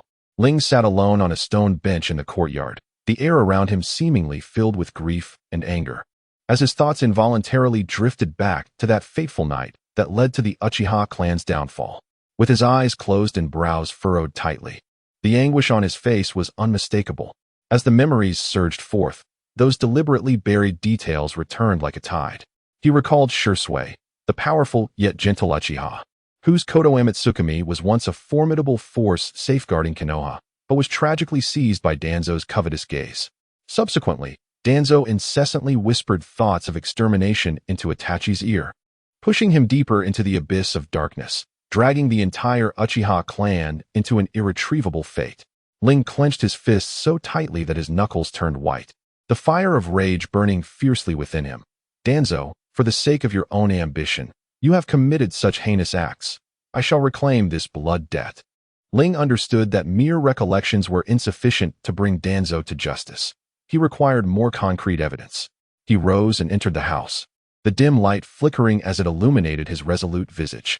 Seated at the table, he spread out sheets of paper and began meticulously documenting Danzo's various misdeeds over the years. From covertly manipulating root ninjas for assassinations to colluding with other factions for personal gain, each act was recorded in detail, leaving no stone unturned even for the most minute clues. As the records accumulated, the notebook thickened, bearing witness not only to Danzo's numerous crimes, but also to Ling's hope for vengeance. The following morning, Ling approached Kakashi with the organized notebook in hand. Having just concluded a night mission, Kakashi, weary and ready to return home, immediately grasped the gravity of the situation upon seeing Ling's solemn expression. Ling handed the notebook to Kakashi and succinctly explained his plan. As Kakashi perused the pages, his expression grew increasingly grave. He was well aware that Danzo's influence was deeply entrenched, and any hasty action could provoke a greater crisis. Yet, he also recognized that Danzo's actions had severely threatened Konoha's peace and stability, necessitating decisive action. Ling, I understand your feelings. We cannot delay any longer regarding Danzo's matters. Having served in the Umbu for so long, I am privy to some of his secrets. I will assist you in gathering more incriminating evidence. Leaving him no room for evasion, Kakashi affirmed with a pat on Ling's shoulder. Ling looked at Kakashi, gratitude flickering in his eyes. Thank you, Kakashi. With your help, our chances of success have greatly increased. In the days that followed, Kakashi utilized his Umbu connections and relationships to seek out information about Danzo. He traversed the streets and alleys of Konoha, conversing with individuals who had previously interacted with Danzo. On one occasion, he stumbled upon a lead indicating that Danzo had engaged in clandestine dealings with a mysterious merchant implicated in smuggling forbidden jutsu scrolls. Following this lead, and after a grueling investigation, Kakashi finally located the merchant. Under pressure from Kakashi, the merchant surrendered a transaction record, clearly detailing the time, place, and quantity of the forbidden jutsu scrolls Danzo had acquired. This document became another potent card in their hand. Meanwhile, Natsuki remained steadfastly by Ling's side, providing him with emotional support. She watched Ling's daily toil with a heavy heart. Whenever he grew despondent due to the investigation's challenges, Natsuki would quietly offer him a cup of hot tea, gently encouraging him, Ling, do not lose heart. We will find a way together. No matter how difficult it may be, I will stand by you. Her words were like warm sunlight, dispelling the shadows in Ling's heart and rekindling his spirit. Upon learning of Ling's plan, Izumi unhesitatingly joined the effort. Utilizing her Mangekyo Sharingan, she aided Ling in analyzing Danzo's movements. Through the unique abilities of her Sharingan, Izumi could perceive the fluctuations of chakra surrounding Danzo, allowing her to deduce his whereabouts and intentions. One day, when Danzo led root ninjas to a stronghold outside Konoha, Izumi immediately sensed his actions and relayed the information to Ling. Upon receiving the news, Ling and Kakashi stealthily followed with a small team of ninjas. They lay in ambush outside the stronghold for an extended period, seizing the opportunity to infiltrate once Danzo and his ninjas departed. Inside the stronghold, they uncovered numerous documents and letters related to Danzo's conspiracies, further solidifying the evidence against him. As the investigation deepened, the evidence piled up, and Ling and his companions gradually deciphered Danzo's network of influence and operational patterns. They understood it was time to report to the third Hokage. On a sunlit morning, Ling, Kakashi, Natsuki, and Izumi arrived at the Hokage building. After a brief wait outside the Hokage's office, they were summoned in by the third Hokage, Sarutobi Hiruzen. Seated at his desk, the third Hokage regarded the four with a warm smile. However, as Ling presented the compiled evidence and detailed Danzo's myriad offenses, the Hokage's expression turned grave. He scrutinized the documents, his brows furrowing deeper with each page, his mounting anger palpable. To think Danzo could commit such atrocious acts. His behavior has grossly violated Konoha's principles, and I shall not tolerate it, the third Hokage declared firmly, placing the evidence down. Ling gazed at the Hokage, filled with anticipation. Lord Hokage, we hope you will deliver justice and ensure Danzo faces the consequences he deserves. The Hokage nodded. Rest assured, I will thoroughly investigate this matter and provide you and the villagers of Konoha with an explanation. Yet, events unfolded in a manner more complex than they had anticipated. Danzo, having operated within Konoha for years, had woven an intricate web of influence and spies. He soon learned of Ling and the others' revelations to the third Hokage and immediately launched a frenzied counterattack. He dispatched a multitude of root ninjas to search for and obliterate any evidence against him, targeting documents, letters, and even witnesses associated with his crimes. In a flash, Konoha was engulfed in panic, with many knowledgeable individuals forced into hiding. Concurrently, Danzo spread rumors within Konoha's upper echelons, distorting the truth and attempting to tarnish Ling and his companions' reputations. claiming they were fabricating lies for their own gain. Utilizing his influence, he incited some uninformed ninjas to harbor animosity toward Ling and the others. Upon learning of Danzo's retaliatory measures, Ling and his companions refused to back down. They recognized that this was a grueling battle, but for the blood feud of the Uchiha clan and the peace and stability of Konoha, they had to persevere. They recalibrated their strategy, reinforcing the protection of their evidence and relocating crucial documents to secure locations simultaneously. They continued to gather new incriminating evidence against Danzo to counter his evasions. Throughout this process, Ling and his allies encountered unprecedented difficulties and challenges. The root ninjas descended upon them like a pack of frenzied wolves, incessantly harassing and attacking. On one occasion, while Ling and Natsuki were out collecting new evidence in a deep forest, they were ambushed by dozens of root ninjas, clad in black bodysuits with masked faces. Their cold and fierce gazes betrayed their lethal training and coordinated attacks, surrounding Ling and Natsuki in a violent onslaught. Back to back, Ling and Natsuki activated their Mangekyo Sharingan, their red eyes shimmering with fury and determination. Ling unleashed the breath of lightning, transforming into bolts of lightning that darted through the enemy ranks, his katana glistening with electric light, each slash accompanied by the cries of the fallen foes. Meanwhile, Natsuki utilized her exceptional ninjutsu and agile taijutsu to maneuver through the fray, her hands swiftly forming seals as she unleashed a barrage of powerful techniques, fireballs and ice blades dancing amidst the trees. The battle raged on for an entire afternoon, the air thick with the acrid scent of smoke and blood. Ling and Natsuki, through their indomitable spirit and formidable strength, succeeded in repelling the enemy. However, both bore grievous injuries. Ling's arm was slashed by an enemy shuriken, exposing the bone beneath, while Natsuki suffered a deep wound to her abdomen, her garments stained crimson with blood. Despite the overwhelming odds, Ling and his companions refused to yield. They firmly believed that righteousness would ultimately triumph over malevolence, and that Danzo's transgressions would be unveiled, ensuring he faced the retribution he deserved. In the days that followed, they diligently gathered evidence, engaging in a heart-stopping confrontation with Danzo's forces. This struggle was not merely a matter of personal fate. It was intrinsically linked to the future of the entire Hidden Leaf village. Ling gazed at the streets of Konoha, bustling with passers-by in a serene atmosphere, and silently vowed to protect the tranquility of this land at any cost, ensuring that Danzo would pay a heavy price for his misdeeds. Meanwhile, in the shadowy corners of Konoha, Danzo was scheming his next move, as a far greater storm brewed quietly on the horizon. Before the Hokage Tower in the village hidden in the leaves, an invisible barrier seemed to stretch taut, creating an atmosphere so oppressive it weighed heavily on the chest. Danzo, accompanied by his root ninjas, descended like a pack of ravenous wolves, besieging the Hokage Tower until it was utterly sealed off. These ninjas, clad in tight-fitting black garments and masked faces, emanated a chilling aura of ruthless determination. Their gazes were devoid of emotion, and the weapons in their hands trembled slightly, poised for action. Their sole objective was to seize Ryo, ensuring he could never expose Danzo's transgressions. Simultaneously, the Leaf Village's Umbu, dispatched by the third Hokage, Hiruzen Tsurutobi, swiftly arrived, forming an impregnable bulwark around Ryo, Nayuki, Kakashi, and Izumi. The Umbu ninjas, agile and resolute, displayed unwavering loyalty in their eyes. They stood in stark opposition to the root ninjas, the air thick with the acrid scent of gunpowder, ready to ignite with the slightest spark. Kakashi positioned himself between the two factions, attempting to quell the impending conflict. With his hands in his pockets, he addressed Danzo with a calm, yet concerned demeanor. "Lord Danzo, matters have not yet reached the point of no return. We can convene and deliberate peacefully, obviating the need for armed confrontation."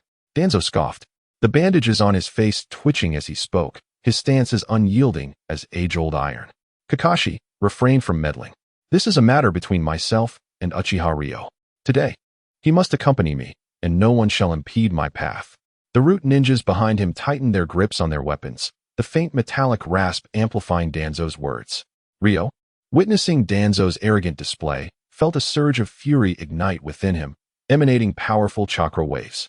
He channeled the breath of thunder, his body enveloped in dazzling blue lightning that crackled ominously, evoking the presence of a thunder god. Subsequently, he invoked the breath of water, rapidly condensing moisture from the air into sharp, shimmering water blades that swirled around him, poised to deliver a lethal strike. Just as Ryo prepared to strike, Nayuki gently grasped his arm. Her gaze, unwavering and tender, resembled the twinkling stars in the night sky. She looked at Ryo, her voice soft yet imbued with strength. "Ryo, I stand with you. Whatever may come, we shall face it together." Ryo turned to Nayuki, her eyes possessing a mystical power that quelled the fire within him, replacing it with warmth and resolve. In that tense, uncertain atmosphere, their eyes met in a silent exchange of understanding and determination. He nodded imperceptibly, a gesture that spoke volumes. The surrounding air seemed to thicken, pregnant with the impending storm.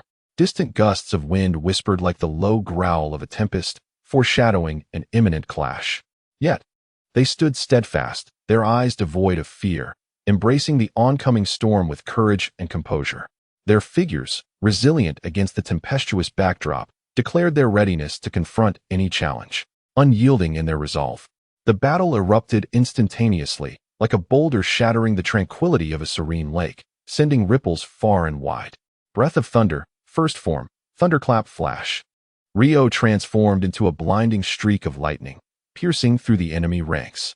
His katana, imbued with the power of thunder, left a trail of dazzling sparks with each strike. Root ninjas fell, screaming in agony, propelled several meters by the force of the lightning, the air filled with the acrid smell of burning flesh. Nayuki, equally formidable, executed hand seals with fluid grace, chanting incantations. Abruptly, the surrounding air seemed to solidify, and countless kunai erupted from the ground, lunging at the root ninjas like a barrage of sharp spears. Many were unable to evade the assault, their black uniforms stained with blood, leaving a trail of crimson in their wake. Izumi activated her Mangekyo Sharingan, her crimson eyes glowing with mystical, menacing light, unleashing a potent genjutsu. Instantly, some root ninjas appeared trapped in endless nightmares, their eyes glazed over, their bodies trembling uncontrollably. They clutched their heads, groaning in torment. Some even turning on each other in a chaotic frenzy, disrupting their once organized formation. The elite among the root ninjas, witnessing the chaos, roared and charged forward, attempting to reverse the tide. They unleashed an array of bizarre ninjutsu and relentless taijutsu, engaging Ryo, Nayuki, and Izumi in a desperate struggle. Ryo, employing Black Flash, unleashed a devastating punch with his right fist, emitting a deafening boom. A black aura radiated from his fist, scattering the surrounding root ninjas like fallen leaves, creating shallow craters in the ground amidst a cloud of dust. Nayuki, nimble as a forest sprite, weaved through the enemy ranks with deadly precision. Seizing her moment, she executed a rapid sequence of hand seals, unleashing a shower of blooming spears. The air around her shimmered, and a torrent of fragmented stones, metal shards, and razor-sharp chakra blades rained down upon the root ninjas. The projectiles whistled through the air, striking their targets with unerring accuracy. Many raised their weapons in defense. Yet numerous ninjas were struck, their bodies marred with bloody gashes, the wounds oozing crimson onto the ground. Amidst the intense battle, Ryo, while battling his adversaries, meticulously observed the battlefield. He noted that, despite their numerical advantage, the root ninjas lacked coordination and employed simplistic attack patterns, devoid of effective tactics. An idea sparked in Ryo's mind. Exploit the enemy's weaknesses to deliver a decisive blow. He inhaled deeply, channeling his chakra, and flawlessly fused water release, water dragon bullet, and lightning release, quick lightning arrow. Combination ninjutsu, thunder dragon. A colossal dragon composed of lightning and water roared towards the enemy, tearing through the earth and uprooting trees in its wake, leaving a trail of destruction. The dragon's roar was deafening, threatening to shatter the very world. Nayuki, witnessing Ryo's powerful ninjutsu, felt a surge of pride and admiration. She recognized Ryo's strength, yet each time she witnessed his power and ingenuity in battle, she was profoundly moved. Refusing to be outdone, she intensified her assault, unleashing even more potent earth release techniques, creating massive tidal waves of earth that surged towards the root ninjas. The earth waves, laden with sharp rocks and immense force, caught the root ninjas off guard, sweeping them away amidst desperate cries. After a harrowing and intense battle, the root ninjas, unable to withstand the relentless onslaught of Ryo and his comrades, began to falter. Their formation crumbled, their steps faltered, and their eyes betrayed fear and desperation. Danzo, witnessing the unfolding scene, his face contorted in a grimace, his expression as dark as the sky before a storm. He had not anticipated that Ryo, Naoki, and their allies possessed such extraordinary strength, and his meticulously planned operation had failed miserably. Danzo scoffed, leading the remaining root ninjas away in disgrace. Casting a venomous parting shot, "This is far from over." The confrontation had come to a temporary halt. But Ryo knew that this was merely the beginning of a protracted and brutal struggle between him and Danzo. He gazed steadfastly in the direction where Danzo had departed, his resolve as unyielding as steel. "Danzo, you cannot escape. Your transgressions shall inevitably meet with their rightful retribution. That day is not far off." Natsuki approached Rin, gently clasping his hand. Though her palm was stained with blood and dust, it exuded warmth and strength. "Rin, no matter what happens, I shall always be by your side." Unwavering and steadfast, Rin turned to face Natsuki, whose visage bore the marks of dirt and disarray, yet in Rin's eyes, she remained the epitome of beauty. A wave of warmth and fortitude surged within him, as if all weariness and pain had vanished in that instant. Kakashi also approached, patting Rin's shoulder, his gaze a blend of admiration and concern. "Rin, you have done exceedingly well. However, we must not let our guard down. Danzo will not relent. He is certain to return with renewed fervor. We must devise our next course of action." Rin nodded, acutely aware that the path ahead was long and fraught with challenges. He recognized the necessity of becoming even stronger to utterly vanquish Danzo, to seek justice for the Uchiha clan, and to eradicate this malignant presence from the village of Konohagakure. Chapter 28. Undercurrents. In the aftermath of the intense standoff, the village of Konoha seemed to have returned to its former tranquility. Villagers traversed the streets as usual. Vendors called out cheerfully from their stalls, and children frolicked at the roadside. Yet beneath the surface, a treacherous current surged, reminiscent of the ominous calm before a storm. Ling returned to the Uchiha compound, sitting in the courtyard amidst a carpet of fallen petals, replaying the confrontation with Danzo in his mind. He understood well that Danzo would not easily relent. The next clash would undoubtedly be more perilous. A gentle breeze wafted through, bringing a hint of coolness that did little to dispel the gloom in Ling's heart. Naoki approached softly, sitting beside him and tenderly grasping his hand. "Ling, do not be overly troubled. We shall face this together." Ling turned to Naoki, her eyes clear and resolute, akin to the warm sun of spring, momentarily alleviating some of the darkness in his soul. Yet, simultaneously, a weighty sense of responsibility settled upon him. "Naoki, I must become stronger.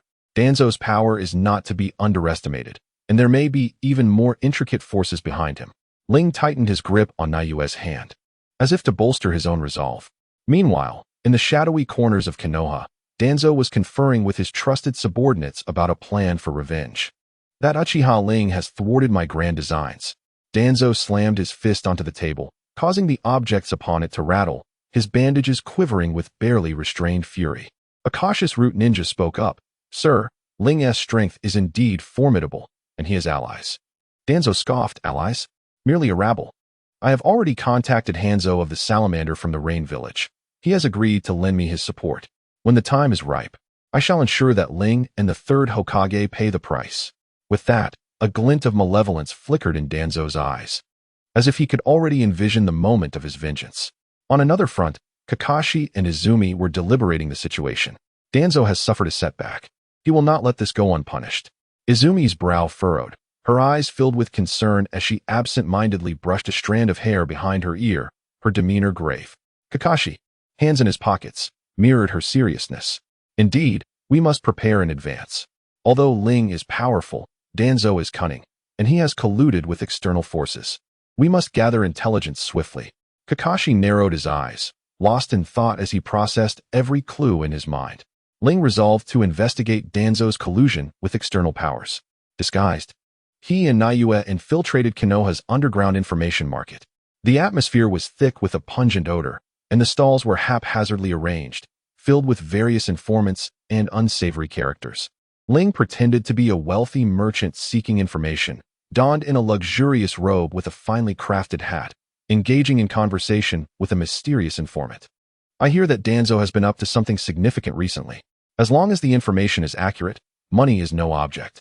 Ling lowered his voice, intentionally making it gravelly, his eyes glinting with sharpness. The informant eyed him warily, like a fox sensing danger, scrutinizing Ling and Naiyue. Who are you? Why do you seek this information? Naiyue smiled softly, revealing a charming smile, producing a pouch of gold coins and gently shaking it, the coins clinking melodiously. Rest assured, we merely wish to conduct some business and avoid entanglement and trouble. Consider this a token of our introduction. Instantly, the informant's gaze was captivated by the gold, his dry lips licking in anticipation. After a moment's hesitation, he said, "Very well. In light of the gold, I shall share with you. It is rumored that Danzo has been in frequent contact with the Rain Village, apparently plotting something significant." Ling's heart tightened. It seemed Danzo was indeed colluding with external forces. He exchanged a glance with Naiyue, who nodded slightly, urging him to press on. "Do you know the specifics?" The informant shook his head. "That I do not know. However, a mysterious shipment of supplies from the Rain Village has recently arrived in Konoha, which may be related to this matter." Ling silently noted this, engaged in casual conversation with the informant before departing with Naiyue. Once outside the information market, Ling and Naiyue promptly relayed the news to Kakashi and Izumi. "The Rain Village? Hanzo of the Salamander is not to be trifled with," Kakashi said, frowning as he unconsciously stroked his chin, deep in thought. Izumi added, "Regardless of their schemes, we must swiftly find evidence to expose Danzo's crimes, preventing him from succeeding." Determination shone in Izumi's eyes as she clenched her fists, ready for battle. To uncover the dealings between Danzo and the Rain Village, Ling resolved to venture into Danzo's secret stronghold. This stronghold lay in a remote mountainous region outside Konoha, surrounded by dense forests and heavily guarded. Ling activated the lightning breathing technique, propelling his speed to its zenith, darting through the woods like a flash of lightning, his silhouette a blur amidst the trees. Naiyue followed closely behind, providing cover as she swiftly formed hand seals, ever vigilant of their surroundings, prepared for any sudden developments. As they approached the stronghold, they discovered it was rife with traps and hidden sentinels. Ling treaded cautiously, each step measured to avoid triggering any mechanisms. He silently dispatched several sentinels with swift and precise movements, making not a sound. Just as they were about to infiltrate the heart of the stronghold, a swarm of root ninjas surged forth from all directions, encircling them. The leader of the root ninjas sneered, "Humph, Uchiha Ling, you have indeed taken the bait. Lord Danzo anticipated your arrival and deliberately set this trap." Ling and Naiyue stood back to back, activating their Mangekyo Sharingan, their crimson eyes shimmering with unwavering resolve. Akin to flames igniting, Ling unleashed the lightning breathing technique, his body crackling with electric energy as he charged at the enemy, his katana imbued with lightning, each strike sparking with brilliance. Naiyue unleashed her rain of pear blossom technique, sending forth a barrage of sharp chakra blades toward the root ninjas, their piercing whistling cutting through the air. In the midst of the fierce battle, Ling noted that the root ninjas had coordinated their efforts with greater harmony than before, clearly having undergone specialized training. Their attacks were methodical, their defenses impenetrable. Ling realized that Danzo had made extensive preparations to counter him. Yet, Ling remained undaunted. Executing a black flash, his right fist propelled with tremendous force, creating a resounding boom as a wave of black energy surged forth, sending enemies flying. Naiyue continuously adapted her ninjutsu, first employing earth release to raise the ground, tripping the adversaries, then using water release to create screens of water, obscuring the enemy's vision, coordinating seamlessly with Ling to attempt an escape. However, the relentless tide of root ninjas surged forth like an unending wave, their figures flickering in the dim light. Cold weapons glinting ominously in the moonlight, their menacing presence reminiscent of venomous serpents, instilling dread. As time passed, Ling and Naiyue gradually felt the weight of exhaustion. Their movements began to slow, defenses showing cracks. The root ninjas keenly seized upon this opportunity, their onslaught intensifying, with some attacking from the flanks and others descending from above, forcing them to fend off the relentless assault. Ling and Naiyue gradually found themselves ensnared in a predicament, as though trapped within an invisible cage, surrounded by foes that loomed like iron bars, confining them in a relentless grip that rendered escape nearly impossible. Each struggle only depletes their dwindling strength, while adversaries continue to surge forth like an unending tide, with no respite in sight. Ling's stamina began to wane, his breaths becoming increasingly labored. While Nayue's chakra was also significantly drained, her complexion paling noticeably. At that moment, a familiar ripple of chakra resonated from a distance. A surge of hope filled Ling's heart, for he recognized it to be Kakashi and Izumi arriving to lend their support. Kakashi unleashed his Raikiri, instantly piercing into the fray, his form transforming into a streak of lightning, the Raikiri in his hand flickering with lethal brilliance as it cleaved through the encirclement of enemies. Meanwhile, Izumi executed a powerful fire release technique, unleashing a torrent of flames that tore a gaping hole in the surrounding forces of the route. Seizing the opportunity, Ling and Nayue broke free, joining forces with Kakashi and Izumi. The quartet fought valiantly side by side, ultimately driving back the root ninjas. The battlefield was shrouded in smoke, the air thick with the metallic scent of blood. Ling wiped the blood from the corner of his mouth, surveying the fallen foes around him, his heart heavy with the realization that this was merely the tip of Danzo's insidious scheme. Greater challenges loomed ahead. He took a deep breath, his gaze resolutely fixed on the horizon, as if steeling himself to confront whatever awaited them. Chapter 29. Respite after breaking free from their stronghold. The night in Konoha remained tranquil, yet the hearts of Ling and his companions were tumultuous. In a concealed dwelling, Izumi's complexion was pale, her forehead beaded with perspiration as she formed hand seals to cast the reversal technique, restoring the state of the injured Ling, Natsuki, and Kakashi. A gentle green light, reminiscent of the warm sun in spring, softly enveloped them. This radiance seemed to possess a magical quality, surrounding their wounds with a warm energy. As they gazed at their injuries, the once gruesome gashes rapidly healed before their eyes. The blood-soaked areas were now covered by fresh skin, leaving no trace of scars. The soft green glow continued to embrace them, bestowing an unprecedented sense of calm and security. Once Izumi ceased her efforts, she leaned wearily against the wall, a faint smile of relief gracing her features. "All your injuries are stabilized. The rest is up to you to nurture gradually," she announced. Ling looked at Izumi with gratitude. "Thank you, Izumi. If it weren't for you, we wouldn't have escaped so easily this time."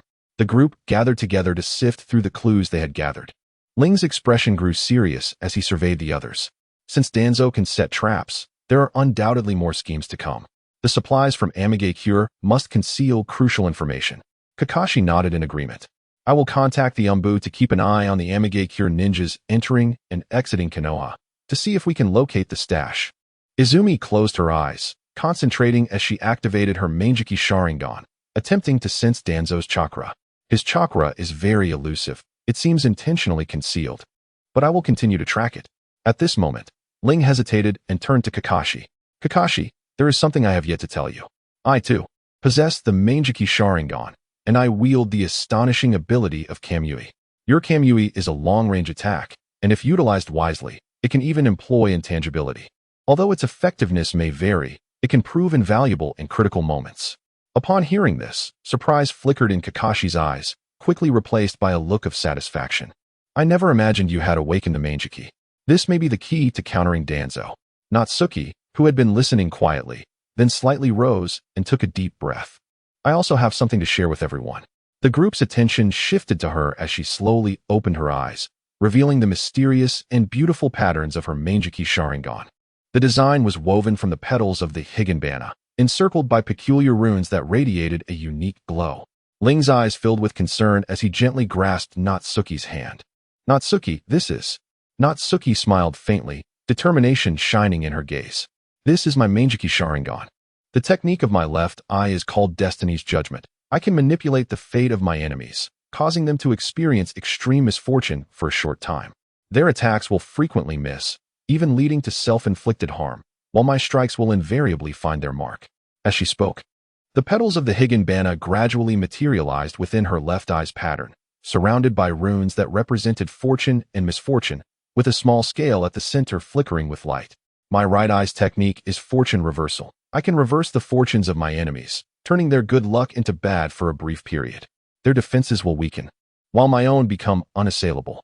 In her right eye's pattern, a petal of the Higanbana rotated counterclockwise, accompanied by yin-yang runes and a swirling vortex at its center, emanating a mysterious aura. Kakashi and Izumi were awestruck, with Izumi exclaiming, "Natsuki, your ocular abilities are incredible. This is undoubtedly a tremendous asset for us. Kakashi, however, remained composed, analyzing the situation. Nevertheless, such immense power surely comes with side effects. Natsuki, you must exercise caution. Natsuki nodded gently. I understand. Using these eyes will bring about backlash and drain my vitality. I will be careful. The group continued to devise strategies, and Natsuki proposed. I will scout the port of Konoha. The supplies from Mangekyo are likely transported via waterways. After reaching a consensus, they set forth to execute their plans. Natsuki arrived at the port, disguising herself as an ordinary villager, wandering near the docks to observe. She noticed several merchant ships that appeared suspicious. The crew members seemed tense, evading inquiries from passersby. Seizing the opportunity, Natsuki stealthily boarded one of the merchant vessels, discovering strange containers in the ship's hold, seemingly sealed with special items, emanating a strange chakra fluctuation. Meanwhile, Kakashi, through the intelligence of the Umbu, learned that a group of Mangekyo ninjas was moving towards the northwest direction of Konoha. Suspected of escorting supplies, he immediately relayed the information to Ling, who resolved to intercept them. Ling activated the breath of lightning technique, swiftly making his way to the destination. In a valley, he indeed spotted the Mangekyo ninja squad. Rather than launching a reckless attack, he concealed himself, observing the ninjas as they carefully guarded a sealed carriage, evidently containing the crucial supplies. Ling stealthily approached the carriage, attempting to discern its contents. At that moment, one of the Mangekyo ninjas seemed to sense something amiss. Abruptly turning towards Ling's hiding spot. Who goes there? Step out. Realizing he had been discovered, Ling emerged from his cover, gripping his katana tightly. The Mangekyo ninjas quickly surrounded him, the atmosphere turning tense. You conspire with Danzo. What is your scheme? Ling inquired coldly. The leader of the Mangekyo ninjas sneered. Uchiha Ling, you should mind your own business. Prepare to meet your end. With that, the ninjas began forming seals, readying their assault. Unfazed, Ling summoned the chakra of the breath of lightning, blue lightning flickering around him. Just as a battle was about to erupt, a familiar chakra fluctuation suddenly resonated from a distance. Ling's heart leaped with joy, recognizing that Natsuki had arrived. Natsuki appeared beside Ling like a phantom, activating her Mangekyo Sharingan, unleashing the power of destiny's judgment. In an instant, the Mangekyo ninjas' attacks became chaotic, their shuriken veering off course, and ninjutsu failing to hit their targets. Some ninjas even inadvertently injured their comrades, plunging the squad into disarray. Seizing the moment, Ling unleashed the techniques of the breath of lightning, charging toward the enemy.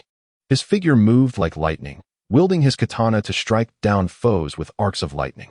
Natsuki supported him from the side, activating her right eye's fortune reversal, rendering the defenses of the Mangekyo ninjas feeble. Ling's attacks easily pierced through their lines. After a fierce battle, the Mangekyo ninjas fell one by one. Ling and Natsuki reached the carriage, opening the sealed compartment. Inside, they found several enormous sealed containers, containing potent chakra, the very forbidden tools that Danzo and Hanzo the Salamander intended to use for their coup. Ling and Natsuki exchanged knowing glances, aware that they had uncovered crucial evidence. They promptly returned to Konoha with the sealed containers, informing Kakashi and Izumi of the situation. As they gazed at the containers, the group understood that the final confrontation with Danzo was imminent, and they must prepare thoroughly. In the days to come, Ling, Natsuki, Kakashi, and Izumi embarked on rigorous training, honing their ninjutsu and physical prowess to maximize their combat potential. Simultaneously, they contemplated how to leverage Natsuki's Mangekyo Sharingan alongside Ling's and Kakashi's Kamui to counter Danzo's Izanagi and other forbidden techniques. Throughout their training, Natsuki persistently endeavored to master the power of her Mangekyo Sharingan, acutely aware of both its immense potential and peril. With each use, she feels the agony brought forth by the backlash of fate and the draining of her vitality, yet for the sake of aiding Ling and safeguarding the Hidden Leaf Village, she grits her teeth and perseveres. Ling watches Natsuki endure her suffering, his heart heavy with compassion, yet he understands that her resolve and courage are unparalleled. Meanwhile, Izumi stands by, guiding Kakashi and Natsuki, sharing her experiences with the Mangekyo Sharingan and imparting the techniques for the judicious application of ocular jutsu. She continually enhances her genjutsu and sensory abilities, utilizing the Mangekyo Sharingan to provide Ling and the others with precise intelligence and support. As time passes, The strength of the group has significantly increased. They await Danzo's move, preparing to deliver a decisive blow at the critical moment, intent on shattering his sinister plot and restoring tranquility to the Hidden Leaf Village. The knights in the village remain serene, as if silently anticipating the ultimate conclusion of this battle between good and evil. Chapter 30. The truth unfolds as the night descended, thick as ink. Ling's figure darted swiftly through the woods, resembling a nimble black panther, silent as a whisper. The cold moonlight struggled to penetrate the dense foliage, filtering through the layered gaps like a delicate veil. These mottled shadows wove together on the ground, forming a dreamlike tapestry that swayed gently with the breeze, as if recounting an untold story. In the moonlight, his silhouette appeared somewhat blurred, yet the interplay of shadows lent it an air of mystery. His steps were light and assured, as if he were intimately familiar with the forest, skillfully avoiding the roots and stones that could trip him. The ninjas from Rain-Hidden Village hurried along, oblivious to the dark shadow closely pursuing them. At last, they arrived at a concealed cave, its entrance surrounded by jagged rocks, exuding a damp, fetid odor akin to a slumbering beast awaiting its prey. Ling concealed himself at a distance, waiting cautiously until the ninjas filed inside before edging closer. He pressed himself against the cave wall, holding his breath, his heartbeat resonating loudly in the stillness. Inside the cave, Danzo's raspy voice suddenly broke the silence. Has Hanzo the Salamander brought everything? If we can overthrow Sarutobi, the collaboration between Konoha and Rain-Hidden will only tighten. Ling felt a jolt of alarm, instinctively clenching his fists until his knuckles turned white. Hanzo snorted derisively. The forbidden jutsu tools are all here. However, do not renege on the benefits you promised me. Are the offerings for the ritual ready? Rest assured that Uchiha Sasuke, along with the elusive Ling, will suffice to initiate the ceremony. Once we capture them, Konoha will eventually belong to me. Danzo's sinister laughter echoed eerily in the cave, sending chills down Ling's spine. Upon hearing this, a surge of fury ignited within him, overwhelming his chest. He suppressed his anger and continued to listen, determined to uncover the crucial details and timing of the ritual. Once he had the information, he stealthily turned and utilized the thunder-breathing technique, transforming into a streak of lightning as he rushed back to Konoha. Upon returning to the village, Ling made a beeline for the gathering point of his companions. Inside, Natsuki, Izumi, and Kakashi were seated in a tense discussion. Ling burst through the door and said urgently, I've discovered that Danzo is colluding with Hanzo the Salamander to instigate a coup using forbidden jutsu tools to dethrone the third Hokage, and the offerings are Uchiha clansmen. What? Natsuki sprang to her feet, her eyes wide with shock and fury, her chakra fluctuating uncontrollably. She could not allow Danzo to succeed. Her fists clenched tightly, veins bulging on her hands, as if she were about to charge out and confront Danzo head-on. Izumi's expression was stern as she contemplated the situation, then calmly analyzed. We must not only stop the ritual, but expose Danzo's conspiracy beforehand to strip him of support. Otherwise, even if we thwart this attempt, he will surely try again. Kakashi furrowed his brow, stroking his chin. I will gather physical evidence of Danzo's collusion with Rain-Hidden. Izumi, continue tracking Danzo's chakra. Ling and Natsuki, you will safeguard the Uchiha clansmen who may be targeted as offerings. Everyone nodded and swiftly set to work. Ling and Natsuki tirelessly began their search for Sasuke, traversing the streets and alleys of Konoha, leaving no corner unexamined as they inquired with those who had previously interacted with him. At last, within the confines of an abandoned house on the village's outskirts, they found Sasuke. Upon seeing Ling and Natsuki, Sasuke's expression was complex. Ling hurriedly informed him of Danzo's scheme. And after a moment of silence, Sasuke replied, So it's Danzo who wants to use me as an offering? His tone remained defiant, yet his eyes conveyed determination, clearly resolved to fight alongside Ling and the others. After ensuring Sasuke's safety, Ling returned to their temporary residence and began training. He practiced the thunder-breathing and black flash techniques repeatedly, sweat soaking his clothes as it dripped down his cheeks. With each punch, he unleashed the pent-up fury and deep-seated hatred for Danzo, a blazing fire igniting within him, empowering his strikes. Each blow also embodied his resolve to protect his comrades. He understood that only by becoming stronger could he safeguard those around him. This determination was as unyielding as steel, propelling him to continue striking without flinching. As his fists flew, the air around him vibrated violently, the sheer force seeming capable of tearing through the void. allowing others to feel his anger and resolve. Natsuki silently observed Ling from the side, her mind racing.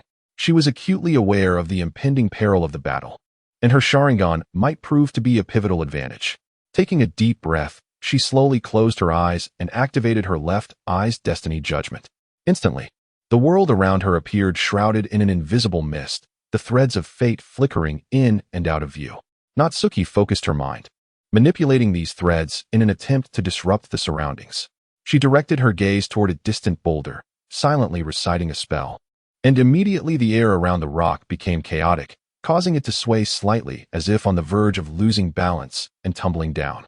However, as she continued to employ her ocular technique, Natsuki felt a wave of dizziness wash over her, her body growing weak. She recognized that this was the onset of the backlash from her powers and the draining of her vitality.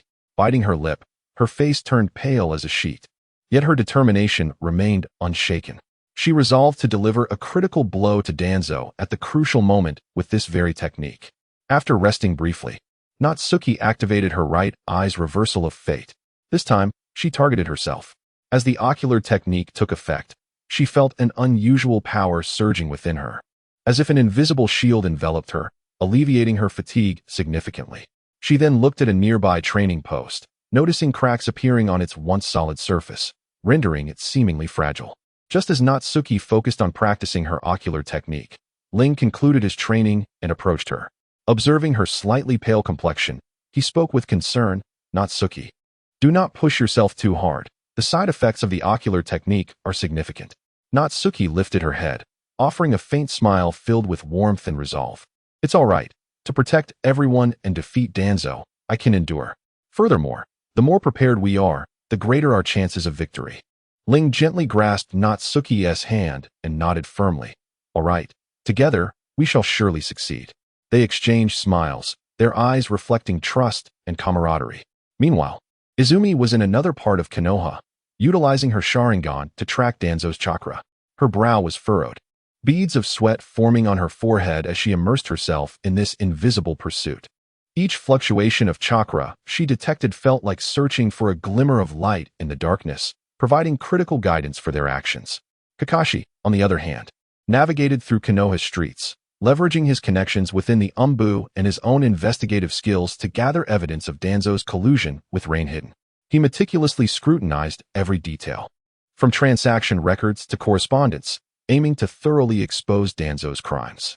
Simultaneously, Danzo was within his stronghold, making final preparations with the root ninjas. The bandages on his face trembled slightly, his eyes revealing madness and determination. This operation must succeed. Failure is not an option. Once Sarutobi is overthrown, the entire Konoha will be under my control. The root ninjas nodded in unison, their eyes shimmering with fervor. As time ticked away, beneath the seemingly tranquil surface of Konoha village, tumultuous undercurrents churned. Ling, Natsuki, Izumi, and Kakashi busied themselves with final preparations for the impending battle, united by a singular belief: to protect Konoha and vanquish Danzo. On the other side, the third Hokage also sensed the unusual atmosphere prevailing in the village. He stood before the window of the Hokage building, gazing at the hidden leaf village beneath the night sky, his expression grave. Beside him, an Umbu ninja quietly reported on the recent anomalies, causing the third Hokage to furrow his brow in silent concern. He understood all too well that a storm was on the horizon, and the fate of Konoha rested in the hands of individuals like Ling and others. Ling and Niue traversed the temporary stronghold, inspecting the defensive fortifications and uplifting the spirits of their comrades. Ling proclaimed loudly, "Rest assured, everyone, as long as we unite in purpose, no challenge can conquer us. Danzo's schemes will not prevail. We shall protect our home." The crowd responded in unison, their voices resonating within the stronghold, filled with resolve. A gentle breeze brushed through the night, carrying a hint of coolness. Ling and Niue stood at the entrance of the stronghold, gazing into the inky expanse of the night sky, their minds swirling with thoughts. They were acutely aware that battle could erupt at any moment, yet they were prepared to confront the forthcoming challenges. Chapter 31. The emergence of the Tang Hung Dao in the tranquil morning of Konoha village. Sunlight streamed through the windows, casting a mosaic of shadows upon the floor. Ling rose from his training, his katana feeling as if it weighed 1,000 pounds, each swing laborious and sluggish, unable to keep pace with his fierce combat rhythm. Furrowing his brow, he realized that this sword, which had accompanied him for so long, no longer resonated with his current self. Although the Kusanagi was a formidable weapon, revealing it in Konoha would unearth the buried secrets of his past with Orochimaru, inviting calamity upon himself and his comrades. After a moment of contemplation, Ling resolved to forge an entirely new weapon, his thoughts drifting towards the enigmatic Tang Hung Dao. The Tang Hung Dao, rooted in the ancient craftsmanship of a distant, mysterious eastern land, had never before graced the world of ninjas. To many, it was an unprecedented phenomenon. This blade, with its straight and elongated form, possessed a simplicity that belied its gravitas. The manufacturing process was exceedingly intricate, with each step imbued with the wisdom and dedication of the artisan, resulting in a weapon that harmoniously balanced rigidity and flexibility, a true gem among cold weapons. Ling believed that this blade, infused with mysterious powers, would undoubtedly serve as his invaluable ally in the impending battle against Danzo. Approaching Natsuki, who was diligently practicing her ocular techniques, concern and worry filled his gaze. "Natsuki, please stop for now. The side effects of the Mangekyo Sharingan are too severe. Frequent use could lead to blindness." Natsuki paused her actions, lifting her head with a determined smile. "I understand, Ling, but I want to push myself further to help you and defeat Danzo." Ling stepped closer, gently grasping her hand. "I appreciate your intentions, but there are other ways. I do not wish for you to lose your sight for the sake of battle." Natsuki nodded slightly, her eyes brimming with gratitude and reliance. Having resolved matters with Natsuki, Ling set to work on forging the Tang Hung Dao. He visited the blacksmith shop in Konoha, seeking the wisdom of the seasoned craftsman. After listening to Ling's request, the old blacksmith stroked his beard, his expression clouded with concern. "We have high-carbon steel and wrought iron, but the quantities are limited. Crafting this will require considerable effort." Ling replied earnestly, "Master, no matter how difficult it may be, I implore you to assist me. This blade is of utmost importance to me." The old blacksmith, seeing Ling's sincerity, agreed. Once the materials were prepared, the forging commenced. Ling and the blacksmith placed the selected high-carbon steel and wrought iron into the blazing furnace. Instantly, waves of heat surged forth, the flames casting a crimson glow upon their faces. The blacksmith wielded a heavy hammer, striking the metal with precision and strength, while Ling assisted, their movements synchronized. With each strike, sparks flew like fireworks in the night sky, the steel gradually melding under the heat and hammering, its shape slowly transforming. As they worked, the blacksmith patiently explained, "High-carbon steel is hard, allowing for an exceptionally sharp edge, but it is brittle. Wrought iron is tough and serves to balance this." The repeated hammering and folding aimed to ensure their perfect fusion, expelling impurities to create a denser, more uniform blade, one that would be robust and durable. Ling listened intently, his actions becoming increasingly adept. After an extensive forging session, the blade began to take shape. The next step was quenching, a critical process affecting the blade's hardness and toughness. The blacksmith heated the forged blade to the appropriate temperature, while Ling anxiously prepared the cooling liquid. In a swift motion, the blacksmith plunged the blade into the liquid, producing a cloud of steam and a sizzling sound. Ling watched intently, silently praying for a successful outcome. The quenching temperature, time, and type of cooling liquid all required precise control. Too high a temperature could cause the blade to become overly brittle, while too low would render it insufficiently hard and dull. The choice of cooling liquid was equally significant, as different liquids would yield varying effects on the blade's performance. They opted for a specially formulated liquid designed to maximize the blade's capabilities. Upon completing the quenching, the next phase was tempering. Ling and the blacksmith heated the blade to a specific temperature range, maintaining it for a period before allowing it to cool slowly. During this process, internal stresses within the blade were gradually alleviated, rendering it tougher. Tempering would preserve the blade's hardness while significantly enhancing its toughness, preventing brittleness and improving its overall mechanical properties, allowing it to withstand intense use in battle. The final step was polishing. Ling began with a coarse grinding stone to remove the burrs and marks of forging, followed by progressively finer stones for meticulous refinement. As the polishing progressed, the blade became increasingly lustrous, its edge growing ever sharper, glinting with a chilling brilliance. The coarse grinding focused on eliminating imperfections, achieving a preliminary smoothness, while the finer stones enhanced the blade's sheen. ultimately rendering the edge so sharp that a mere flick could slice through the air with a piercing whistle. Meanwhile, Natsuki was not idle. Clutching the small crystal of spiritual essence that Ling had previously entrusted to her, she felt its weight. Though small, it embodied Ling's aura and strength, a testament to their bond. She procured fine wood and leather to craft the scabbard and hilt for the Tanghung Dao. With meticulous care, she carved the pattern of the higanbana into the hilt and scabbard, each incision imbued with her deep affection and hopes. Upon completion, she delicately embedded the crystal into the most prominent position on the scabbard, its luminous form complementing the higanbana carvings, radiating an otherworldly glow as if narrating their profound connection. As Ling finished crafting the blade, Natsuki adeptly completed the adornments. Together, they assembled the blade and fittings, revealing a brand new Tanghung Dao.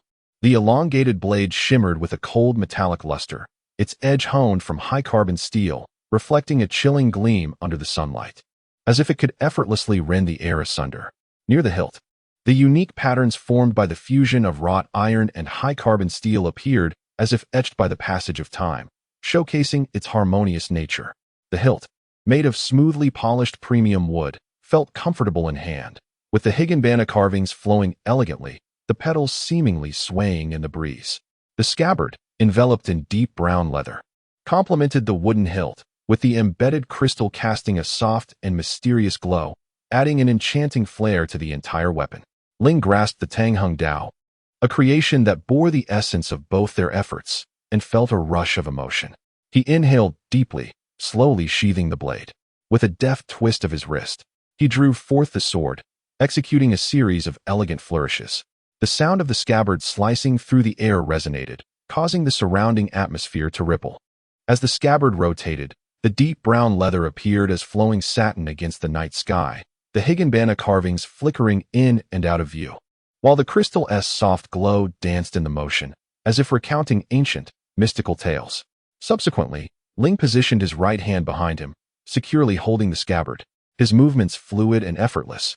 In an instant, his left hand surged with power, drawing the blade with a flash of cold light, as if slicing through the very fabric of light itself. Ling's arm danced through the air, executing several fierce flourishes, the shimmering blade dazzling the eye. The glint of the high-carbon steel blade reflected a brilliant light, the patterns amalgamated within the blade deepening in mystery, as if harboring boundless power. Finally, Ling steadied the blade forward, its edge glinting under the sunlight with a resplendent brilliance, resembling a beast poised for action, exuding a chilling aura. Standing tall, with unwavering determination in his eyes, he and the Tanghung Dao became one, like a warrior emerging from an ancient scroll. Not far away, Nayu was utterly captivated. Her gaze fervently followed every movement of Ling, her eyes brimming with admiration and pride. Ling's deft and fluid swordsmanship harmonized beautifully with the Tanghung Dao, creating a tableau of formidable strength and aesthetic grace under the sunlight. A gentle breeze caressed Nayu's hair, and she stood there in tranquil stillness, as if time itself had paused for this moment. In her heart, Ling's figure loomed large, and the Tanghung Dao, imbued with their shared aspirations, would undoubtedly accompany them in conquering the challenges that lay ahead.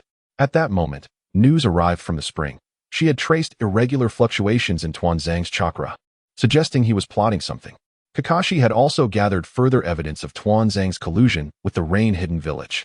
The impending battle loomed, and Ling tightened his grip on the Tanghung Dao, ready to face the imminent conflict alongside Nayu. Chapter 32, Shimura Danzo. I shall bring you down. The streets of Konoha village bustled with life as usual, with vendors calling out and children laughing and playing in the alleys. However, beneath this seemingly tranquil facade lay an unsettling tension. Ling and Natsuki returned to their temporary hideout after forging the Tanghung Dao, reuniting with Izumi and Kakashi. Izumi's expression was grave as she held a crystal ball, within which flickering lights danced. It was a medium through which she tracked Danzo's chakra, using her kaleidoscope Sharingan. Danzo's movements had grown increasingly frequent, and the fluctuations in his chakra intensified, suggesting he was gathering strength for an imminent assault. Kakashi produced a stack of documents from his cloak, filled with irrefutable evidence of Danzo's collusion with the Rain Village, the papers trembling slightly in his grasp. I have compiled this evidence. Once Danzo makes his move, we will expose his nefarious plans to the public. Ling placed the newly forged Tang Hung Dao on the table, its blade emanating a frigid aura. Whatever Danzo prepares, we are ready for battle. This blade will be our ally. Natsuki stood beside Ling, nodding slightly, her eyes radiating determination. She understood that her kaleidoscope Sharingan would play a crucial role in this confrontation, and though its use would come at a significant cost, she would not waver in her resolve to protect Konoha and those dear to her. As night deepened, Konoha village was shrouded in darkness, the occasional bark of a dog heightening the atmosphere of tension. On a tranquil night, Ling and Natsuki stealthily ascended to the rooftop, silently surveying the entire village below. The moonlight cascaded over them like water, cloaking them in a silvery veil that accentuated their resolute silhouettes. They gazed intently at their familiar village, observing the scattered houses while listening to the distant sounds of barking and chirping. Ling, do you think we can successfully thwart Danzo? Natsuki inquired softly, a hint of concern lacing her voice. Ling clasped her hand, the warmth of his touch conveying strength. Do not worry, Natsuki. We are not alone in this fight. With Izumi, Kakashi, and the villagers of Konoha supporting us, we will surely prevail. Meanwhile, in the shadowy corners of Konoha village, Danzo was finalizing his plans with Hanzo of the Salamander and the Root Ninjas. The bandages on Danzo's face appeared particularly sinister under the dim light as he growled ominously. This time, we cannot afford to fail. Tomorrow morning is our moment to act. We must capture Uchiha Ling and Sasuke to initiate the ceremony. Hanzo snorted derisively. I hope you do not disappoint me. My ninja army will not assist without purpose. Beside Danzo stood two enigmatic root ninjas, Kaguya and Shurfeng. Kaguya was slender and pale, with eyes that glimmered coldly, adept at stealth and disruption. Shurfeng, robust and imposing, exuded a primal aura, wielding the power to manipulate earth and stone, boasting formidable defensive and offensive capabilities. These two were Danzo's trusted subordinates, entrusted with the critical task of buying time to remove the seal from his right arm. The first light of dawn quietly spilled over the rooftops of Konoha, shattering the night silence. Suddenly, a piercing alarm pierced the air, disrupting the morning's tranquility. Ling sprang to his feet, gazing towards the source of the sound. They're here. Danzo, leading the Root Ninjas, and some from the Rain Village, surged into the streets of Konoha like a tidal wave, armed and with eyes gleaming with madness and greed. The villagers, thrown into chaos, scattered in a frenzy as the streets erupted into turmoil. Ling, Natsuki, Izumi, and Kakashi swiftly converged at the village entrance, confronting the enemy. Ling drew the Tang Hung Dao, its blade reflecting the morning sun and shimmering with a chilling light. Danzo, your scheme shall not succeed, he declared, his voice echoing through the streets. Danzo's eyes flashed with a mix of anger and disdain as he retorted, Uchiha Ling, do you think you can stop me? Today marks your demise. With that, he swiftly formed hand seals, unleashing wind release, vacuum wave, sending countless razor-sharp air blades hurtling towards Ling and the others, the air slicing through with a shrill whistle. Ling executed thunder breathing, first form, thunderclap, darting through the gaps in the air blades like a bolt of lightning, swinging the Tang Hung Dao to shatter some of the projectiles, igniting brilliant sparks. The clash of the blade against the air projectiles resonated with a crisp sound, the crystal embedded in the blade glowing fiercely, seemingly absorbing the energy of the battle. Natsuki unleashed storm of pear blossoms, her razor-sharp chakra blades coordinated with Izumi's illusions, plunging the Root Ninjas into disarray. Some became ensnared in the illusions, inadvertently attacking one another, while others fell victim to the lethal blades, wailing in agony. Natsuki activated her left eye's destiny judgment, attempting to manipulate the enemy's fortune. However, as the ocular technique activated, she was overcome by dizziness, her body swaying. Ling, noticing Natsuki's distress, rushed to her side, shielding her with his body. Natsuki, do not push yourself. Kakashi led the Umbu to disseminate Danzo's crimes throughout Konoha village. Upon learning the truth, the villagers erupted in outrage, condemning Danzo.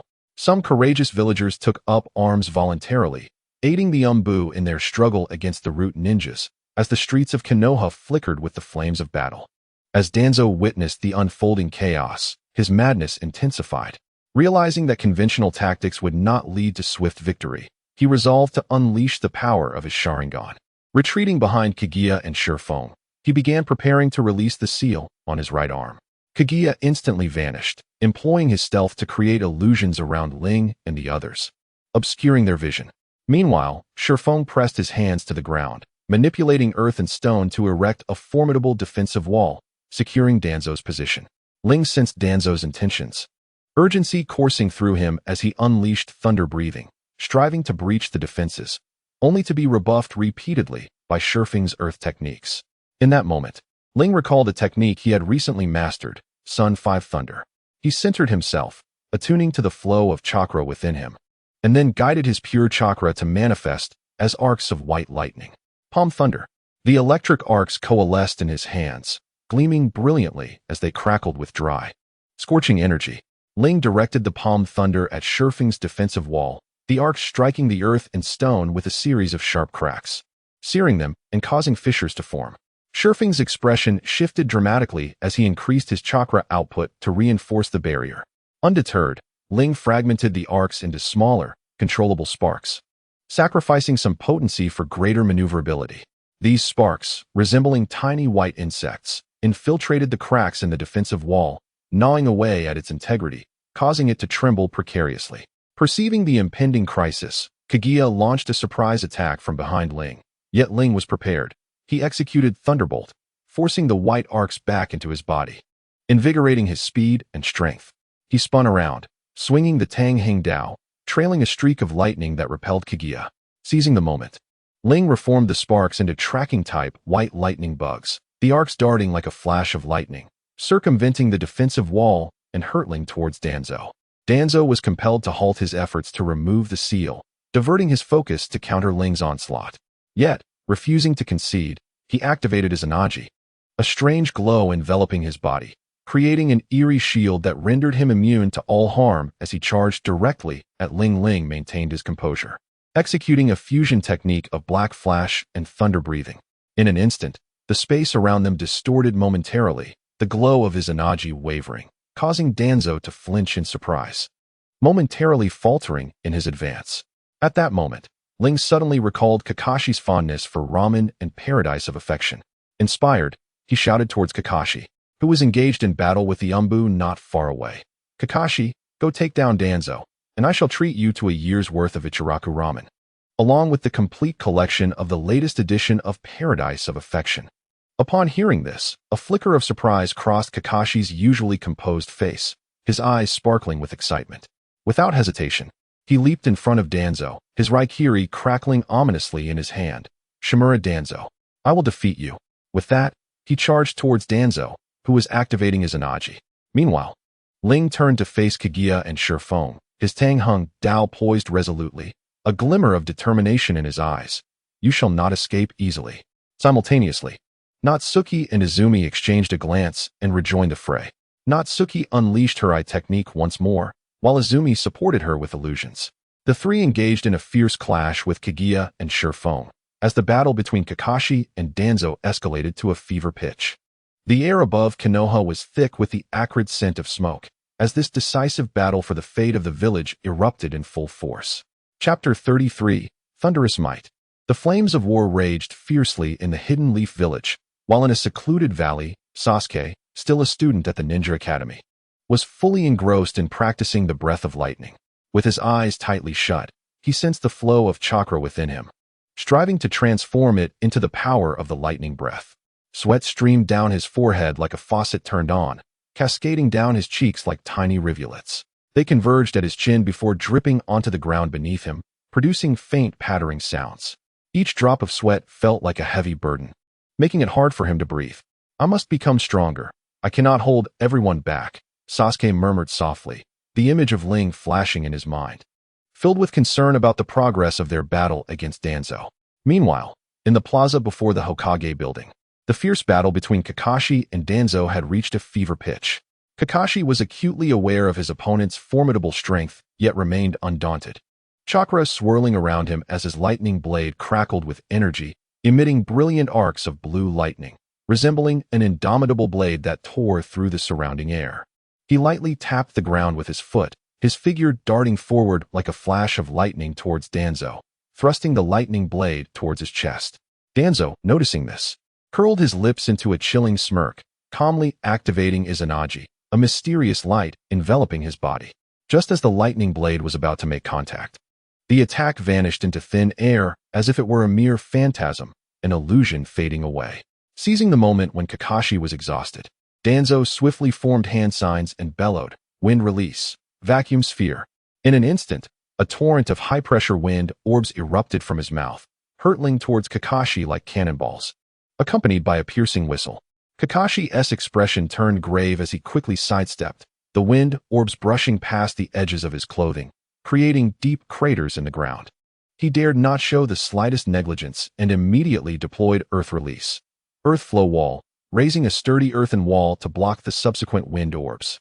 The wall was battered, riddled with holes, and debris scattered everywhere. However, Danzo's assault did not cease. He continued to weave hand signs with fervor. Wood Release, Violent Gun Tree. Countless thick tree trunks erupted from the ground, armed with sharp thorns, resembling a multitude of spears aimed at Kakashi. These trunks not only possessed remarkable offensive power, but also intertwined to form an impenetrable defensive barrier. Kakashi's gaze sharpened. He activated his Sharingan, the three tomos spinning rapidly, precisely tracking the trajectories of the tree trunks' attacks. He nimbly maneuvered between them, wielding his lightning blade to sever the approaching trunks one by one. Yet, the trunks continued to pour forth, amplifying his pressure. This one do, the invulnerability of his Izanagi lasts longer. I must find a way to break the deadlock. Kakashi pondered silently. As Danzo sensed Kakashi was on the defensive, his assaults grew increasingly fierce. He charged at Kakashi, employing taijutsu for close combat. Kunai glinted ominously in his hands, striking and thrusting with lethal precision. Kakashi defended himself while searching for a counterattack opportunity. Their figures intermingled. The sounds of fists and kunai clashing echoed relentlessly. In a brief moment of respite from Danzo's relentless onslaught, Kakashi seized the opportunity to unleash a variation of the lightning blade. Lightning transmission. He infused the lightning blade's power into the ground, the lightning coursing swiftly along the surface towards Danzo. Realizing the impending danger, Danzo leapt to evade, simultaneously chanting and forming hand signs once more. Wind Release, Great Vacuum Sphere. A massive wind orb surged forth from his mouth, carrying tremendous force that flattened the surrounding structures as it barreled towards Kakashi. Kakashi's eyes widened in alarm, and he promptly executed the body flicker technique, narrowly avoiding the orb's attack. The orb detonated behind him, creating a powerful shockwave that whipped his hair and clothes violently. At this moment, Kakashi felt his stamina and chakra depleting rapidly. Facing Danzo's relentless barrage, he began to feel overwhelmed. Yet, buoyed by the presence of his Izanagi, Danzo continued. Naue unleashed the torrential rain of pear blossoms, sharp chakra blades shooting forth like a deluge towards the root ninjas, forcing them to flee in terror. Meanwhile, Izumi stood by, employing Jinjutsu to assist. Her gaze became entranced, the kaleidoscope Sharingan slowly rotating, releasing a formidable illusionary power. Those ensnared by the Jinjutsu found themselves engulfed in an interminable darkness, confronted by their deepest fears as they brandished their weapons against one another, their cries of anguish echoing relentlessly. Seizing the opportune moment, Naue activated her left eye's fateful judgment, ensnaring a root ninja poised to ambush Izumi. The ninja's movements faltered instantly, his kunai inadvertently slicing into his own arm, his face contorted in horror as if manipulated by an unseen force. In a concealed valley, Sasuke relentlessly practiced, yearning to join the fray and fight alongside Rin and the others. Sweat drenched his attire, each breath punctuated by labored gasps, yet he showed no signs of respite. The kunai in his hand pierced the air repeatedly, fueled by his thirst for power, concern for his comrades, and an unwavering resolve to protect Konoha. Amidst the lingering haze and scorched earth of the plaza before the Hokage Tower, where the devastation of battle lay bare, Kakashi and Danzo's confrontation had reached its fever pitch. The eerie luminescence surrounding Danzo, sustained by the Izanagi, flickered precariously, hinting at its imminent collapse under the relentless strain. The forbidden art was evidently draining Danzo's chakra reserves with torrential voracity, leaving his body sluggish and heavy. Kakashi, seizing upon this vulnerability, channeled his chakra into a surging torrent of power, weaving hand seals with blinding speed to unleash an advanced Raikiri technique, Kamui Raikiri. In that instant, the Raikiri intertwined with the might of the Mangekyo Sharingan's Kamui, birthing a thunderous blade imbued with the very fabric of space-time. It hurtled towards Danzo like a celestial cleaver. The air itself rent asunder in its wake, unleashing a cacophony of sonic booms, while nearby structures crumbled into dust under the force of its reverberations. Danzo, his countenance paling to the color of ash, beheld the approaching radiance with abject terror. Paralysis gripped him, rendering his limbs leaden and unresponsive. In a desperate gambit, he mustered his resolve, executing hand seals with frantic haste to unleash a wind release. Great vacuum sphere. A colossal orb of concentrated wind erupted from his maw, carrying with it the force of a cataclysm. The air twisted and contorted, birthing miniature cyclones, while the ground was scoured and stone turned to dust. As Ling prepared to aid Kakashi, he beheld the awe-inspiring might of the wind release. Great vacuum sphere, eliciting a gasp of astonishment. Its power reminded him of legendary techniques, and Danzo's execution was no less impressive. Ling knew that a direct collision between the wind sphere and the Kamui Raikiri would obliterate everything in its vicinity and imperil Kakashi. Drawing a deep breath, he unleashed a surge of violet lightning, channeling the essence of thunder breathing and the black flash. His form became a streak of violet, cleaving the air and leaving behind an ethereal trail. The sheer force of his attack crashed into Danzo. This strike was the culmination of Ling's arduous training. Each iota of chakra imbued with righteous fury and unwavering resolve to protect the Hidden Leaf Village. In preparation for this moment, Ling had spent countless days and nights honing his skills in secluded valleys, enduring the exhaustion of depleted chakra and the pain of physical injury. Danzo's body was sent spiraling through the air, crashing into a heap of rubble. The impact shattered the debris, sending a cloud of dust billowing into the air. Simultaneously, Izumi's Mangekyo Sharingan blazed with power as she cast a potent genjutsu. The space around Danzo contorted, plunging him into an infinite abyss haunted by spectral echoes of those he had wronged. Their faces materialized before him, their eyes burning with condemnation. Danzo's consciousness faltered, his steps unsteady, his gaze lost in the phantasmal realm of the illusion. Natsuki, seizing the moment, activated her right eye's time reversal, enveloping Danzo in an arcane aura. His defenses, once impenetrable, became as fragile as parchment. Natsuki's chakra resonated with the power of the world, beads of perspiration trickling down her face as she steadfastly maintained her crucial contribution to the battle. Ling, capitalizing on this opening, propelled himself towards Danzo with the speed of a black thunderbolt. Employing the fluidity of Tai Chi, he deftly neutralized Danzo's remaining defenses. Weaving through the debris, Ling evaded Danzo's instinctive attacks, his movements as fluid as water. With a seemingly gentle touch, he nudged Danzo, further eroding his defenses. Ling then swiftly retrieved a pre-prepared sealing formula from his person, Illusion Dream. Slumber. This intricate formula, the culmination of his research and ancient sealing techniques, was a testament to his ingenuity. Chanting incantations, Ling's hands danced in a flurry of motion, releasing a stream of arcane runes. They swirled around Danzo, emitting a soft light that belied their immense power. As the runes pulsed, Danzo felt an irresistible force binding him, drawing him into a mysterious dimension. He struggled in vain. His futile attempts at resistance met with the realization of his insignificance before the seal. As the sealing formula neared completion, Danzo vanished from sight. Imprisoned within the realm of Illusion Dream, Slumber, the sealing process exacted a heavy toll on Ling. The Mangekyo Sharingan, burdened by the power of Illusion Dream, Slumber, throbbed with excruciating pain, threatening to plunge him into oblivion. The eye became bloodshot, its vision blurred. He suppressed the agony, closing his eyes in an attempt to alleviate the torment. In his final moments, Danzo's gaze locked onto Natsuki, and he unleashed the forbidden art of Kotoeme Tsukumi. A strange light flashed, causing Natsuki's body to stiffen momentarily before returning to normal, as if the technique had failed. The others, caught up in the elation of victory, failed to notice the anomaly.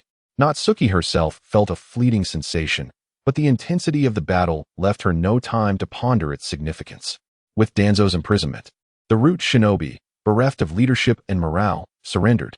The madness and fanaticism in their eyes dissipated, replaced by the realization that their unjust war had been lost.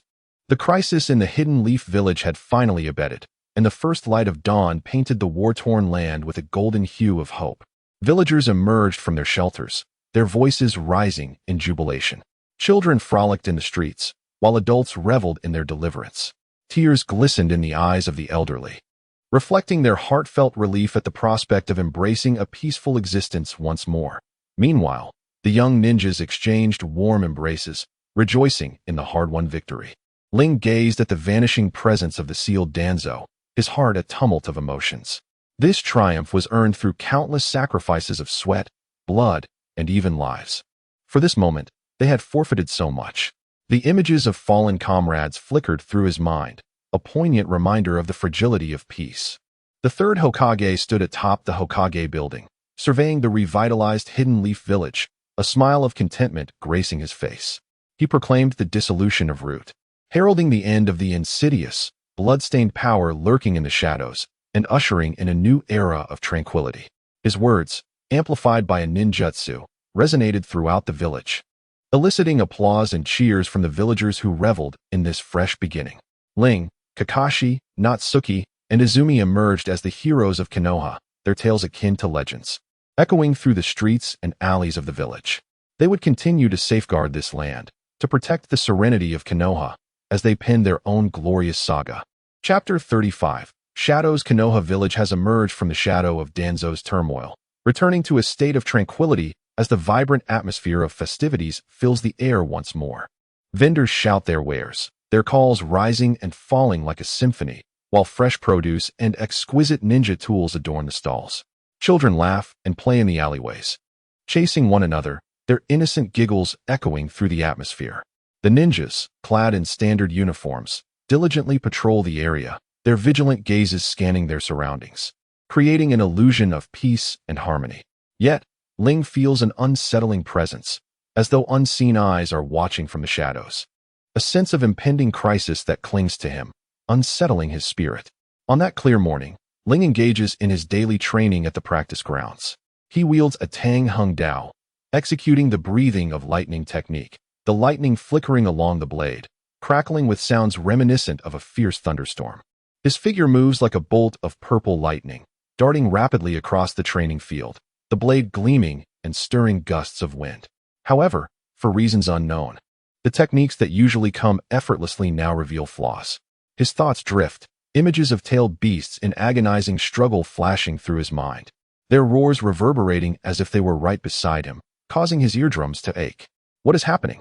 Ling murmurs, his brow furrowed. Beads of sweat forming on his forehead and trickling down his cheeks, landing on the soil beneath him. He sheathes his sword and gazes into the distance, his eyes filled with worry and unease, the gloom within him deepening. At that moment, Natsuki approaches with graceful steps, clad in a flowing black outfit, her long raven hair dancing in the wind. She reaches Ling's side, concern evident in her voice. Ling, you seem distracted. Is something troubling you? Her voice is gentle and melodious, like a soft spring breeze that brushes against Ling's heart. Ling takes a deep breath and replies slowly. I can't shake the feeling that there is an undercurrent of danger lurking in the village, as if something significant is about to transpire. Moreover, I have been sensing the pain of the tailed beasts more acutely lately. The sensation is overwhelming, preventing me from finding peace. Natsuki gently takes his hand, her touch soft and warm, conveying strength and solace. Do not worry too much, we will face it together. No matter what challenges arise, I will always stand by your side. Ling gazes at Natsuki, gratitude filling his eyes as he nods slightly. Meanwhile, on the ninja school playground, Naruto and Sasuke engage in a practical training exercise.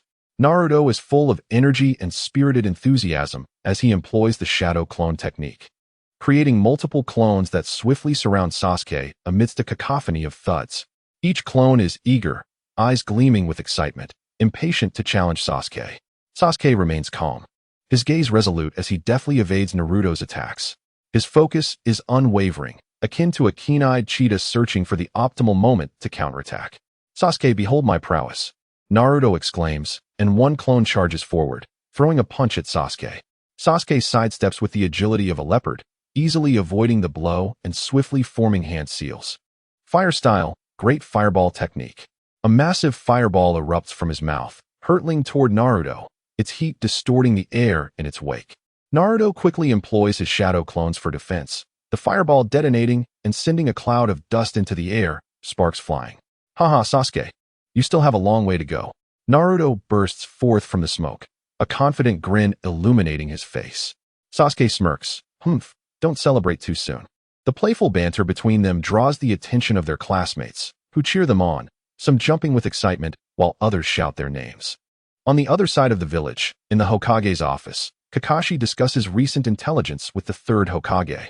Lord Hokage, there have been unusual reports from various ninja villages. It appears a mysterious force is operating in the shadows, targeting the tailed beasts.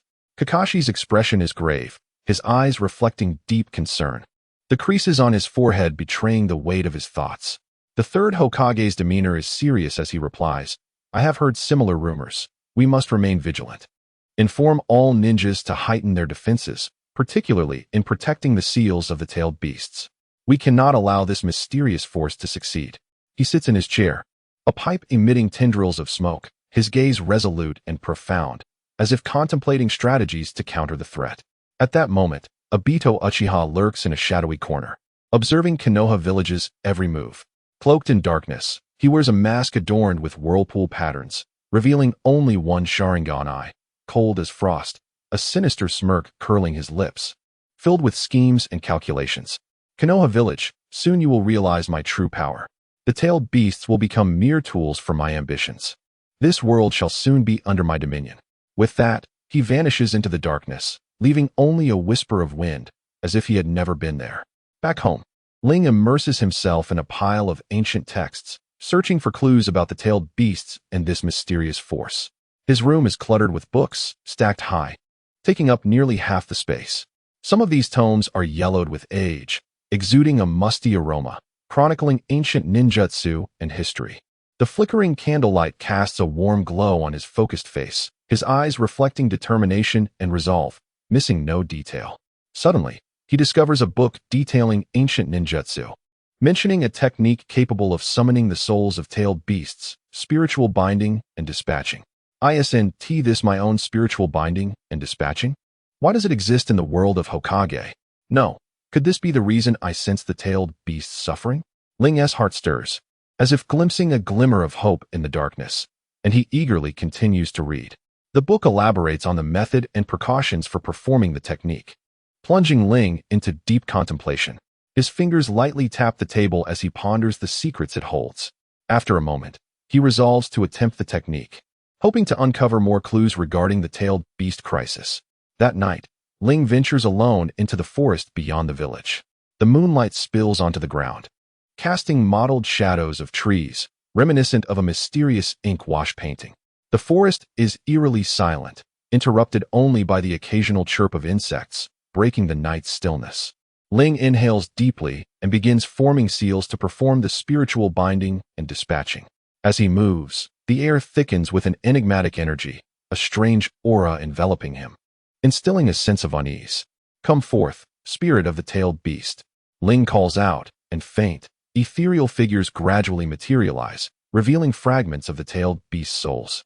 They emanate an aura of anguish and fury, their roars echoing like the growls of the damned, sending chills down his spine. What troubles you? Ling asks urgently, concern etched in his gaze.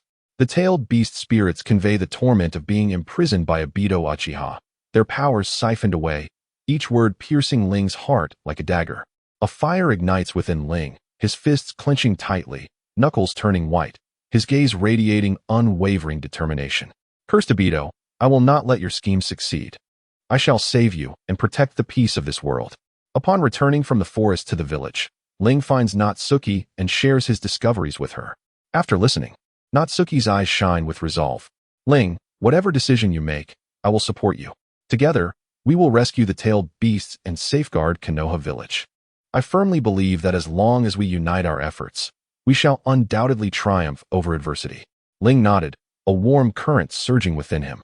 He gazed at Natsuki, his eyes brimming with gratitude and affection, their silhouettes intertwining beneath the moonlight, seemingly each other's most steadfast support. Meanwhile, at the Ninja Academy, Naruto suddenly experienced a pang of anxiety during recess. He rubbed his chest, a puzzled expression crossing his face, his eyes revealing a hint of unease. Sasuke, noticing his odd behavior, approached and inquired, "What troubles you, Naruto?" Naruto shook his head. "I cannot fathom why, but I have an unsettling feeling that something dreadful is about to transpire." My heart is restless, unable to find peace. Sasuke furrowed his brow, remaining silent. Yet a subtle sense of disquiet stirred within him. He gazed into the distance, his eyes reflecting a thread of worry, as if foreseeing an impending tempest. As night descended, the village of Konoha was shrouded in darkness. What appeared to be a tranquil evening belied an infinite peril lurking beneath the surface. Ling understood that a monumental battle was imminent.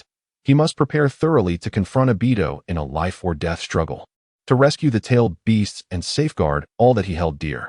Chapter 36. Regardless of the outcome, in the early morning of Konoha village, sunlight filtered through the thin clouds, gently cascading onto rooftops and streets, cloaking the entire village in a golden veil. Ling and Natsuki received a new mission in front of the Hokage building. They were to venture into the northern mountains to investigate a series of recent anomalies. It was said that mysterious lights and shadows often appeared there, accompanied by strange sounds, causing unrest among the local villagers. The two packed their bags, bidding farewell to familiar streets, and set off toward the forested mountains. Throughout the journey, Ling's heart was still haunted by the suffering of the tailed beasts. Their ethereal howls echoed persistently in his mind, furrowing his brow. Natsuki, sensing his unease, gently tapped his shoulder and softly reassured him, "Ling, do not be overly troubled. Once we complete this mission, we will devise a way to save the tailed beasts." Ling took a deep breath, forcing a faint smile. "Yes, I understand. It is just that the thought of their continued suffering prevents me from finding peace." As they reached the forest's edge, dense trees obscured the sun, fragmenting the light into delicate patterns on the ground. They followed a winding path, the surroundings eerily quiet, broken only by the sound of their footsteps and the occasional chirp of insects. Suddenly, Ling halted, acutely aware that something was amiss in the atmosphere, as if unseen eyes were watching them. Natsuki also tensed, instinctively placing her hand on the pouch of ninja tools at her waist. At that moment, a snow-white fox leaped from the thicket, its eyes sparkling with lively brilliance. It paused before them, emitting a series of melodious calls, seemingly beckoning them to follow. Ling and Natsuki exchanged puzzled glances, but decided to pursue the fox. The creature led them through a labyrinth of twists and turns until they arrived at a secluded valley. The valley was shrouded in a light mist, within which a quaint cottage emerged, surrounded by stones of peculiar shapes and various tools for crafting blades. "Is anyone there?" Ling called out, his voice echoing through the valley. After a while, the door of the cottage creaked open, revealing an elderly man with white hair.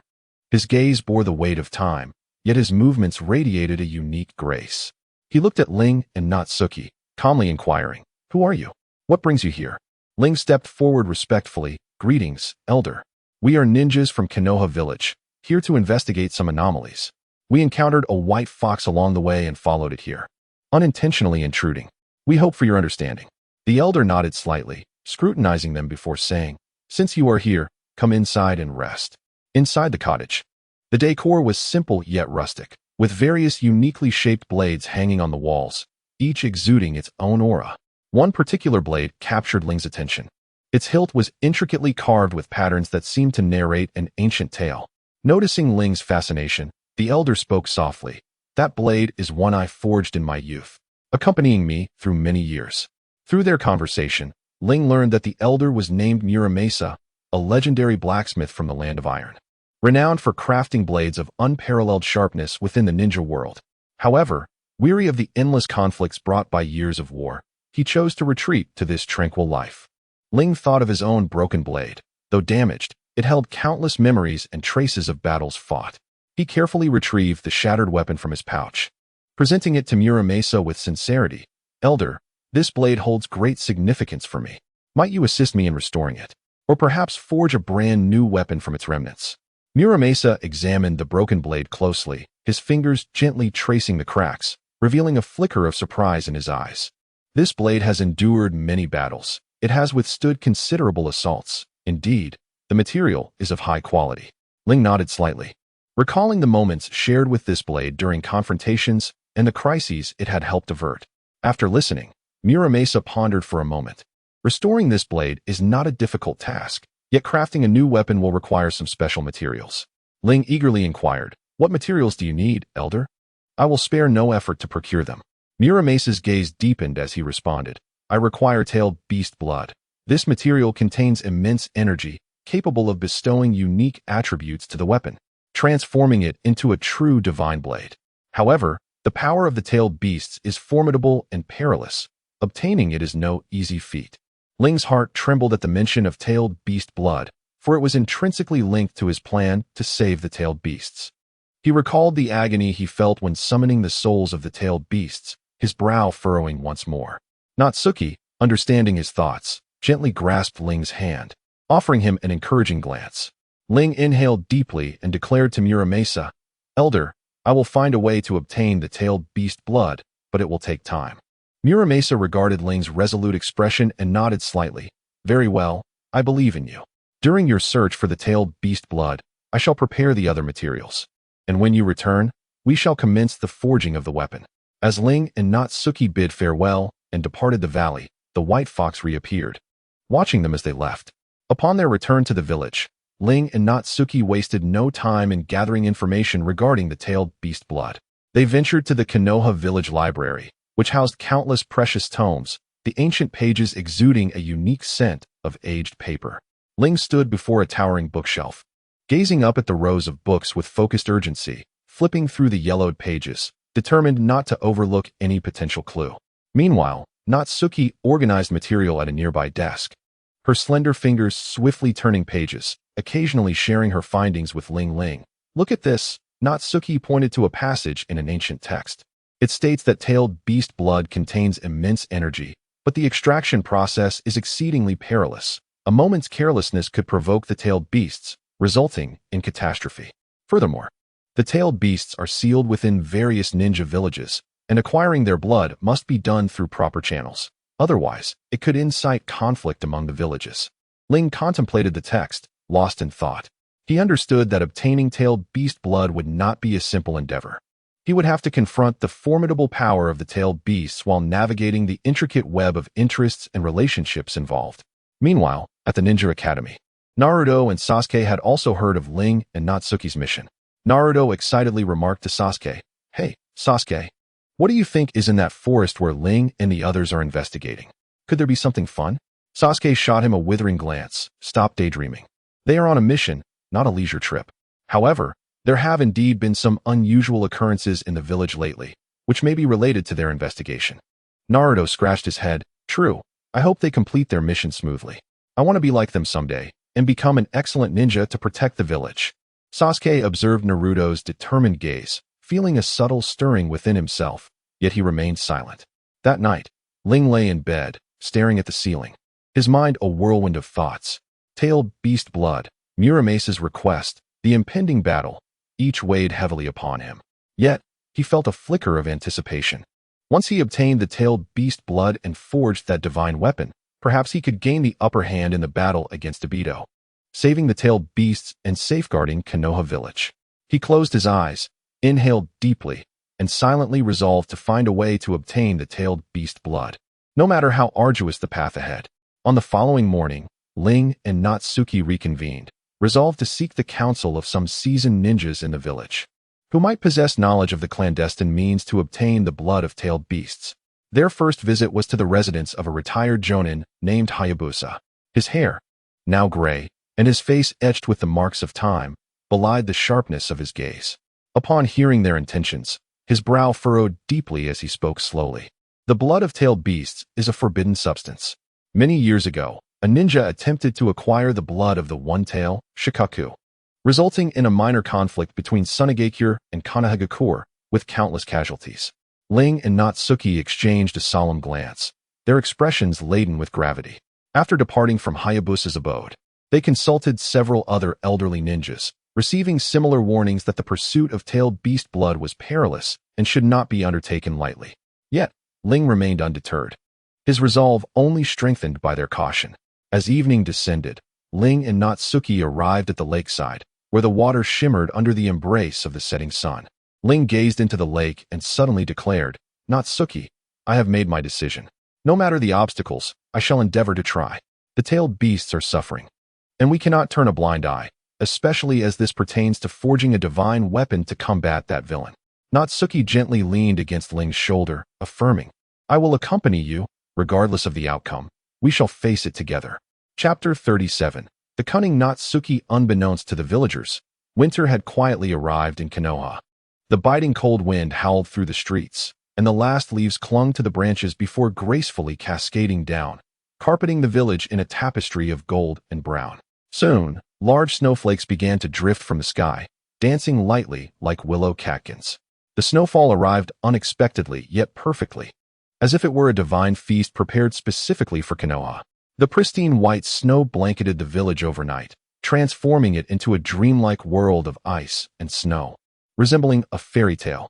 However, Rin found little joy in this enchanting scene. The daunting challenge of acquiring the tailed beast's blood weighed heavily upon him, pressing down like a colossal stone, making it hard for him to breathe. He spent his days secluded in his room, poring over ancient texts in search of even the slightest clue to obtain the beast's blood, only to be met with disappointment time and again. That day, after a morning of laboring among the tomes, he rubbed his weary eyes and gazed out at the snowy landscape, feeling increasingly vexed. If this continues, I might as well drive myself to illness, he muttered to himself, deciding to momentarily set aside his work and get some fresh air. Rising from his chair, he stepped out of his room in search of Natsuki. Upon seeing Rin, Natsuki's eyes lit up with surprise. Rin, you finally emerged. It's no good staying cooped up indoors. Rin managed a wry smile and nodded. Indeed, my mind feels like it's in a fog. Perhaps a stroll will spark some new ideas. The two strolled side by side along the street, the snow crunching beneath their feet. The shops lining the roads were adorned with red lanterns, their festive glow accentuated against the backdrop of the white snow. Passers-by were bundled up tightly, their breath forming mist that quickly dissipated in the frigid air. As they walked, they encountered Naruto and Sasuke, who were still attending the academy. Naruto spotted them from afar and excitedly waved, shouting Rin, Natsuki. The two paused as Naruto bounced over, with Sasuke trailing behind, his demeanor calm, yet betraying a hint of amusement. What brings you out? Naruto inquired, curiosity evident in his voice. Rin shrugged, just needed a break. My head is spinning from all this thinking. Sasuke glanced at Rin and remarked, by the looks of it, you still haven't found a way to obtain the tailed beast's blood? Rin nodded helplessly. Yes, it's quite the challenge. The beasts are sealed in various villages, and acquiring their blood is as difficult as ascending to the heavens. Natsuki, walking ahead, turned back with a smile. Well then, let us not dwell on those troubles today. The snow is too beautiful. Let us enjoy it. Suddenly, an idea struck Rin. He bent down, forming a snowball, and shouted, Natsuki, take this. Snow release, small snowball technique. Natsuki turned just in time to be hit by the snowball, the snow exploding around her. She paused in surprise, then a mischievous glint appeared in her eyes. Oh, you're on, Rin. Snow release, large snowball technique. With that, she quickly rolled a larger snowball and hurled it at Rin. He narrowly dodged, the snowball brushing past his shoulder. Naruto, filled with excitement, exclaimed, wow, this is fun. Sasuke, join us. Though Sasuke feigned disinterest, he soon found himself bending down to form a snowball as well. Thus began a joyous snowball fight, with Rin evading Natsuki and Naruto's attacks while launching his own counterattacks. Snow release, all snowballs away technique. He shouted, sending multiple snowballs flying like shooting stars toward Natsuki and Naruto. Natsuki adeptly dodged, the snowballs landing harmlessly in the snow. In retaliation, she unleashed a series of snowball shurikens, shaping the snowballs into shuriken forms and sending them flying at Rin. Activating his Sharingan, Rin effortlessly tracked their trajectories, sidestepping as they whizzed past, creating small craters in the snow behind him. Naruto was in his element, darting behind trees and launching surprise attacks. He executed his signature technique, calling out, Snow release, multi-snowball barrage, as he rapidly threw a flurry of snowballs, leaving Rin struggling to defend himself as he retreated, using his arms to shield his head.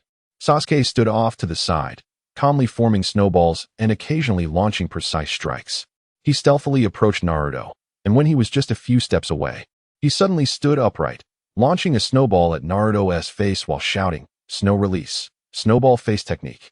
Caught wholly off guard, Naruto was struck squarely, his face covered in snowflakes, rendering him comically unable to open his eyes. Sasuke, you sneak. That was so unfair. He protested, brushing the snow from his face.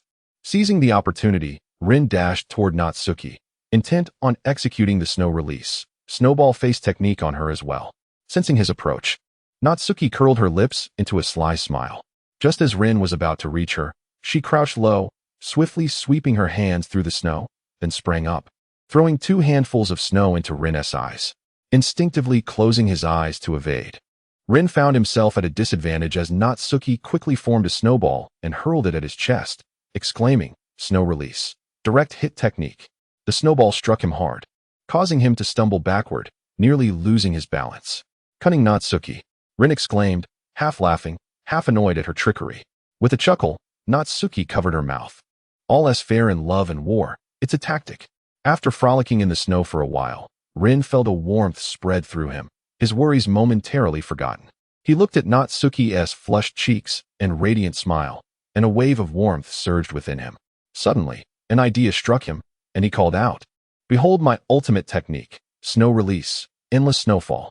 He swiftly formed hand seals and tossed the snowball into the air.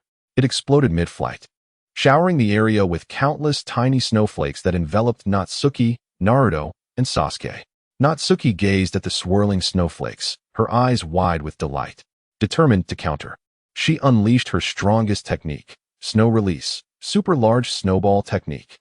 Gathering her chakra, she rapidly consolidated the surrounding snow into an enormous snowball and sent it rolling towards Rin.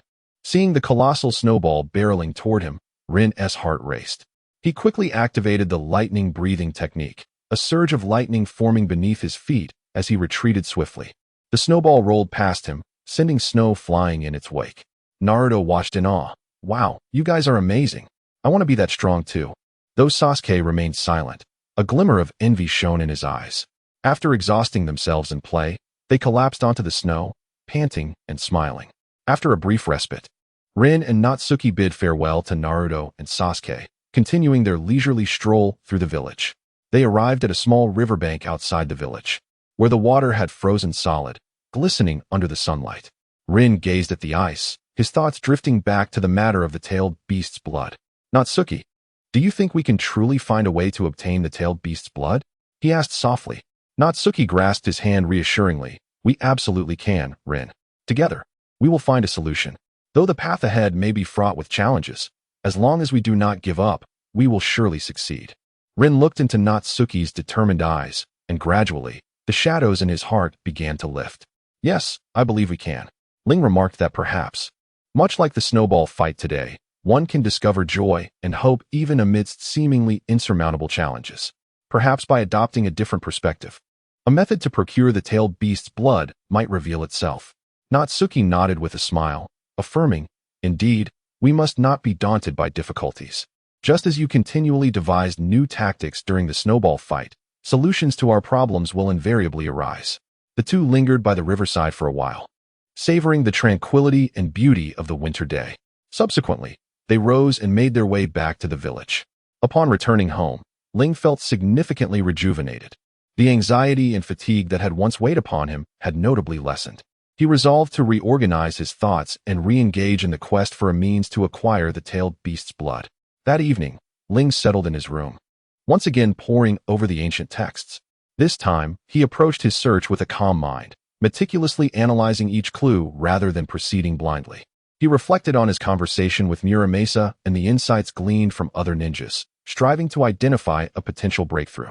Unbeknownst to him, the night deepened, and the snow outside continued to fall gently, enveloping the entire village in serene stillness. Chapter 38. The foolish Ling. The snow-blanketing Konoha village gradually melted under the gentle caress of the warm sun, with icicles from the eaves dripping rhythmically, converging into delicate streams. Ling and Nayu received a new mission, requiring them to journey to the southern borders of the village to investigate a group of enigmatic ninjas. It was said that these ninjas had been frequently appearing at the borders, displaying strange behaviors that hinted at nefarious intentions. As they traversed the winding path, the snow along the sides had melted, revealing damp earth and tender green sprouts. Ling's mood lifted slightly. The joyous memories of their snowball fight lingered vividly in his mind. Yet the thought of the beast's blood caused his brow to furrow once more. "Do not worry too much. There will always be a solution. Once we complete this mission, we shall devise a way to address the issue of the beast's blood." Nayu seemed to perceive his thoughts, gently linking her arm with his and speaking softly. Looking at Nayu, warmth surged within Ling, and he nodded. "With you by my side, I feel considerably more at ease." They hastened their pace and soon arrived at a dense forest at the borders. The trees flourished here, with sunlight filtering through the leaves, casting golden rays upon the ground. Ling and Na Yu proceeded cautiously, their steps light and agile, each footfall silent as they remained vigilant against any lurking adversaries. Suddenly, Ling halted abruptly, his gaze sharpening. With his keen perception, he sensed an odd shift in the atmosphere around them. Na Yu tensed immediately, her hand instinctively reaching for her ninja tool pouch. The two stood back to back, warily scanning their surroundings, attuned to even the slightest rustle in the foliage. At that moment, a sinister laugh echoed from the depths of the woods. Haha, what a coincidence to encounter you here. As the voice emerged, a figure slowly stepped out from behind a tree, Orochimaru. Clad in a flowing black robe, the collar opened to reveal his pallid chest, his long, dark hair fell carelessly over his shoulders. His narrow eyes glimmered with an inscrutable light, and a faint, chilling smile played on his lips. Orochimaru, what brings you here? Ling's expression turned icy, quickly shielding Na Yu behind him, his hands clenching slightly as his chakra began to stir within him, ready for battle. Orochimaru folded his arms leisurely, responding, "Oh, I am simply here to attend to some intriguing matters. But what about you? What mission brings you to these borders?" Na Yu peered from behind Ling, her tone cold. "That is none of your concern, Orochimaru. You would do well not to impede our path." Orochimaru cast a dismissive glance at her, a flicker of disdain in his eyes. "Humph, do not be so tense. I have no interest in your mission. However, I could be of assistance." Ling's heart sank. He knew Orochimaru all too well. This man never offered help without ulterior motives. "You would be so kind. Speak, what do you truly seek?" Orochimaru licked his lips, a glint of greed flashing in his eyes. "I am aware you seek the beast's blood. I can assist you in obtaining it." Ling and Na Yu exchanged astonished and wary glances. This secret had never been disclosed to others, yet Orochimaru seemed to know, causing unease to settle in their hearts. "Why would you help us?" Ling scrutinized Orochimaru, attempting to discern any sign of deceit in his demeanor. Orochimaru smiled slightly. "I too have an interest in the power of the tailed beasts. If you secure the beast's blood and share a portion with me, I shall aid you." Ling pondered this carefully. Acquiring the beast's blood was fraught with challenges, as each beast was sealed within powerful ninja villages. Orochimaru's assistance might enhance their odds, yet the man's notorious ambitions and unscrupulous methods gave him pause. Na Yu appeared to sense Ling's hesitation. She tugged at his sleeve, whispering, "Ling, Orochimaru is too dangerous. We cannot trust him lightly. He has committed countless heinous acts. Who knows what his true intentions are this time?" Ling nodded slightly, fully aware of Orochimaru's perilous nature. However, the allure of the beast's blood was overwhelming. This could be his sole opportunity to save the beasts and forge the magical sword, Senbenzakura. For the sake of saving the beasts and protecting the peace of this world, he had to seize this fleeting chance. Ling's mind raced like a finely tuned machine, various thoughts flashing through his consciousness. He needed to weigh the pros and cons rapidly and arrive at a sound conclusion. As he delved deeper into contemplation, beads of sweat began to form on his forehead, each droplet an outward manifestation of the inner turmoil he faced. He recalled the agonizing cries of the beasts, their suffering echoing in his ears, and the materials awaited by the village to craft the magical sword, a potential key to combating darkness. Yet, he also remembered Orochimaru's past atrocities, the lives he had destroyed, and the peace he had shattered, creating an intense inner conflict. After a considerable period, Ling took a deep breath and addressed Orochimaru. "I can consider your terms, but you must guarantee that you will not harm us or the beasts.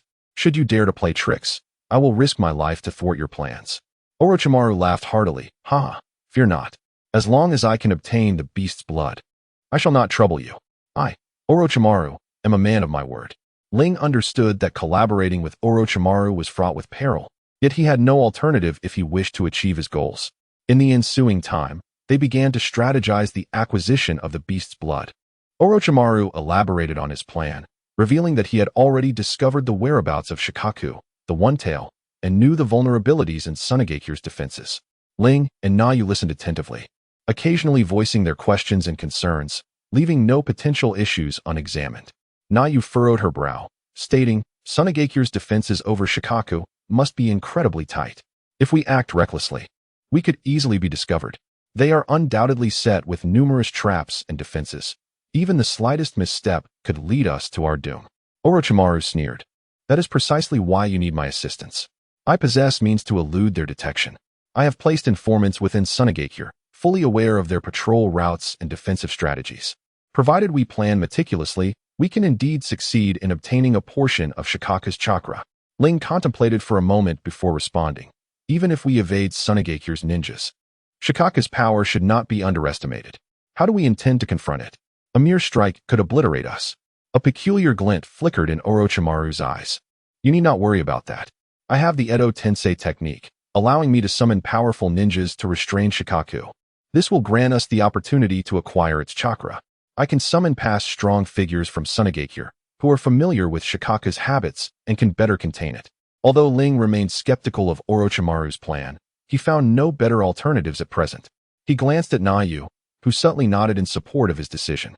Ling addressed Orochimaru. Very well, we shall proceed according to your plan, but you had best not attempt any tricks. Should you betray us, the entire ninja world will not spare you. Orochimaru smiled faintly. Rest assured, I eagerly anticipate our collaboration. This endeavor will be mutually beneficial. Once Orochimaru departed, Ling stood still, mulling over the details of the plan, muttering to himself. Although the technique of impure world reincarnation is formidable, the true strength of the summoned ninjas and their capability to effectively restrain Shikaku remain uncertain. Furthermore, the trustworthiness of Orochimaru's words is questionable. Naizuki, observing Ling's serious contemplation, couldn't help but gently poke his cheek, smiling as she said, "Oh, dear Ling, there's no need to overthink. I will always be by your side. We can adapt as circumstances unfold. Regardless of the dangers we encounter, we shall face them together." Ling snapped back to reality, gazing at Naizuki with a smile of his own. With you here, I feel reassured. As long as we unite our efforts, we will surely overcome any hardship. The two took a brief respite in the forest before continuing their mission. They understood that their collaboration with Orochimaru was merely the initial step. The path ahead was laden with uncertainty and peril. The vigilance of Sunagakure, the formidable power of Shikaku, and the dubious nature of Orochimaru presented formidable challenges. Yet, they had no reason to retreat. In order to safeguard the justice they held dear and to rescue the tailed beasts, they must press forward with unwavering resolve. Chapter 39. Night Raid. As the date of the planned operation with Orochimaru drew near, Ling and Natsuki hastened their progress on the border mission. On a misty morning, Ling stood in a clearing among the woods, taking a deep breath as he swiftly formed hand seals. With a puff of smoke, 3 shadow clones emerged beside him. The clones mirrored his unwavering gaze, each movement reflecting Ling's adeptness. Continue the investigation at the border with Natsuki and exercise utmost caution. If you encounter any insurmountable troubles, do not hesitate to retreat to Konoha for reinforcements. Ling instructed his clones, his voice deep and commanding. The clones nodded in unison, one of them unable to resist a jest. Rest assured, we're not novices at this. Spare us the nagging. This elicited a soft chuckle from Natsuki, and Ling could only shake his head in reluctant amusement. Another clone chimed in with playful sarcasm. If you keep this up, the sun will set before we get anything done, and our efficiency will be barbecue.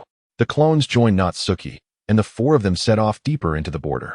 Natsuki glanced at Ling's original form, a flicker of concern passing through her eyes, yet she recognized that their mission took precedence, offering him a silent, encouraging look. Ling turned and sprinted towards the rendezvous point with Orochimaru. As the wind howled in his ears, Ling's mind remained remarkably clear. He understood that collaborating with Orochimaru was akin to dancing with a tiger. A single misstep could lead to irreparable consequences. To maintain his peak condition, Ling retrieved a soldier pill from his ninja tool pouch, intending to replenish his chakra. Typically, he found the soldier pill unremarkable, but upon consuming it, an intense burning sensation surged from his tongue throughout his mouth. Damn, why is this so spicy? Ling exclaimed, instinctively shuddering as if his mouth had been ignited. How much chili was in this? Was it meant to torment my taste buds? He recalled an inexplicable warmth during his fight with Obito. It turned out to be the soldier pill's doing. Ling grimaced, enduring the spiciness as he forced the pill down, internally cursing this unusual taste experience. Had he known it would be this fiery, he would have certainly abstained. What a blunder. Upon arriving at the designated location, Ling was met with a desolate valley of sand dunes. Silence enveloped the area, interrupted only by the mournful wails of the wind swirling through the crevices. Orochimaru had been waiting, his tall figure standing rigid like a cold sculpture in the darkness. His iconic black cloak billowed slightly in the breeze, exuding a sinister aura, while the open collar revealed his pallid skin, appearing even more colorless under the dim sky. A cryptic smile played upon his lips, veiling the depths of his intentions. His narrow eyes narrowed slightly, glimmering with an inscrutable light, as if concealing boundless schemes and machinations. Upon noticing Ling's arrival, Orochimaru lifted his chin slightly, exuding an innate arrogance. "You've finally arrived," he spoke, his voice raspy and frigid, as if laden with centuries of frost. "Time is of the essence. Let us proceed." His words were deliberate, each syllable emerging with an undeniable weight. "If we delay any further, the ninjas of Sunagakure will likely detect our presence, and everything will be ruined." He licked his lips, his tongue grazing his pale mouth, a fleeting glimmer of malice flickering in his eyes. Ling regarded Orochimaru with a wary heart. He inhaled deeply, calming his inner turmoil before responding. "I hope you are aware of our objective and refrain from any tricks." He gripped the hilt of his sword tightly, the veins on the back of his hand slightly protruding, revealing his tension and vigilance. The two moved swiftly through the dunes, the howling wind whipping sand against their faces. Ling suddenly lowered his voice, cautious of eavesdroppers. "Orochimaru, regarding the cloning technique I taught you, I have been researching it as well. How goes your progress?" Orochimaru paused momentarily before continuing unperturbed. "There has been some advancement, though not substantial. I believe pursuing this direction is feasible." He chuckled lightly, the sound echoing mockingly in the desolate valley. "Rest assured, as long as I acquire the blood of a tailed beast, I shall keep my promise." With that, he turned towards Sunagakure, his steps light and assured, his cloak rustling ominously in the wind like a specter of the night. Ling took a deep breath, channeling chakra into his feet, closely following, their figures soon vanishing into the swirling sands, stealthily advancing towards the unknown dangers ahead. As they conversed, they approached Sunagakure. The village was encircled by towering walls, with patrolling ninjas casting fleeting shadows, a vigilant defense in place. Ling and Orochimaru concealed themselves behind a dune at the desert's edge, cautiously observing the movements within Sunagakure. Nestled within the vast expanse of desert, Sunagakure's golden sand dunes gleamed under the sun's glare, surrounded by high walls, where patrolling ninjas remained ever watchful. Ling and Orochimaru lay in wait behind a dune, carefully surveying the village's activity. According to the plan, during the midnight hour, the defenses of Sunagakure will briefly falter. "That is when we strike," Orochimaru whispered, his eyes sparkling with a peculiar light. Ling nodded slightly, his gaze fixed on the village as he silently calculated the next steps of their endeavor. At last, night fell, and the chime of the midnight clock resonated. Ling and Orochimaru approached Sunagakure like phantoms. They deftly evaded patrolling ninjas, utilizing the terrain and their ninjutsu to infiltrate the village. The one-tail, Shikaku, was sealed deep underground within the village, surrounded by various defensive traps and sealing techniques. As they neared the sealing site, a hidden alarm mechanism was triggered. Instantly, a piercing alarm shattered the night, plunging all of Sunagakure into chaos. "Not good. We've been discovered," Ling thought frantically, immediately entering a combat stance. The ninjas of Sunagakure quickly assembled, converging on their location. Yet, Orochimaru remained unfazed, swiftly forming hand seals. Edo Tensei, with a cloud of smoke, several figures rose from the ground, powerful ninjas summoned by Orochimaru. The reanimated ninjas were formidable, engaging fiercely with the ninjas of Sunagakure. The air was filled with the brilliance of various potent jutsu, illuminating the night sky as both sides clashed. Seizing the opportunity, Ling dashed toward the sealing site of Shikaku, weaving through the obstructing ninjas of Sunagakure as he unleashed his lightning-breathing techniques and other jutsu. Lightning flickered in the darkness as Ling's figure darted through, leaving fallen ninjas in his wake. However, the sealing of Shikaku was far more complex than they had anticipated. Just as Ling approached the seal, a powerful defensive sealing technique was triggered, sending him hurtling backward. Ling adjusted his position mid-air, landing firmly, a trickle of blood escaping his lips. "Damn, this seal is a real headache," he cursed softly. At that moment, Orochimaru had dispatched several of Sunagakure's ninjas and approached Ling's side. "Let me handle this," Orochimaru declared, forming hand seals once more, attempting to unravel the seal. Through their combined efforts, the seal finally showed signs of weakening. Ling seized the opportunity and charged forward once again. Just as he was about to make contact with the one-tailed beast, preparing to seize its chakra, a familiar figure obstructed his path. You have such audacity to come to Sunagakure and attempt to steal the power of the one-tail. The newcomer was none other than Maki, an elite jonin of Sunagakure, his eyes brimming with anger and vigilance.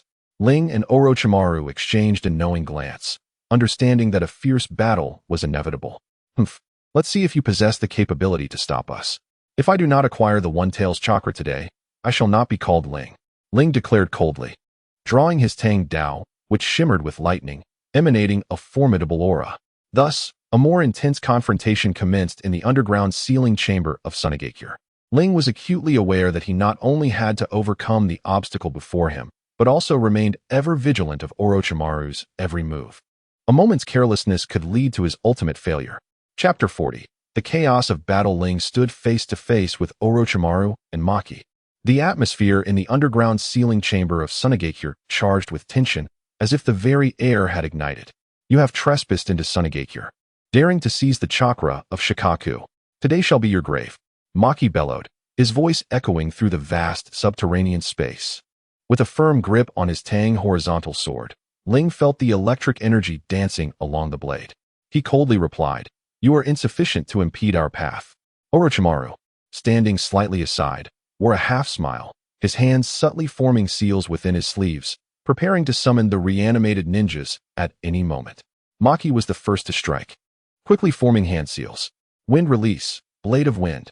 In an instant, numerous sharp blades of wind, forged from chakra, hurtled towards Ling and Orochimaru, slicing through the air with a piercing shriek. Ling's eyes sharpened as he activated thunder breathing, darting to the side like a bolt of lightning, enveloped in electric energy, evading the wind blades and charging towards Maki. Thunder breathing, first form, thunderclap. Maki, quick to react, employed the wind technique, transforming the air around him into a protective barrier of wind blades. Ling did not attempt to breach the barrier head-on.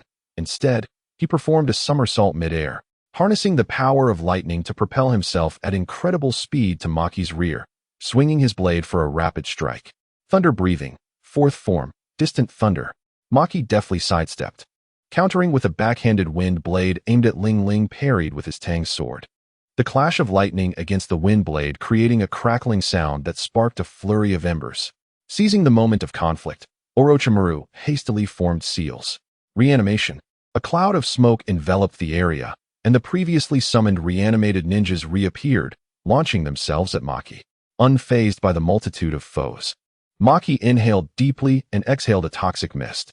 The poisonous fumes rapidly spread, enveloping the reanimated ninjas, disrupting their movements, and throwing their attack rhythm into disarray. With gritted teeth, Ling resolved to unleash a barrage of lightning strikes from his center, dispersing countless electric slashes in all directions. Thunder breathing, sixth form, thunderstorm. Lightning ravaged through the poisonous mist, striking several reanimated ninjas and Maki's defensive traps, triggering a series of explosions. Amidst the smoke, Maki deftly navigated, skillfully avoiding the electric strikes, his figure elusive as a specter. You possess some skill, Ling muttered, recognizing that Maki was no ordinary opponent and that he must exert all his strength. Ling fused thunder breathing with lightning techniques. His Tang sword now enveloped in vibrant lightning.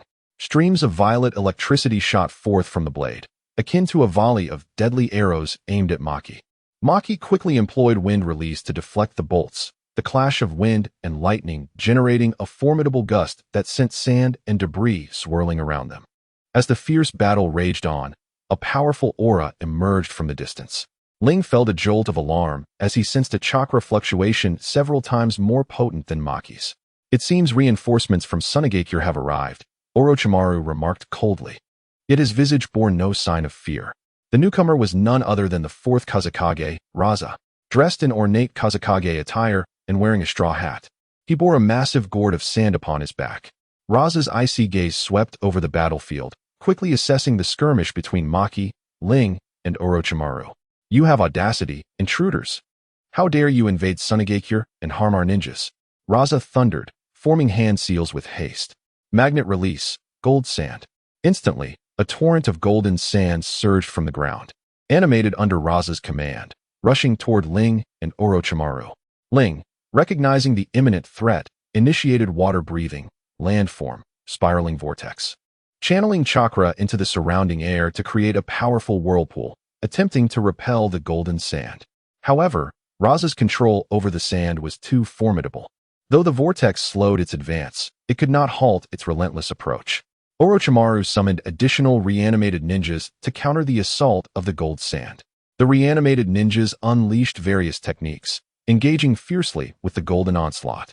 Raza scoffed, forming seals once more. Magnet release, wave of gold sand.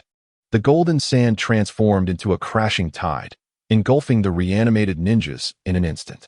Recognizing the perilous nature of the situation, Ling resolved to gamble everything. He unleashed thunder breathing, seventh form, fire thunder god, propelling himself toward Raza at an imperceptible speed, creating a trajectory resembling a golden lightning dragon, brimming with power. Raza's eyes widened, swiftly commanding the sand to form a robust defensive barrier. Ling's attack collided with the barrier, the thunder dragon and golden sand clashing with a resounding boom, sending tremors that fractured the ground beneath them. Seizing the opportunity while Ling assaulted Raza, Maki launched another wind-based attack. He executed wind release, vacuum sphere, sending multiple spheres of wind-infused chakra hurtling towards Ling. Ling adeptly maneuvered in midair, cleverly evading the vacuum spheres while unleashing thunder breathing, fifth form, heatwave thunder, sending forth searing electric slashes to bombard Maki. Maki hastily countered with wind release, the clash of wind and lightning igniting a dazzling display of light. Seeing Maki in a precarious position, Raza diverted a portion of the golden sand, employing magnet release, glass shards, ensnaring Ling within a multitude of sand grains, and applying magnetic pressure to expel him outward. Bound tightly by the golden sand, Ling felt the mounting pressure constricting him. His breath growing labored. Damn it! Ling cursed under his breath, channeling his chakra into healing energy to alleviate the pressure while simultaneously employing Black Flash, compressing his chakra to its utmost limit before unleashing a powerful burst to attempt breaking free from the golden sand's grasp. Under the immense force of Black Flash, the sand displayed a slight give. Orochimaru seized this moment, forming seals to summon forth several formidable reanimated ninjas, including former strongmen of Mangekyo. These reanimated warriors, familiar with Raza's magnet release techniques, employed various jutsu to restrain him. Raza was compelled to divide his attention, which weakened the grip of the golden sand on Ling. Seizing the opportunity, Ling unleashed a torrent of needle rain, condensing his chakra into countless needle-like projectiles aimed at Raza and Maki. These projectiles flew forth with blinding speed, akin to a torrential downpour, rendering them nearly impossible to evade. Raza and Maki scrambled to defend themselves, as an array of jutsu illuminated the battlefield amidst the cacophony of explosions. In the throes of this intense conflict, Ling and Orochimaru gradually found themselves at a disadvantage. The synergy between Raza and Maki proved formidable, their relentless assault overwhelming Ling and Orochimaru. Yet, Ling refused to surrender. His thoughts remained fixed on the blood of the tailed beast, on the mission to save it, his resolve intensifying. Orochimaru, we cannot be defeated so easily, Ling shouted, determination blazing in his eyes. We must find a way to break through their defenses and seize the chakra of Shikaku. Orochimaru chuckled coldly, patience. I have yet to reveal my full capabilities. As he prepared to unleash a more potent technique, Raza sensed the impending threat and intensified his assault of golden sand, inundating the two combatants relentlessly. Ling and Orochimaru were forced to retreat, sustaining multiple injuries in the process. With gritted teeth, Ling executed the thunder-breathing third form, gathering swarms into thunder, spinning at high speed around himself and Orochimaru, leaving behind a wave-like electric trail to temporarily obstruct the advance of Suna's forces. Ling, get ready. We charge out. Orochimaru suddenly called out. Understanding Orochimaru's intent, Ling unleashed the water-breathing, eighth form, waterfall basin, a descending attack akin to a boulder crashing into the sea, striking at the encirclement formed by Suna's troops. Simultaneously, Orochimaru employed the forbidden technique of impure world reincarnation, summoning formidable impure ninjas, whose terrifying power elicited expressions of shock from both Raza and Maki. Seizing the moment when the impure ninjas restrained Raza and Maki, Ling and Orochimaru exerted their utmost strength, dashing towards the outskirts of Mangekyo. Raza and Maki attempted to intercept them, but were ensnared by the relentless grip of the impure ninjas. Ling and Orochimaru sprinted with wounds upon their bodies, finally escaping the confines of Mangekyo. Phew, we retreat for now, but we shall return, Ling gasped. Orochimaru wiped the blood from the corner of his mouth and coldly remarked, "Humph, they were fortunate this time. Next time, I shall surely claim the chakra of Shikaku." The two exchanged a knowing glance before their figures vanished into the vast desert, preparing to seek another opportunity to execute their plan for obtaining the tailed beast's blood. Chapter 41. Experiment. Obito's Madness. Ling, dragging his weary and battered form, returned to the village hidden in the leaves as night stealthily descended. The ache of his wounds and the sense of defeat gnawed at him, making each step a laborious effort. His garments were saturated with blood and dust, his hair clung to his face in disarray, and his gaze was filled with exhaustion and resentment. The sentinels at the village entrance, taken aback by Ling's appearance, immediately moved to assist him. Ling waved them off, declining their aid, and proceeded toward his abode alone. The streets were devoid of the daytime clamor, save for the occasional stray cat darting past, emitting faint cries. Ling surveyed the familiar yet foreign streets, his heart a mixture of emotions, recalling the harrowing battle in the village hidden in the sand from mere hours before, as if it were still unfolding before him. Reaching his dwelling, Ling did not ignite the lamp but collapsed onto the tatami mats. In the darkness, he stared at the ceiling, his mind replaying the formidable magnet-released ninjutsu of Raza and the spectral figure of Maki. The images of the surging gold dust and his own desperate retreats played on repeat in his mind. Just a little further. When will the one-tailed Shikaku's chakra be within my grasp? Ling murmured, his voice heavy with frustration and resignation. Suddenly, a faint rustling sound came from outside the window, and Ling instantly became alert, gripping the tang katana at his waist. He cautiously approached the window, preparing for any potential adversaries. However, upon opening it, he was met with the anxious face of Naoki.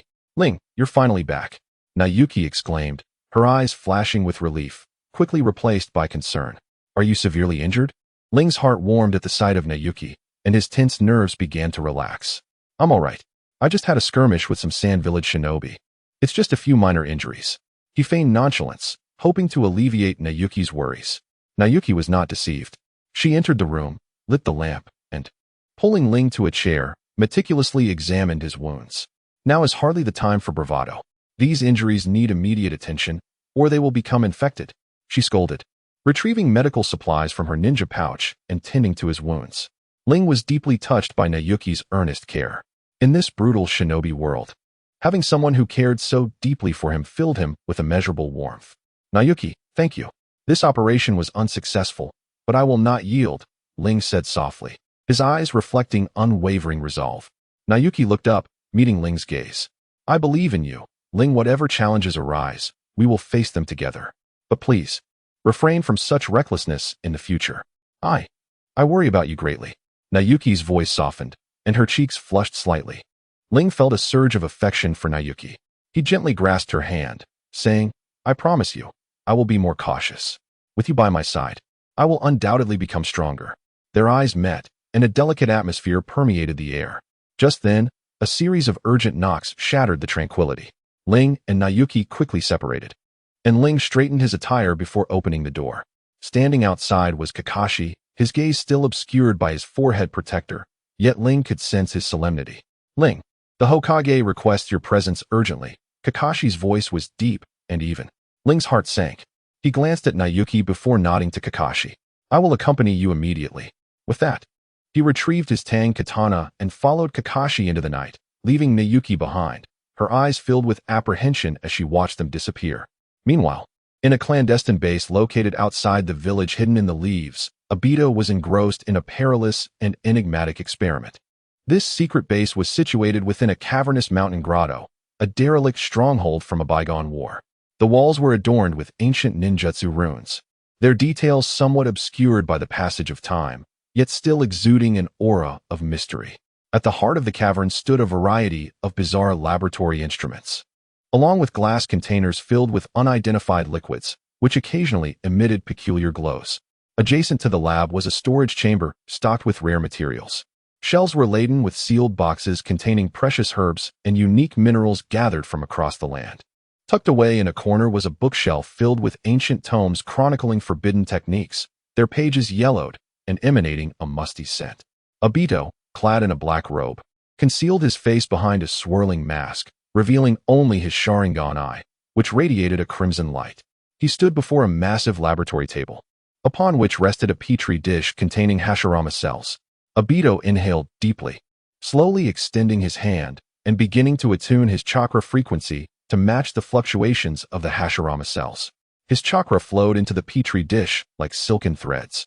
Initially, the Hashirama cells merely trembled slightly, but as the chakra continued to infuse them, they began to stir.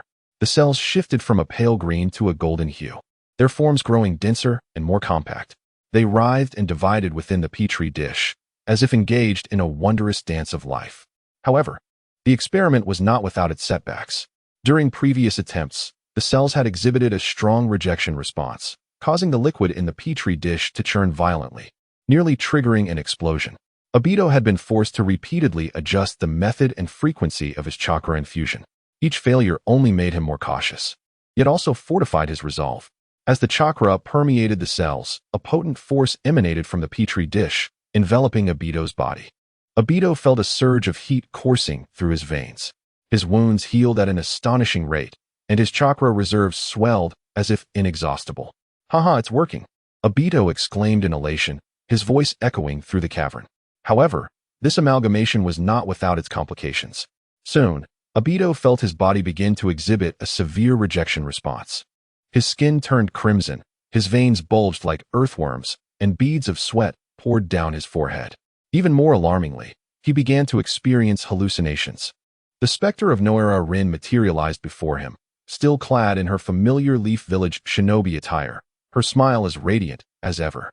"Obito, why are you doing this? This is not true justice. Do you remember the days when we protected the village and aided the villagers together? Back then, we fought to protect everyone. That was the true way of the shinobi." Rin's voice echoed in Obito's ears, tinged with reproach and sorrow. "Rin, you don't understand. Look at the shinobi world now. It's filled with war and slaughter. I've witnessed countless people lose their lives and loved ones in war. Everything I'm doing is to create a world without pain, a world where you can live happily." Obito's eyes widened in horror as he stared at the fading apparition. He let out a guttural roar, as if trying to channel all his strength into that single cry. His hands flailed wildly, as if trying to grasp the phantom, but to no avail. Rin's figure dissipated like smoke, leaving behind only a void of darkness. Obito's breathing grew shallow and rapid, his chest heaving. His eyes were fixed on Rin, as if he could still see her through the darkness. "Obito, true peace cannot be attained through such extreme measures. We can establish a harmonious world through collective efforts, mutual understanding, and trust. Awaken, return to our side." Rin's lingering shadow, akin to a specter, gently swayed her ethereal head, seemingly casting the entire world into a dim and lifeless state. Within the depths of her eyes surged endless sorrow and despair, reminiscent of a deep lake submerged in tears, evoking profound empathy. Obito's heart oscillated violently between justice and malevolence. He reminisced about the days spent on missions with Kakashi and Rin, their laughter echoing as if it were just yesterday. Yet, unexpectedly, he found himself choosing a path utterly divergent from his past. This path was fraught with uncertainty and challenges, starkly contrasting everything he once knew. For Rin, for this world, I cannot surrender. Clenching his teeth, Obito infused chakra into the cells of Hashirama once more, preparing to continue this perilous experiment, his gaze a blend of determination and confusion. Chapter 42, Obito, the Ideal Prisoner. Ling followed Kakashi through the unusually tranquil night of Konoha, the sound of their footsteps gently echoing on the stone-paved path. The moonlight bathed Hokage Rock, illuminating the faces of the past Hokages, silently witnessing the rise and fall of the village. Kakashi raised his hand and knocked on the door of the Hokage's office, where the steady and powerful voice of the Hokage beckoned, "Enter." Taking a deep breath, Ling pushed the door open. The room was brightly lit, adorned with portraits of the previous Hokages, and the central desk was piled high with documents. The third Hokage sat in his chair, his gaze deep and penetrating as he regarded Ling. "Though your mission in Sunagakure has failed, I have witnessed your courage and determination." The Hokage's voice resonated with gravitas. The power of the tailed beasts is crucial to the balance of the ninja world. The chakra of Shikaku must not fall into the hands of those with ill intentions. Yet, we must also wield this power wisely to safeguard peace. Ling bowed his head slightly, a wave of guilt washing over him. Hokage-sama, it was my oversight that led to the mission's failure. Please, punish me as you see fit. The Hokage waved his hand dismissively. Punishment is not the aim. We must learn from our failures. I have summoned you for a new task. As he spoke, the Hokage picked up a scroll from the table and handed it to Ling. This scroll contained extensive research on the sealing of tailed beasts and chakra extraction, a culmination of Konoha's efforts over the years. Study this thoroughly. Additionally, I have arranged for Kakashi to assist you. His resourcefulness will be invaluable. Ling accepted the scroll, warmth flooding his heart. He understood that the Hokage was granting him an opportunity to atone for his mistakes, and he felt the weight of the Hokage's trust. Hokage-sama, I will not disappoint your expectations, Ling declared resolutely. After leaving the Hokage's office, Ling did not return home immediately, but instead made his way to the village training grounds. Under the moonlight, the training area was deserted. Ling unfurled the scroll, delving into its contents with great care. The text was densely packed, detailing the principles of tailed beast sealing, the characteristics of chakra, and methods of extraction, along with analyses of several failed attempts. As he read, Ling pondered how to apply this knowledge practically. Suddenly, he sensed a familiar chakra presence and looked up to see Natsuki approaching him. Concern etched on her face. She hesitated to disturb his concentration, but couldn't help herself. Ling smiled at her. Natsuki, what brings you here? Natsuki reached Ling's side and softly replied. I was worried about you. When I heard you were at the training grounds, I came to check on you. What did Hokage-sama want? Ling recounted the task and the scroll's contents to Natsuki, who listened intently. A glimmer of excitement sparked in her eyes. That's wonderful, Ling. This is an opportunity. With Kakashi joining us, our chances of success increase significantly. Ling nodded in agreement. Indeed, but this also means our responsibilities are heavier. The knowledge in this scroll is intricate, and I will need time to digest it. The two settled on the steps of the training ground, poring over the scroll together. Natsuki occasionally offered her insights. Despite her limited knowledge of tailed beasts, her lively thinking often provided fresh perspectives that inspired Ling. As their study deepened, Ling's brow furrowed with increasing concern. A section of the scroll detailing the relationship between Hashirama's cells and the power of tailed beasts caught him off guard. It stated that Hashirama's cells possessed formidable vitality and assimilation capabilities. If fused with tailed beast chakra, they could yield unimaginable power. However, this fusion was exceedingly difficult and fraught with peril. Failure could lead to catastrophic consequences. Ling's mind flashed back to the enigmatic figure of Obito during their previous confrontation, the faintly discernible aura surrounding him. He sensed that Obito's experiments might be intricately linked to this revelation. Natsuki, look at this section. Ling pointed to the scroll, sharing his conjecture with her. Natsuki's eyes widened with astonishment. Could that villain be conducting such a dangerous experiment? If he succeeds in merging Hashirama's cells with tailed beast chakra, the ramifications would be unimaginable. Ling's expression grew grave. Regardless of his intentions, we cannot allow him to succeed. The knowledge within this scroll may be the key to thwarting him. We must urgently find Kakashi. He can help us decipher these mysteries. Exchanging resolute glances, Ling and Natsuki rose and made their way to Kakashi's residence. The night in Konoha was serene and harmonious, with the occasional fleeting figure of patrolling ninjas. The moonlight cascaded like water along their path. Soon, they arrived at Kakashi's doorstep. Ling raised his hand and knocked. From within came Kakashi's steady voice, "Come in." Pushing the door open, they entered the softly lit room. Kakashi was seated at the table, and upon seeing Ling and Natsuki, he smiled and rose to greet them. You both have arrived. Hokage-sama has already mentioned this matter to me. After taking their seats, Ling eagerly unfurled the scroll, pointing to the section regarding the relationship between Hashirama's cells and tailed beast power, articulating his findings and hypotheses to Kakashi. Kakashi listened intently, arms crossed, and after a moment of contemplation, responded, "Your deductions are quite astute. The fusion of Hashirama's cells with tailed beast chakra is indeed a perilous avenue of research. If that villain is truly pursuing such experiments, we must act swiftly to prevent him. While the knowledge in this scroll is complex, we can analyze the failed cases to identify potential vulnerabilities in Obito's experiments and prepare accordingly." The three gathered closely around the scroll, engaging in fervent discussion. Kakashi, drawing upon his wealth of experience and keen insight, provided Ling and Natsuki with numerous novel ideas. Together, they untangled complex threads of information, striving to uncover the key to unraveling Obito's schemes. Through their discourse, Ling learned that the crux of the rejection reaction lay in the mismatch between the cells and one's chakra frequency, perhaps adjustable through specific ninjutsu fluctuations. Meanwhile, in a clandestine base, Obito was preparing for a new round of experimentation. An invisible force seemed to erode his body. Each cell engaged in a desperate struggle against this overwhelming power. The agony of rejection rendered his body heavy, as though a 1,000-pound burden pressed down upon him, making every step laborious. His skin had lost its former smoothness, now marred by peculiar patterns, intertwined like a mysterious map reminiscent of ancient runes, silently narrating the struggles and hardships of his experiments. His complexion was as pale as parchment, devoid of color. His lips, once vibrant, now cracked and pallid. Bloodshot eyes betrayed endless fatigue and anguish. Yet, in stark contrast to his weary form, a fervent flame burned in his gaze, a fire that seemed capable of consuming all, drawing the attention of those who beheld it.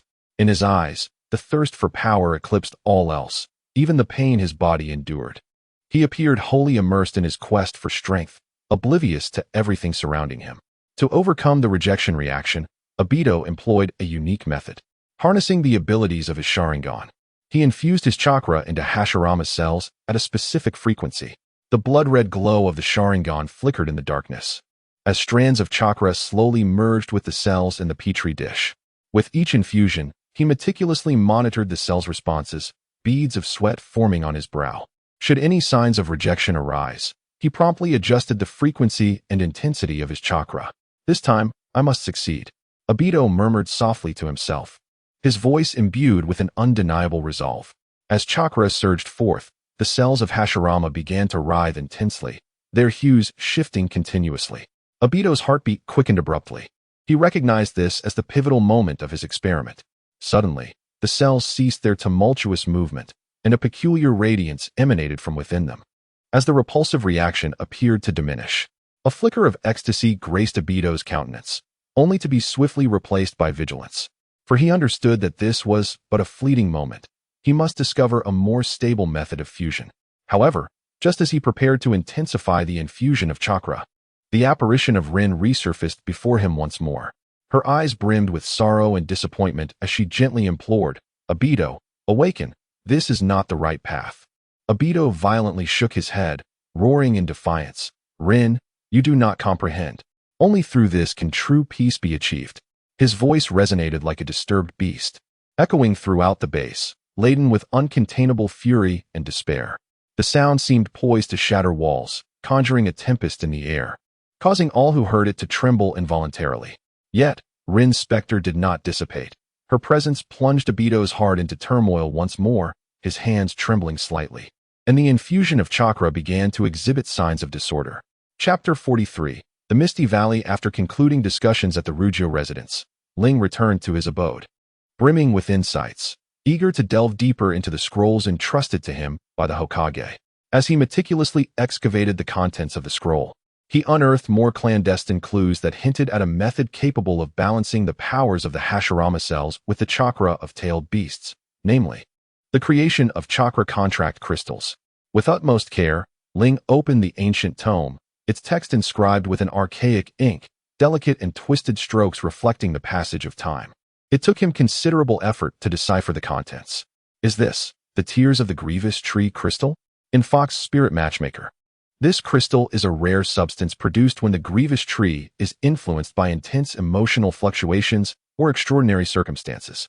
The Grievous Tree serves as the foundation of Tushin, endowed with unique divine powers, aiding the reincarnation of humans and yokai in rekindling their bonds. When a pair of lovers, one human and one yokai, sincerely vow before the Grievous Tree, offering their memories of love and a portion of their yokai power as a sacrifice sealed within a treasure. The treasure is then split in two. Upon the human's demise, the treasure and yokai power will accompany the soul through reincarnation, and when the Grievous Tree senses genuine emotion, it will bestow fate at the opportune moment, allowing both beings to recover their memories and rekindle their past bond. The ancient text recorded a mysterious item known as the chakra contract crystal, which requires the secretion of the god tree's residual branches, pure crystals, and a special sealing technique for its fabrication. Ling's eyes gleamed with excitement. Perhaps this is the very thing I seek, he whispered to himself.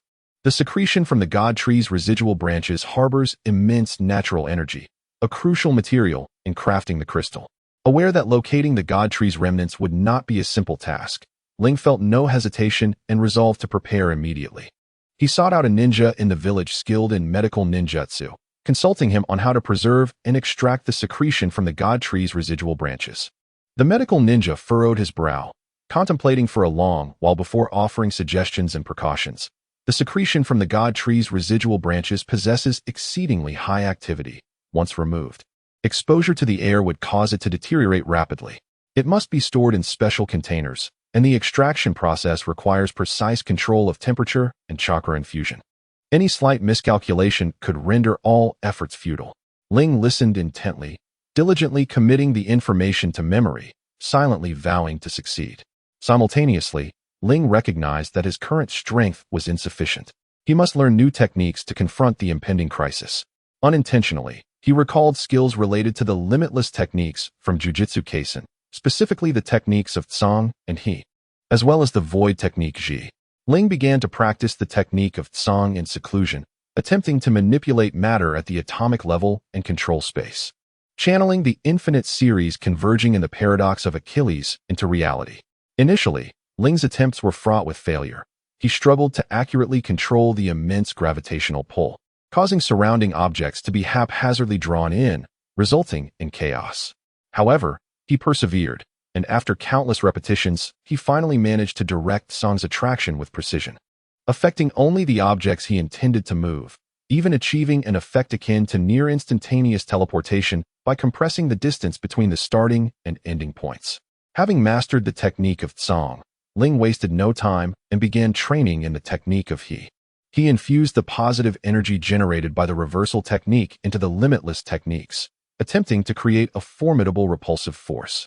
During his training, Ling encountered intense physical discomfort. Each infusion of positive energy felt as though his body were being torn apart. Yet, through unwavering determination, he gritted his teeth and persisted, ultimately succeeding in executing the technique of He, producing a repulsive force centered around He that was twice as powerful as Tsang, granting Ling an unprecedented sense of strength. Lastly, he set his sights on the void technique Ji, a skill scarcely known even within the confines of the Gojo clan. Its principle lies in overlapping Tsang and He to generate an imagined mass that can be projected outward. Ling understood that this was one of the most lethal skills, with a high degree of difficulty in mastering. Time and again, he endeavored to fuse the powers of Tsang and He. Each failed attempt triggered violent tremors in the surrounding space. Yet, undeterred, Ling continued his explorations and practices, ultimately succeeding in manifesting the void technique Ji, unleashing energy waves capable of slicing through space, leaving nothing in their wake, which bolstered Ling's confidence in overcoming Obito. Excellent. Now all that remains is to unfold a domain. Subsequently, Ling journeyed to the mountainous settlement to seek out Hai, the father of Ino. Renowned for his prowess in mental techniques, Hai listened intently to Ling's intentions, his expression growing serious. I am indeed familiar with sealing techniques. They are ancient and exceedingly complex. Once, a ninja recklessly attempted it, resulting in a catastrophic explosion that laid the entire valley to waste. Any misstep could not only ruin the crystal creation, but also yield dreadful consequences. Ling clenched his fists, determination gleaming in his eyes. I am unafraid. As long as I can discover a solution, I am willing to face any hardship. To thwart that villain, to safeguard the world of ninjas, I must succeed. Seeing Ling's resolute demeanor, Hai nodded slightly. In that case, I shall impart all I know to you, but you must exercise utmost caution. He then began to elucidate the essential points and taboos of the sealing technique in detail. Once prepared, Ling decided to set out with Natsuki in search of the god tree's residual branches. Before departing, he shared his plan with Natsuki. Without a moment's hesitation, she nodded and said, I will accompany you. Whatever difficulties we encounter, we shall face them together. Ling gazed into Natsuki's steadfast eyes, a warm surge of gratitude swelling within him. Thank you, Natsuki. With you by my side, I feel invigorated, he softly expressed. The two gathered their belongings, bidding farewell to Konoha, and set forth towards the secluded valley rumored to be the resting place of the god tree's residual branches. Along the journey, Ling felt a blend of anxiety and excitement, his mind racing with potential challenges and strategies to address them. Natsuki, sensing his thoughts, gently nudged his arm and smiled. Don't overthink it. We can do this. I believe in your abilities and the bond we share. Ling turned to Natsuki, managing a faint smile. Yes, I believe we can. To protect the peace of the ninja world and to stop Obito, we will surely succeed. As they arrived at the valley's entrance, a chilling aura enveloped them. The valley was shrouded in eerie mist, with jagged stones looming ominously, as if concealing countless unknown dangers. Ling and Natsuki exchanged a glance, inhaling deeply, and cautiously ventured into the valley. Having scarcely taken a few steps, Ling abruptly halted, alertly scanning their surroundings. I sense something watching us, he murmured, the unfamiliar presence heavy with hostility. Natsuki tensed, instinctively reaching for her ninja tool pouch, her gaze resolute and vigilant. As Ling and Natsuki embarked on their quest for the god tree's residual branches, Obito's experiments in his secret base had also reached a critical juncture. Despite the frequent disruptions caused by the apparition of Rin, Obito's insatiable thirst for power compelled him to persist with his experiments. Recalling the fierce battle between Ling and Orochimaru against Sasori and Maki in Sunigakure, Obito seized the chaos to infiltrate the seal of the one-tail Shikaku. Utilizing the capabilities of his Sharingan, he deftly evaded the intricate defenses and sealing techniques, successfully collecting the precious chakra of the One Tail. In that moment, he glimpsed the dawn of achieving his ambitions. This time, Obito resolved to alter his experimental approach. Rather than relying solely on the Sharingan to regulate chakra frequency, he endeavored to harness the characteristics of tailed beast chakra to facilitate the fusion of the Hashirama cells. He introduced the chakra of the One Tail into the experiment. And at the moment of contact between the tailed beast chakra and the Hashirama cells, the entire laboratory was enveloped by a powerful wave of energy. The cells of Hashirama began to voraciously absorb the chakra of the tailed beast, and Obito could feel his body on the verge of being overwhelmed by this immense power. Cracks appeared on his skin, blood seeping forth, yet he gritted his teeth and persevered. He could not afford to give up. He was but a step away. Obito's voice, strained by pain, grew hoarse. At that moment, the apparition of Rin appeared once more, tears streaming down her face as she gazed at Obito. Obito, please stop. You have lost yourself. Obito bellowed in anger. Rin, silence yourself. Everything I do is for our future, to create a world free of suffering. He concentrated fiercely, forcefully suppressing his body's instinctive rejection, directing all his efforts to guide the fusion of Hashirama's cells with the tailed beast chakra. As the merging progressed, Obito sensed a transformation in his perception of space. It seemed as though he could touch the very edges of reality. This extraordinary sensation filling him with both exhilaration and dread. He understood that he was approaching an unprecedented source of power. Yet he was acutely aware that should he lose control, the consequences would be unimaginable.